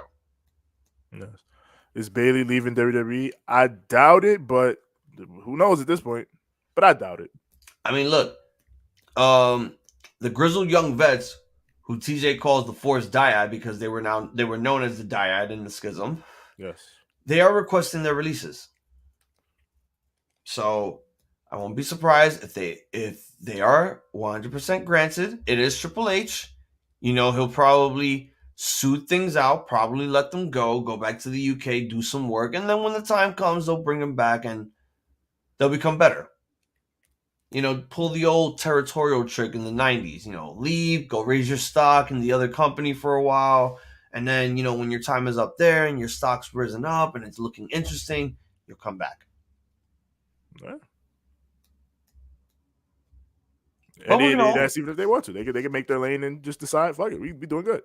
But it depends. Yeah, like anything can happen. Anything can happen. Like, again, they don't have to take another deal. They could stay where they are because they can make more money in the indies than what they're doing in WWE just in WWE because WWE doesn't have their own fucking t-shirt store that, the guys are making good coin off of. That's what AEW and Pro Wrestling Tees have. That's what motherfuckers in the indies with Pro Wrestling Tees have. They make a lot of bank off of that. Yeah, that's the name of the game, pushing merch and gimmicks and all that to try to make that extra money. Not everybody got it. Most people don't have a downside in the wrestling business. Let me see what Young Wolf said to the chat, and then we'll start off with the first match. I was going to say this right now. There are probably going to be maybe, just maybe, 2 to 3 matches here that might get a good. Oh boy. Everything else? Let's see about that.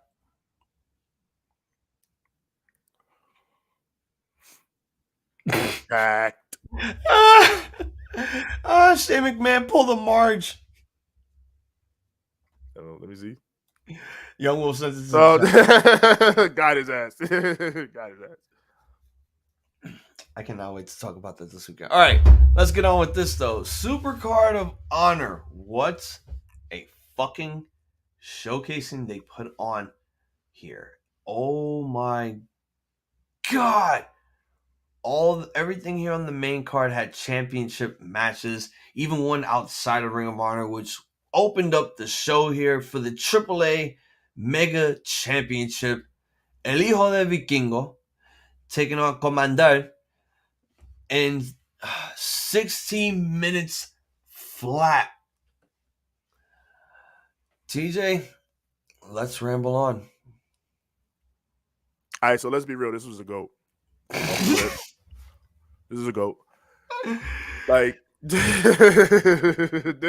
is one of the best openers I have seen for a major North American show in a long time.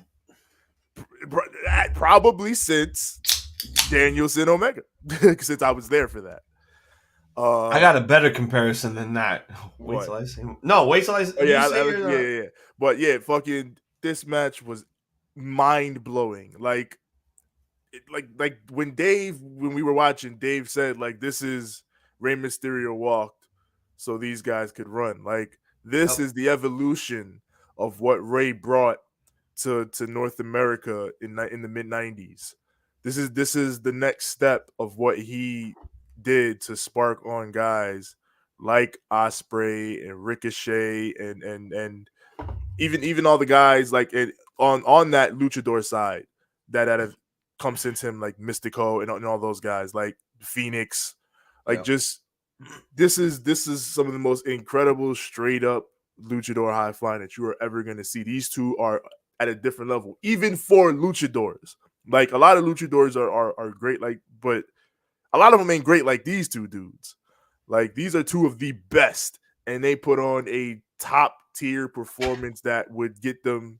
They've already put on top tier performances on AWTV that have gotten them attention, and now something like this is going to get them further attention in the industry. Like they are building brands for themselves over the course of these last couple of months as we speak. So this was fucking incredible, fantastic, all the superlatives. GOAT, nigga, you crazy? GOAT.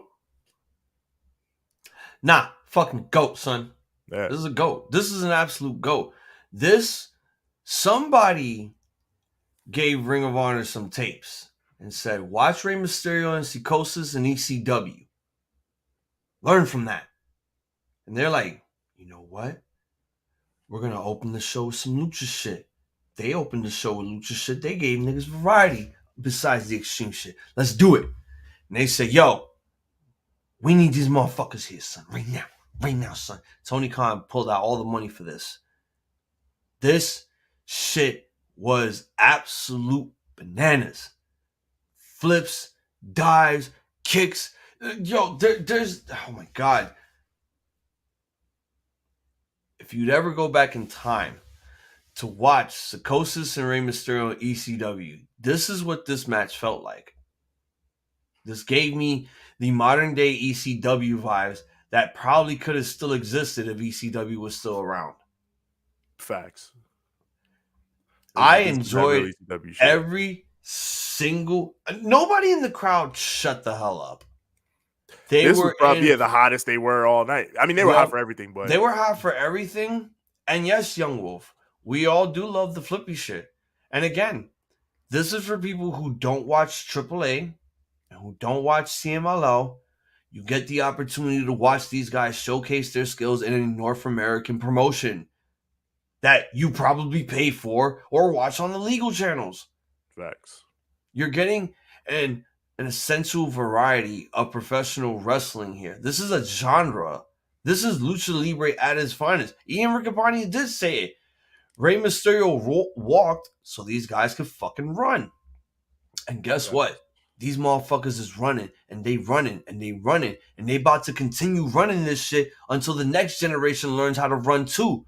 GOAT. Fucking GOAT. Facts. Spit them facts. For a curtain jerker, holy shit. This was a GOAT. The Embassy, Brian Cage, Khan, Toa Leona, the Ring of Honor 6-man tag team championships defend against AR Fox, Blake Christian, and Metalik. The match was 8 minutes flat. Damn, some of these matches got like just went flat here. All right, go ahead, man. Run along. Yeah, I thought this was pretty straightforward in its execution.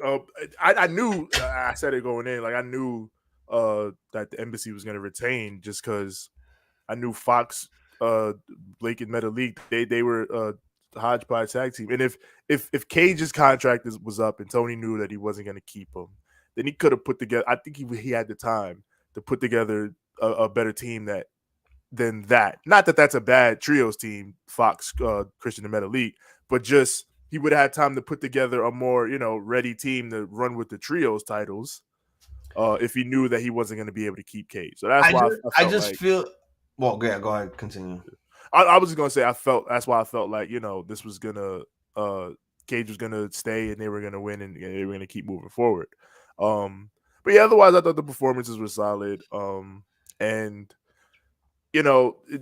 just in terms of that, I think the most important thing was to showcase the Embassy and showcase that, they're still in those terms the top faction right now in Ring of Honor. And they're definitely gonna need more like babyface factions and stuff like that to deal with. I 100% agree with you. Yeah. I 100% agree with you on that. So that's why I think like they're gonna sort of anchor that trios division for a while while they build it up. Like they kind of like they did in AEW. So yeah. I'm gonna give this a solid good. Like I'm gonna agree with you 100%. Like AEW really, Ring of Honor probably needs more factions badly right now. Yeah. Like Vincent and the Righteous and his partner, the Righteous, they're back, but it's just them. It's just those two. Yeah. But it's good that they're back because they could probably get more new members and go after the 6-man titles. But again, it would be fitting if we got, guys from AEW that they're not using. Like, okay, you could bring in the wingmen. You could put them in Ring of Honor. You could put some members of the fucking, of the factory in Ring of Honor. Hell, everyone in the firm could go to Ring of Honor. Yeah. Except Dark Order is already hanging out here. Yeah, except, it's only Evo and Grayson so far. Yeah. So it's not Johnny Hungry, it's not Alex. They're still AEW guys. So I think they're gonna keep them around there for a while. But I think what I'm seeing here is just, maybe if we're gonna keep Stu and Evo Uno and Ring of Honor, maybe they're gonna expand more and start getting more people.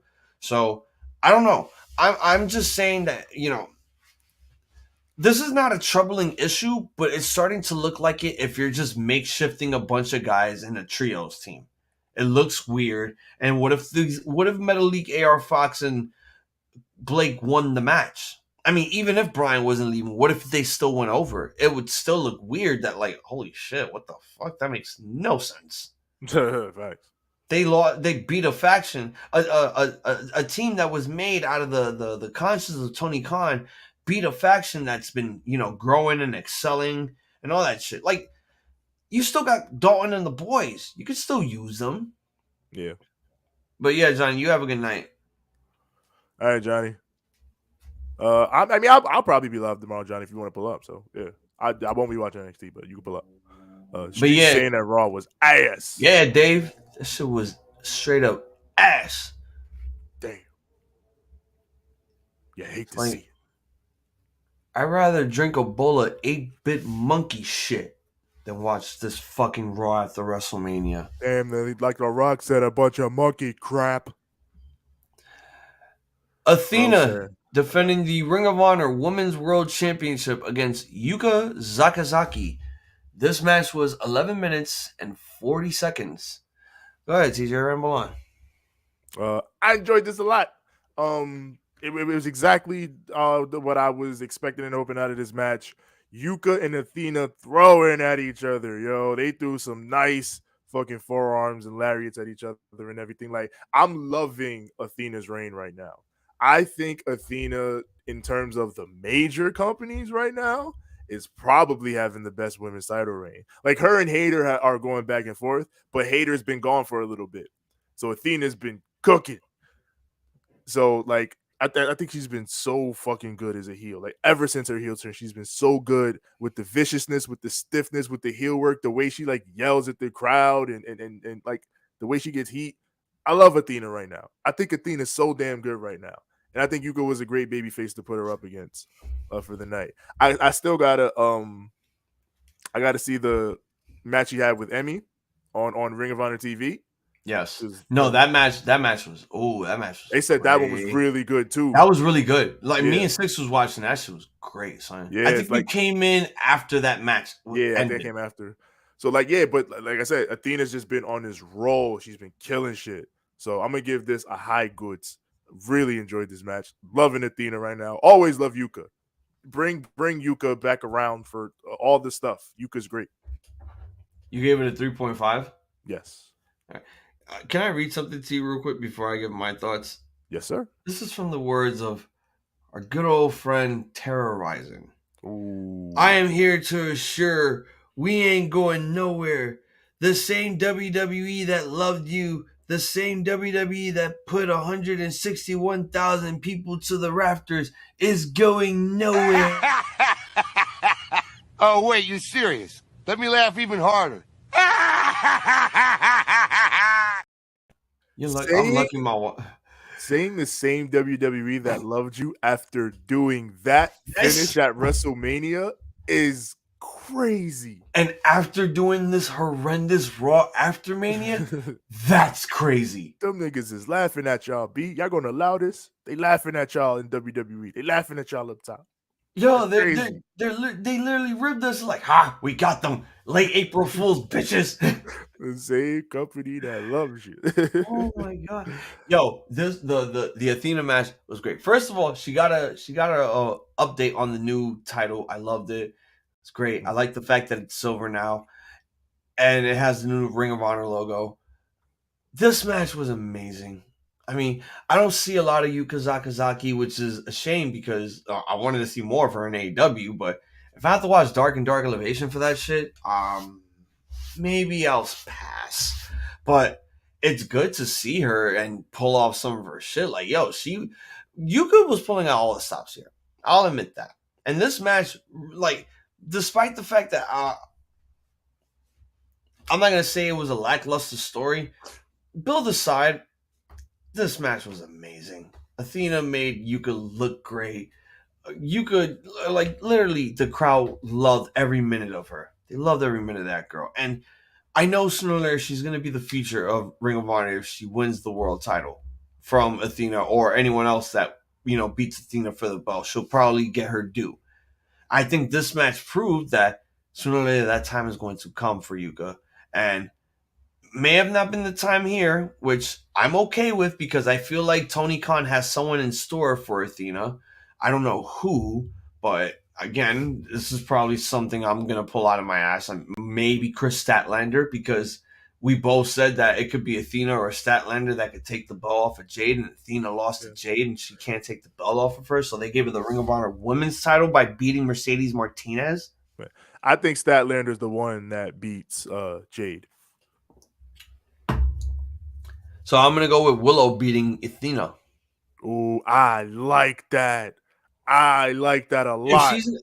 If it's not for the TBS title, then give her the Ring of Honor Women's World title. She put in a lot of work even when, Ring of Honor was about to close its doors because of COVID.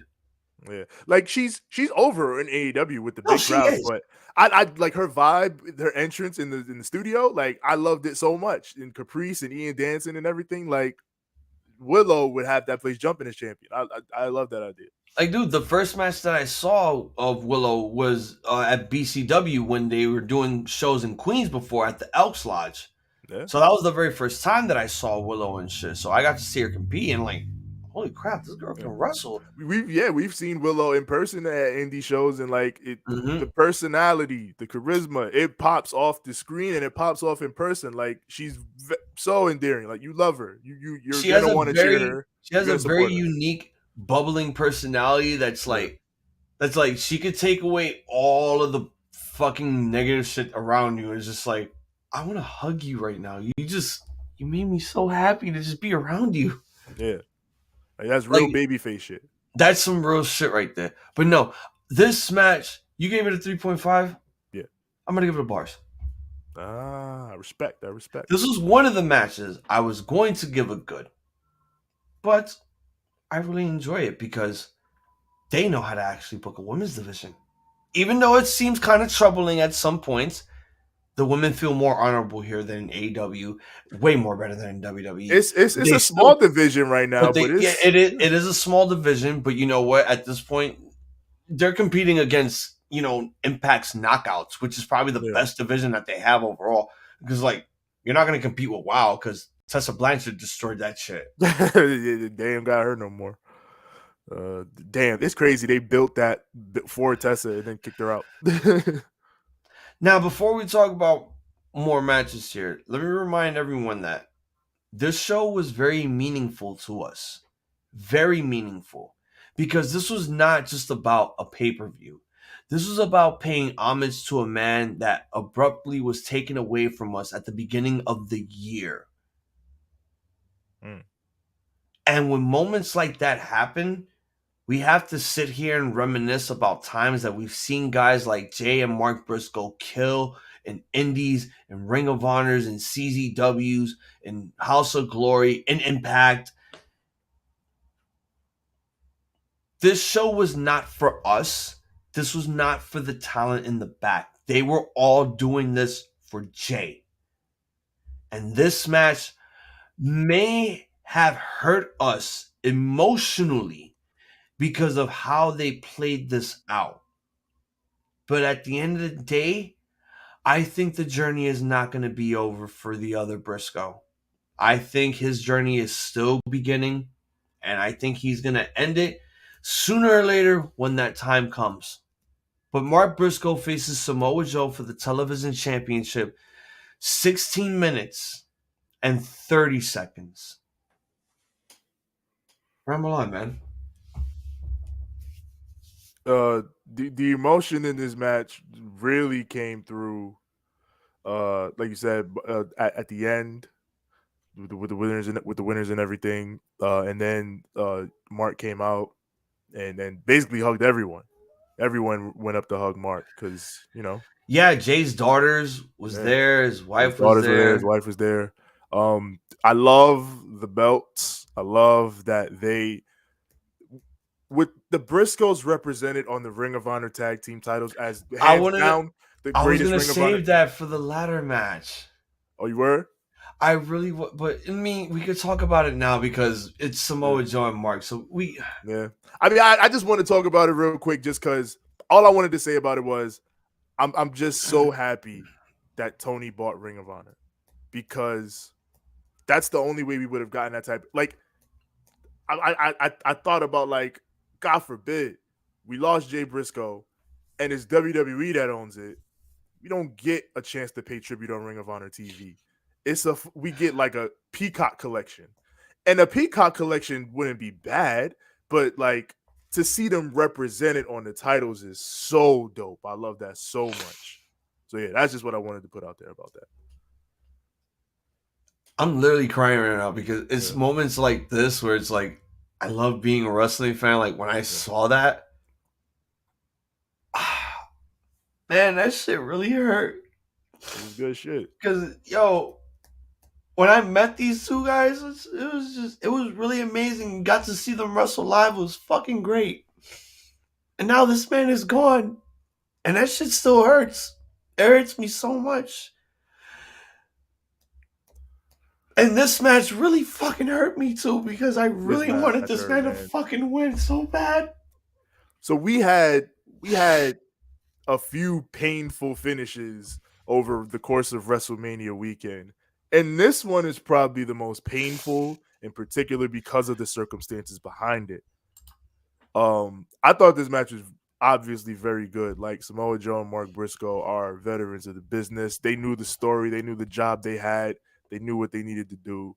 And I think the difference here is with the disappointment I felt at the end of this match, because I definitely felt disappointed. I was like, no, man. But I also felt that glimmer of hope and fire deep within the depths at the end is like, all right, he didn't get it this time, but you look at Mark Briscoe and you know he's not gonna quit, he's not gonna stop. And like the same thing as we're talking about is, you know, this is the first chapter of Cody's story. This is the first chapter of Mark Briscoe's journey to that title.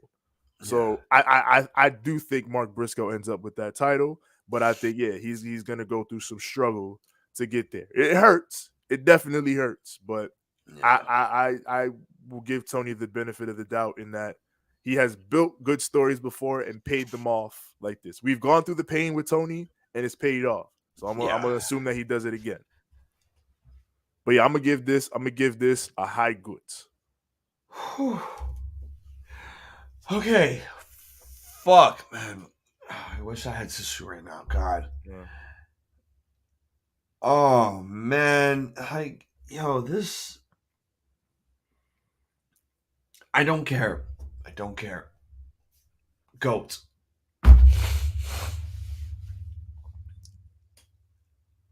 Mark is going to win the belt no matter what. The journey continues for him. He's going to achieve his goal, whether if it's the television or the world title. He's going to get his due. He just has to continue his journey going forward as a singles competitor. And I kind of wanted him to win here. I wanted him to do it for his brother. I wanted him to do it for the Briscoe family. And most importantly, I wanted him to do it for the chicken farm. But,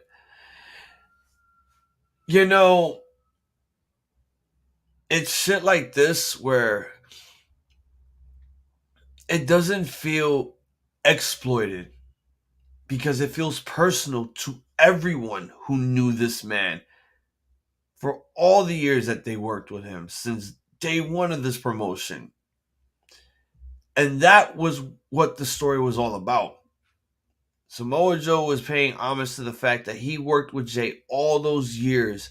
They had a really nasty rivalry that put Ring of Honor on the map, that had everybody talking. Mark could do the same thing that his brother did with Joe. I know he has that magic that his brother once had. And with him being gone, that magic was passed on to him. I know it sounds morbid. I know it sounds dark, but I think the torch was officially passed on to his brother. And now his brother has to carry that mantle, going into Ring of Honor, going in strong. And this is going to be the struggle that he has to go through. He is now going to be the Cinderella man of Ring of Honor. He's probably going to put this shit back on the map for all of this. That's why I'm giving this match a GOAT. I don't care if Joe won. This match was not even about the match. This was more about the story. Story. What's the story, people? Story. All over this match. This shit hit me. Like, I don't fucking cry a lot. I cry for New Japan matches, but I don't do that shit live. I keep that to myself. But this shit hit me when Young Wolf personally told me on the chat, Jay Briscoe is gone. I held it in, and I should have never did that. I'm probably happy that I got to get it all out now. I'm giving it a go. I don't care. Hiroshi Tanahashi taking on Daniel Garcia in a regular singles match. 12 minutes flat. Ramble on, man. While you do that, I'm gonna... Yeah, go do your thing real quick. Yeah. Tanahashi and Garcia, this was kind of like somewhat of a comported lesser version of a match that happens a little bit later on. The pure title match, in that you have this cocky, young up-and-coming star going up against a veteran of the business and a legend of the business and thinking he's hot shit and getting somewhat humbled. Like that, I'm gonna talk about that really being the story in the other match, but it was also slightly the story here in Daniel Garcia being a sports entertainment fuckboy. Yeah, he super fuckboy Daniel Garcia. But I mean, listen, this dude, when it comes to pure in ring, he's great beyond his years. Like he's young, but he's great beyond his years. And Tanahashi is just great, one of the greatest of all time. So obviously these two are gonna click and have a good match and work to the facilitations of that story. And yeah, I'm gonna give this a high good. So is it my turn now? It is in fact your turn. Mid! Oh damn. Oh damn. Now I did say maybe 2 or 3 matches were gonna get it good. Yeah. But I'm a terrible liar. Just 2.5. no. I mean, I can't give it that. This was a match that they added on the last minute, and Tony Khan likes to do that with no build, but they want to give us matches that we probably never seen before. These two didn't click for me. Maybe because I was already petered out from what I saw earlier. Maybe that's yeah. There were a lot of strong emotional hooks matches type things in a row. So yeah. So I like this one. I fell off. Like I think I was just too distracted with other things, like checking stuff on my phone. Like I saw glimpses of the match here or there. I didn't hate it, but it was just like they added this match randomly at the last minute because they wanted to get more hours on the show. Like honestly, I think the show in general was about 3.5, maybe 4 hours tops. If you add the 0 hour, maybe 4 hours. Yeah, maybe if that, like 3, definitely topping out 3+. I'd have to look at our fucking stream again just to make sure. I mean, I could still do that, but I mean, I don't. I'm not gonna say this is the worst match on the card, but I love Tanahashi. I do. I respect the hell out of the man. I respect the hell out of Daniel Garcia and his craft, both of their crafts. But here's the thing. Tanahashi is already at the point where his body is about. I even said this. I think he's still just doing this to the point where his body is literally going to shut down on him in the middle of a match. He's trying to make that dramatic exit where everyone talks about what happened during his match. For him to leave and go get rested up, go get healed up. I don't know, man. I mean, I know us Japanese guys are fucking crazy, but I think Tanahashi is literally trying to be on some Ultra Instinct shit and excel to another level. And it's like, bro, you don't even got your front teeth anymore. Looking more and more like old man Tana every day. Like, bro, you're starting to look like fucking Homa. Oh my god, yeah, shit. But like, sooner or later you might lose your voice. You already lost your teeth. This man almost lost a part of his head. You don't see the marks on his fucking head? This guy's a deathmatch wrestler, a legendary deathmatch wrestler. Facts. So, I'm just saying, like, the match was not bad, but at this point, I'm really worried for Tanahashi's health. I'm really worried. And I don't want another statistic where he just didn't want to listen to doctor's orders and get rested. He wanted to just keep thriving, keep pushing, and keep becoming the main event star that he is. And it's just like, dude, it's not know when to call it quits, but know when to hang it up temporarily and focus on you. Okay? New Japan is going to be around forever. They ain't going to forget about you. But you seriously, honestly, I'm more worried about your health than you showing up at a wrestling show. I know the money's good for it, but bro, your health. Your fucking health. Yeah, hopefully. I mean, I'd have to imagine he feels okay enough, but I mean, yeah, Tana, we know he's grounded down to some extent. We know that.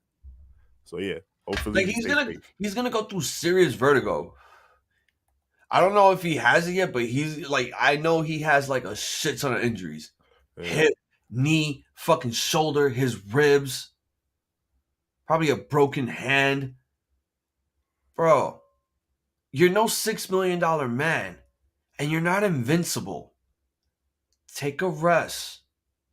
You know, eat some rare candies every now and then. But chill. You know, Hiromu fucking got murdered from Dragon Lee when he did that package suplex in America. That man was gone for 2 years. All you need is 2 years, bro. All you need is 2 years. Wow. I'm just saying. Like, I love this sport so much, but it's not that important for me to risk my body for. It is like you don't want to be a case where you have a irreversible injury or something like that. So hopefully it's on a like you don't want the like it's too hard. You don't want the rest of your wrestling career being I gotta do like fucking 9 ice baths. Yeah. Nah, man. Okay. Ooh, shit's about to get serious. Ooh, shit's about to get really serious. Yes. I think this is where the Meltzer scale goes off the charts. The very first ever Reach for the Sky ladder match for the vacant, brand new, dedicated to the Briscoes because of those beautiful side plates. Thank you, Tony. Hey, Johnny. Thank you, Tony. Tony. Thank you, Tony. You have been so far the best babyface in AEW in Ring of Honor. You still suck in AEW though. I got love for AEW, Tony. Ring of Honor, Tony cooking you though. I ain't gonna lie. That man is cooking. But we got the Lucha Bros taking on Top Flight, The Kingdom, Aussie Open, y La Facción Ingobernable.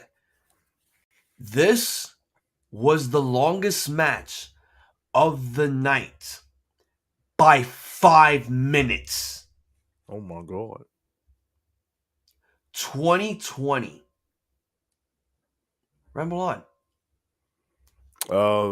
There were a lot of sort of big spot, maybe not a lot, but quite a few big spot showcased every team type matches on this weekend, and this was probably the best one. This was pretty fucking crazy, top to bottom. Everything from obviously Top Flight and the Lucha Bros being fucking generational ass high flyers, and even with Jalistico in there and Roosh working some perfect fun lucha. Roosh is one of my favorite heels in the game. I love Roosh. And even the Kingdom and obviously they pretty much explained it afterward. Like this match was for Mark and Jay. Like that's how they felt. This is about family for them. I feel like the Kingdom had one of the best performances ever in this match. I thought they were fucking fantastic throughout this match. So much great shit. Matt Taven kind of cooks in ladder matches. Now that I think about it. Yeah, he does. He kind of cooks. We saw him win the Ring of Honor World title. I told you that was going to happen. Nobody believed me. Matt Taven be kind of cooking now that I think about it. Aussie Open, who, are just one of the best teams in the world, honestly, right now. They're great.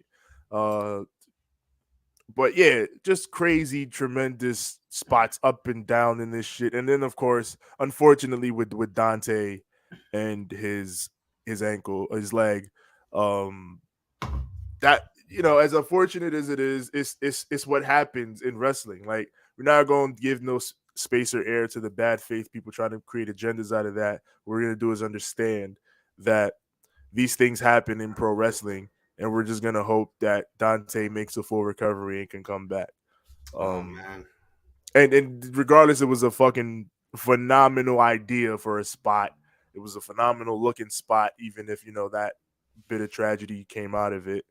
But, another part of a match that, ladder matches are dangerous. Ladder matches are crazy and they're spectacular and they're memorable. And, you incur all those risks when you get in there. This gets a bars, straight up bars. I thought this was a fucking fantastic ladder match with hard work and emotion from everybody involved. Lucha Bros winning. I mean, great call. Like who's better, few teams in the world better than Lucha Bros. And then, of course, the end with Mark coming out and hugging everybody. That elevated the whole moment. Like, again, like I said before, we don't get this if Ring of Honor is in a vault on Peacock or whatever. Like, the fact that we could get we could get more pay-per-views, we could get more TV, we could get more moments like this from Ring of Honor is beautiful. I love it. So I mean, hell, here's the thing. We may have the Honor Club, but who knows? We could watch actual Ring of Honor pay-per-views on here that are on this list. And they could actually have, if I'm looking right now, okay, they don't have it up yet, but they will have Supercard of Honor on here pretty soon for people who haven't seen it. So, yeah, keep your Honor Club on, you guys, at all costs. Because even though people are trying to make you pay $40 for their fucking pay-per-views, which is bullshit, keep your Honor Club. Because either way, like, within a week or a month later, that's just going to be up here. And you're going to enjoy what the fuck we saw. Yeah, so, yeah, you're getting your money worth with Honor Club. You're definitely getting your money's worth. You give it a bars, right? Yeah. This match was a fucking beautiful car crash.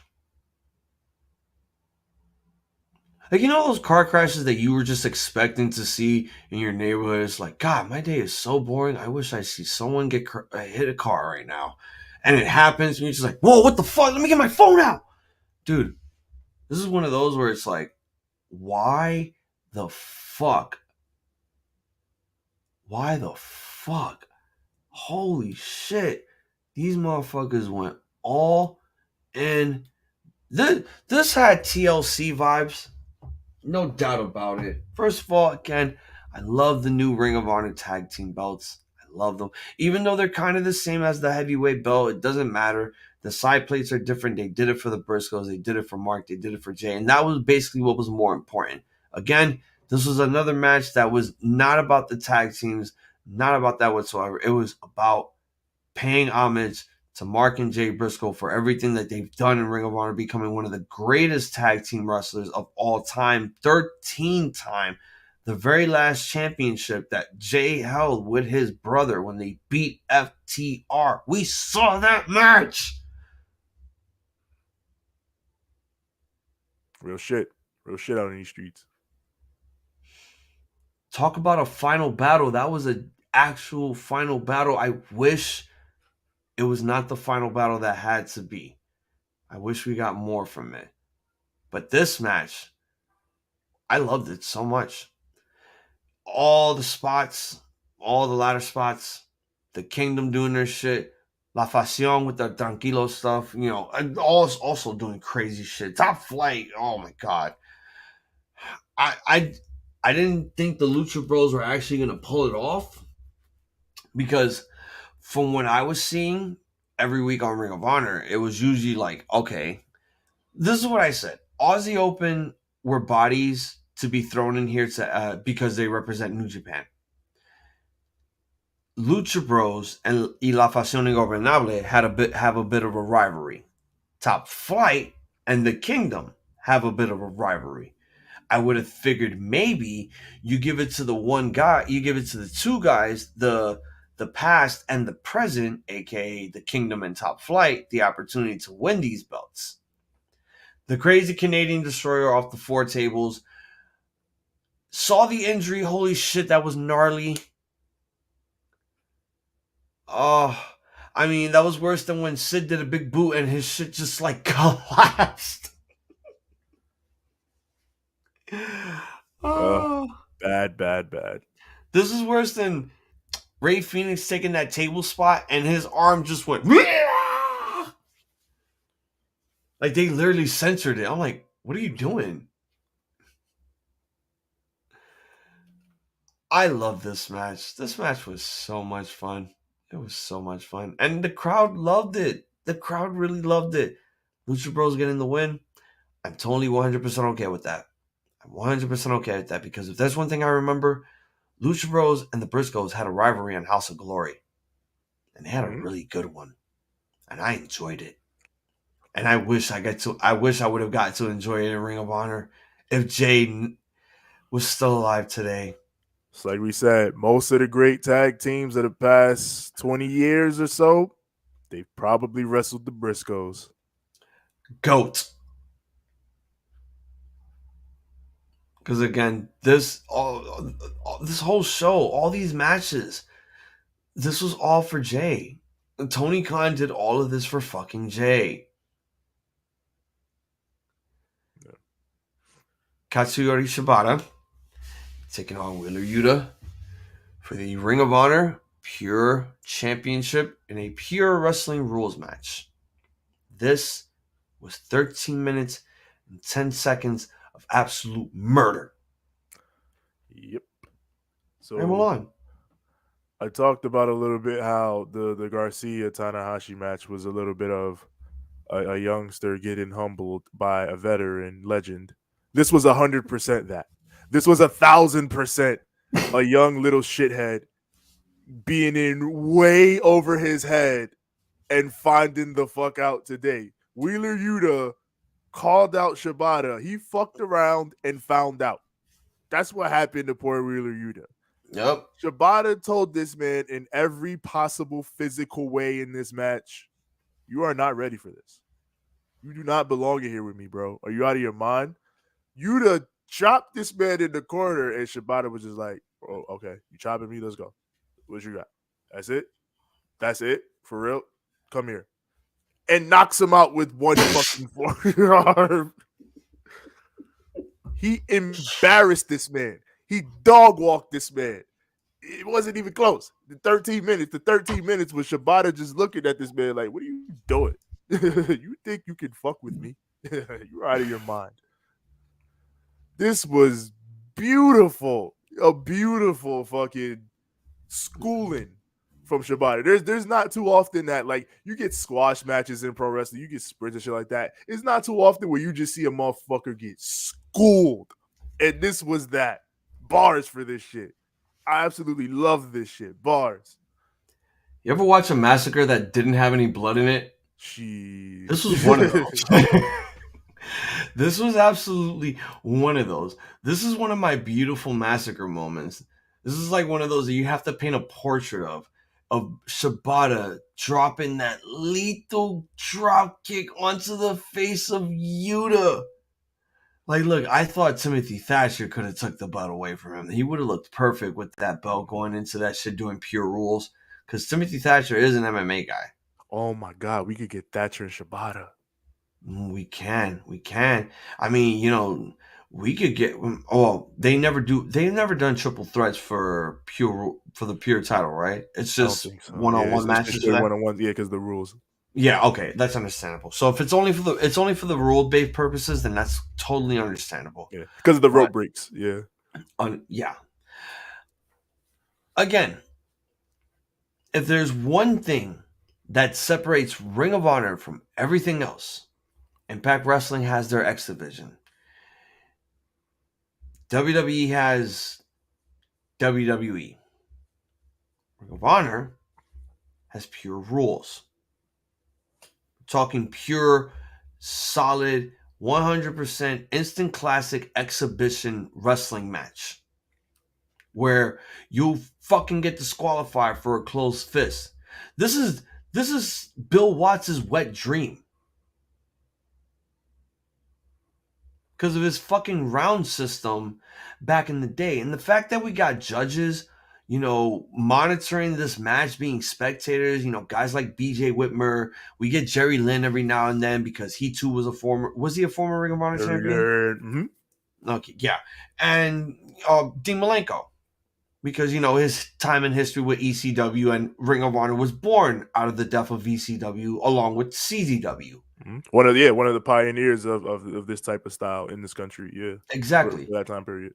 You know, even though like Dean Malenko was a cruiserweight, he worked his style. He worked very pure cruiserweight style.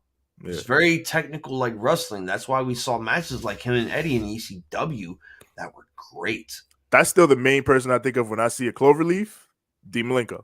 This man won PWI #1 like twice. Yeah. First person I ever saw do that, Cloverleaf. That's who I associated with. But this was Shibata's playing field. Like, I know we've said multiple times when we see him wrestle, we know not that he's limited. We know that he's very sparse with everything that he does now. He only gets lethal when it's necessary, but he does he does become an exhibitionist in that ring. It's like watching Bob Ross for 30 minutes paint a picture of nature. That's Shibata right there. He paints that picture until it's time to get serious. And that's the one thing that I can actually respect in a wrestler like Shibata. The fact that, you could be very limited, but also work very different styles instead of just one. You could work your amateur wrestling background, show off that exhibition-based style wrestling that a lot of people find as a rarity to see in a professional wrestling show. And then you could get serious with your hard-hitting moves and your kicks and your headbutts and all that stuff. Because guess what? That's how you fucking cook. That's how you build psychology. That's how a story gets built. Shit may be slow and methodical, but it's different from how Japanese tell their slow and methodical stories to how North Americans tell it. But that's just WWE. They do it stupidly. Other people can master it. Some people are perfectionists in that shit. Shibata is one of them. Next to maybe Kenny Omega, Randy Savage, Ricky Steamboat, Bryan Danielson. This was pure at his finest. And Wheeler Yuta got what he deserved here. GOAT. I'm just giving away all the goats here. This was the best show ever. Going goats at this motherfucker. This show was great, bro. It was a great show. Was a great show. Not even a great... this show was... I mean... it'd probably be tied with Revolution. If they let us... if they gave us this ending. They gave us this fucking ending, though. Now... this was the second match that was long. This was the one that's under 5 minutes from the ladder match. Eddie and Claudio Castagnoli for the Ring of Honor World Championship. 20 minutes, 15 seconds. So, yeah, basically 5 seconds away. Not 5 minutes. Okay. Another fucking story of heartbreaking... I mean, and actually, you should go read Ian Riccaboni's Twitter thread on this match because I think he put it even more perfectly than I could. Can you find it? I didn't get a chance to. I send it to you when I can. Okay. But he basically just talked about how Eddie has, and then this has been Eddie's story throughout most of his runs since he got signed to AEW. A decade and a half. Yeah, like his emotions get the better of him. He gets angry and he ruins opportunities for himself because he gets in his own head about things like that. And that's always been Eddie's crux. That's why he quit AEW. He was like, I'm getting too pissed off here. I can't handle it. And now he's here in Ring of Honor. Now he's going up against his fucking sworn enemy, Claudio Castagnoli. And for a large portion of the match, he's actually out wrestling him. Claudio, the guy that, that represents everything that Eddie has always been mad at, the guys that are top tier wrestlers, but guys that always look down upon him because he isn't, in the same shape as them because they perceive him to not put in the same work as they do. So Eddie taking that and proving to Claudio that he's wrong about him in the early going of this match, only for it to eventually fall apart down the line and for Eddie to fall apart and to get mad at Claudio because, like we've been talking about leading up, the story between these two for years has been one of just such intense hatred and, enmity and things like that. So you can't help but get mad when you win the ring with this man, right? So for Eddie to get into that mode and then fall apart and for Claudio to capitalize and be able to beat him in the most fucking dirty, disappointing. Like it's not even dirty because it's clean roll up, but like cheapest way. And they make no mistake, that intentionally booked that way, but cheapest way. Like you're pissed. Like when Mark lost, I was sad. When Eddie lost, I was pissed. I was like, no, you fucking no, Claudio, not this way. And that's what the type of emotion that Sony drove for with doing that finish.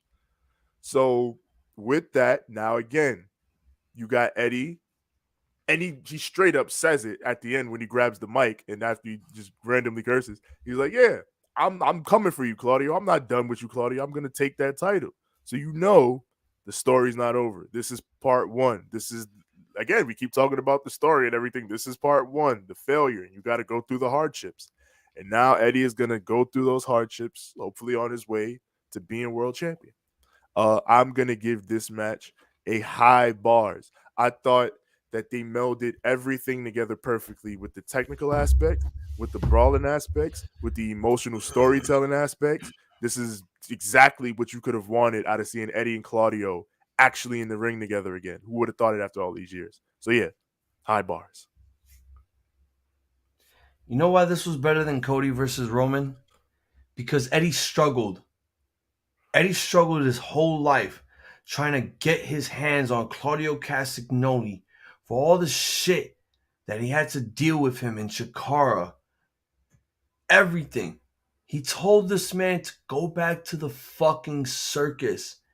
Eddie has struggled all of his life for one day for him to achieve that one goal, and that's to become world champion in a promotion that everybody knows about. This was the one opportunity for Eddie's struggles to finally come to an end. This was finally the one opportunity for Eddie to finally finish his story with Claudio. And what do? You basically gave your little brother the second controller, and the only thing that he could do is fucking Hadoukens.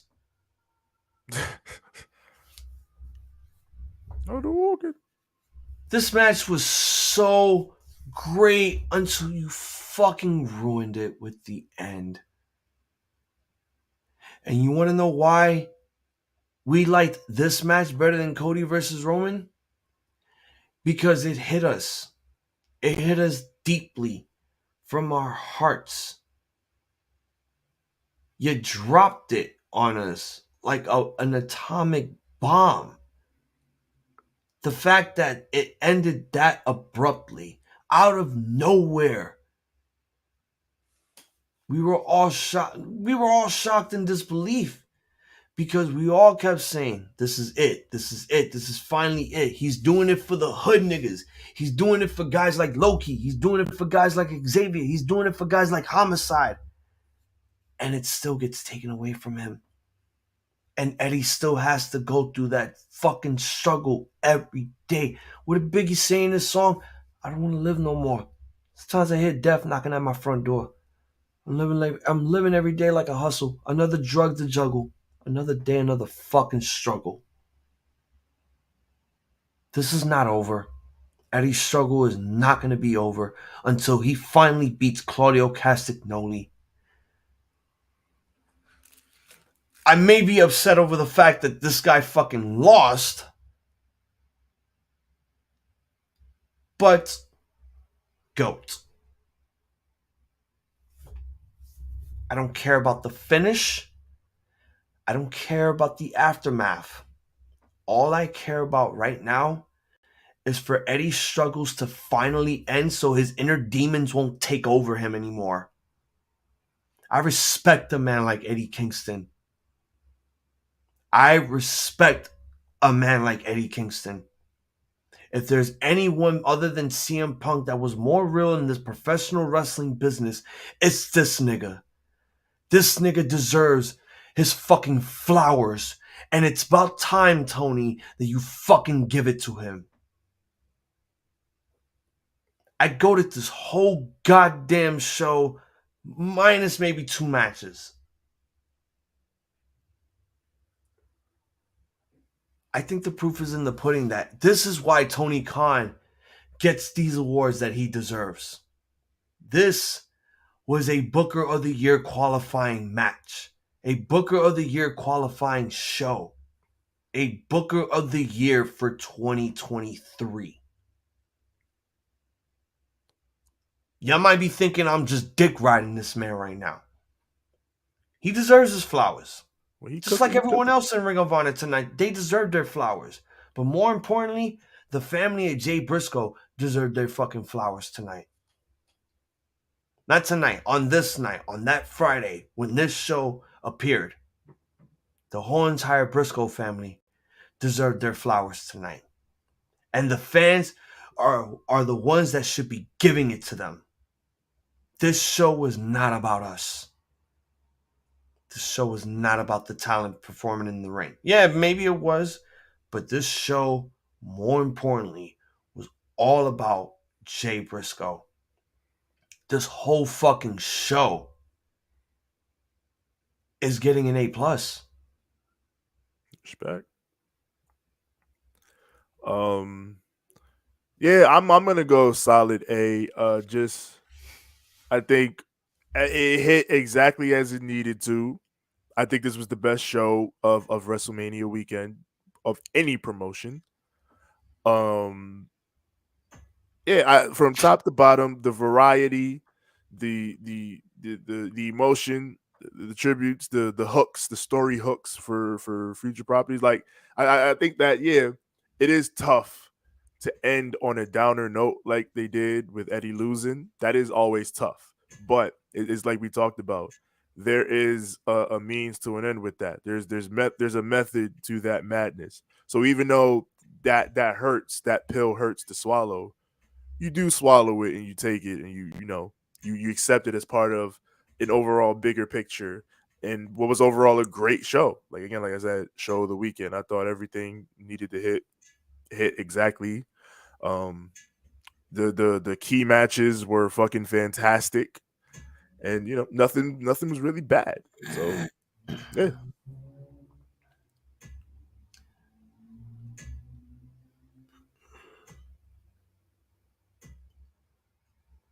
Yo, I didn't even think a recap like this would really hit me this hard. Fuck, bro. I didn't think that was gonna happen. I literally cried on air. What the hell is wrong with me? Oh, I don't feel like a man anymore. Oh God, I need to grow up. Yeah, people cry. It's fine. It's fine. Okay, so yeah, that is our Supercard of Honor recap. Here's what we got going on this week. Like I said last week, if you guys didn't hear that fucking rant that I did, I'm officially done with NXT. There's no more NXT. NXT is dead, buried, and for good. But I will be watching it off screen from time to time so I can know what the hell is going on. But TJ will be taking over here on Tuesdays with the gaming stuff. I will show up around 10:30. Me and him will probably do our GM draft and start our first week of WWE 2K23 GM mode. Our Tuesday night war. Tuesday Night Raw versus WCW Tuesday Nitro. My God. And AEW Watch Party with myself and Dave on the Pro Wrestling Podcast Wednesday. Making Impact returns this Thursday. SmackDown with Dave Friday on the Pro Wrestling Podcast. Myself and TJ Rampage on the Pro Wrestling Podcast after. And stay tuned for over the weekend. I don't know if we're going to be doing it live or if we're just going to record it, but we'll decide that factor sooner or later. We will be giving you guys our official Night 1 and Night 2 recaps of WrestleMania 39 goes Hollywood or sells out. And Sunday, if I have the chance, I will give you guys more Ramble of Honor since I might be doing that on a weekly basis now. Yeah. Just see if I get the crew together if they want to join me. Yeah, boy. But that's everything lined up for this week. Stay tuned for that. And with that being said, it is almost 12:30. I want to be on some warrior boying type shit. What are you selling? I want to finish this game so I can just play in hard mode already. Because, my God, I thought I forgot everything, but for some reason I still remembered. With that being said, TJ, why don't you let all the Ramblemaniacs, all the BC aliens know where to find us? Oh, yes. Yeah.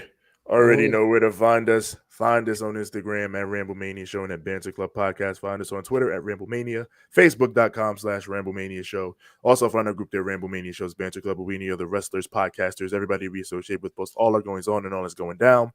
Far as audio goes, wherever audio is found, that's Apple Podcasts, Google Podcasts, Spotify, Stitcher, Anchor, TuneIn, Overcast. Everywhere your podcasts are found, search Ramblemania Show or Banter Club.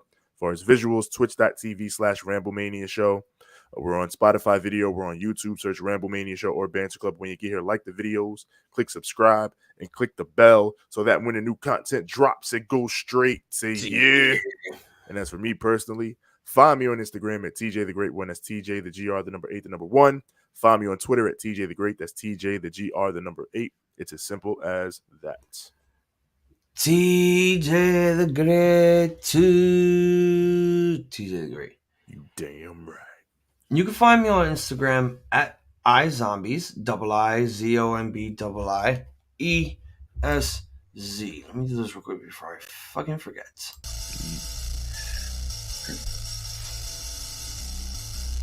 Holy shit, what the hell? Well, terrible Raw after WrestleMania. Don't do it again.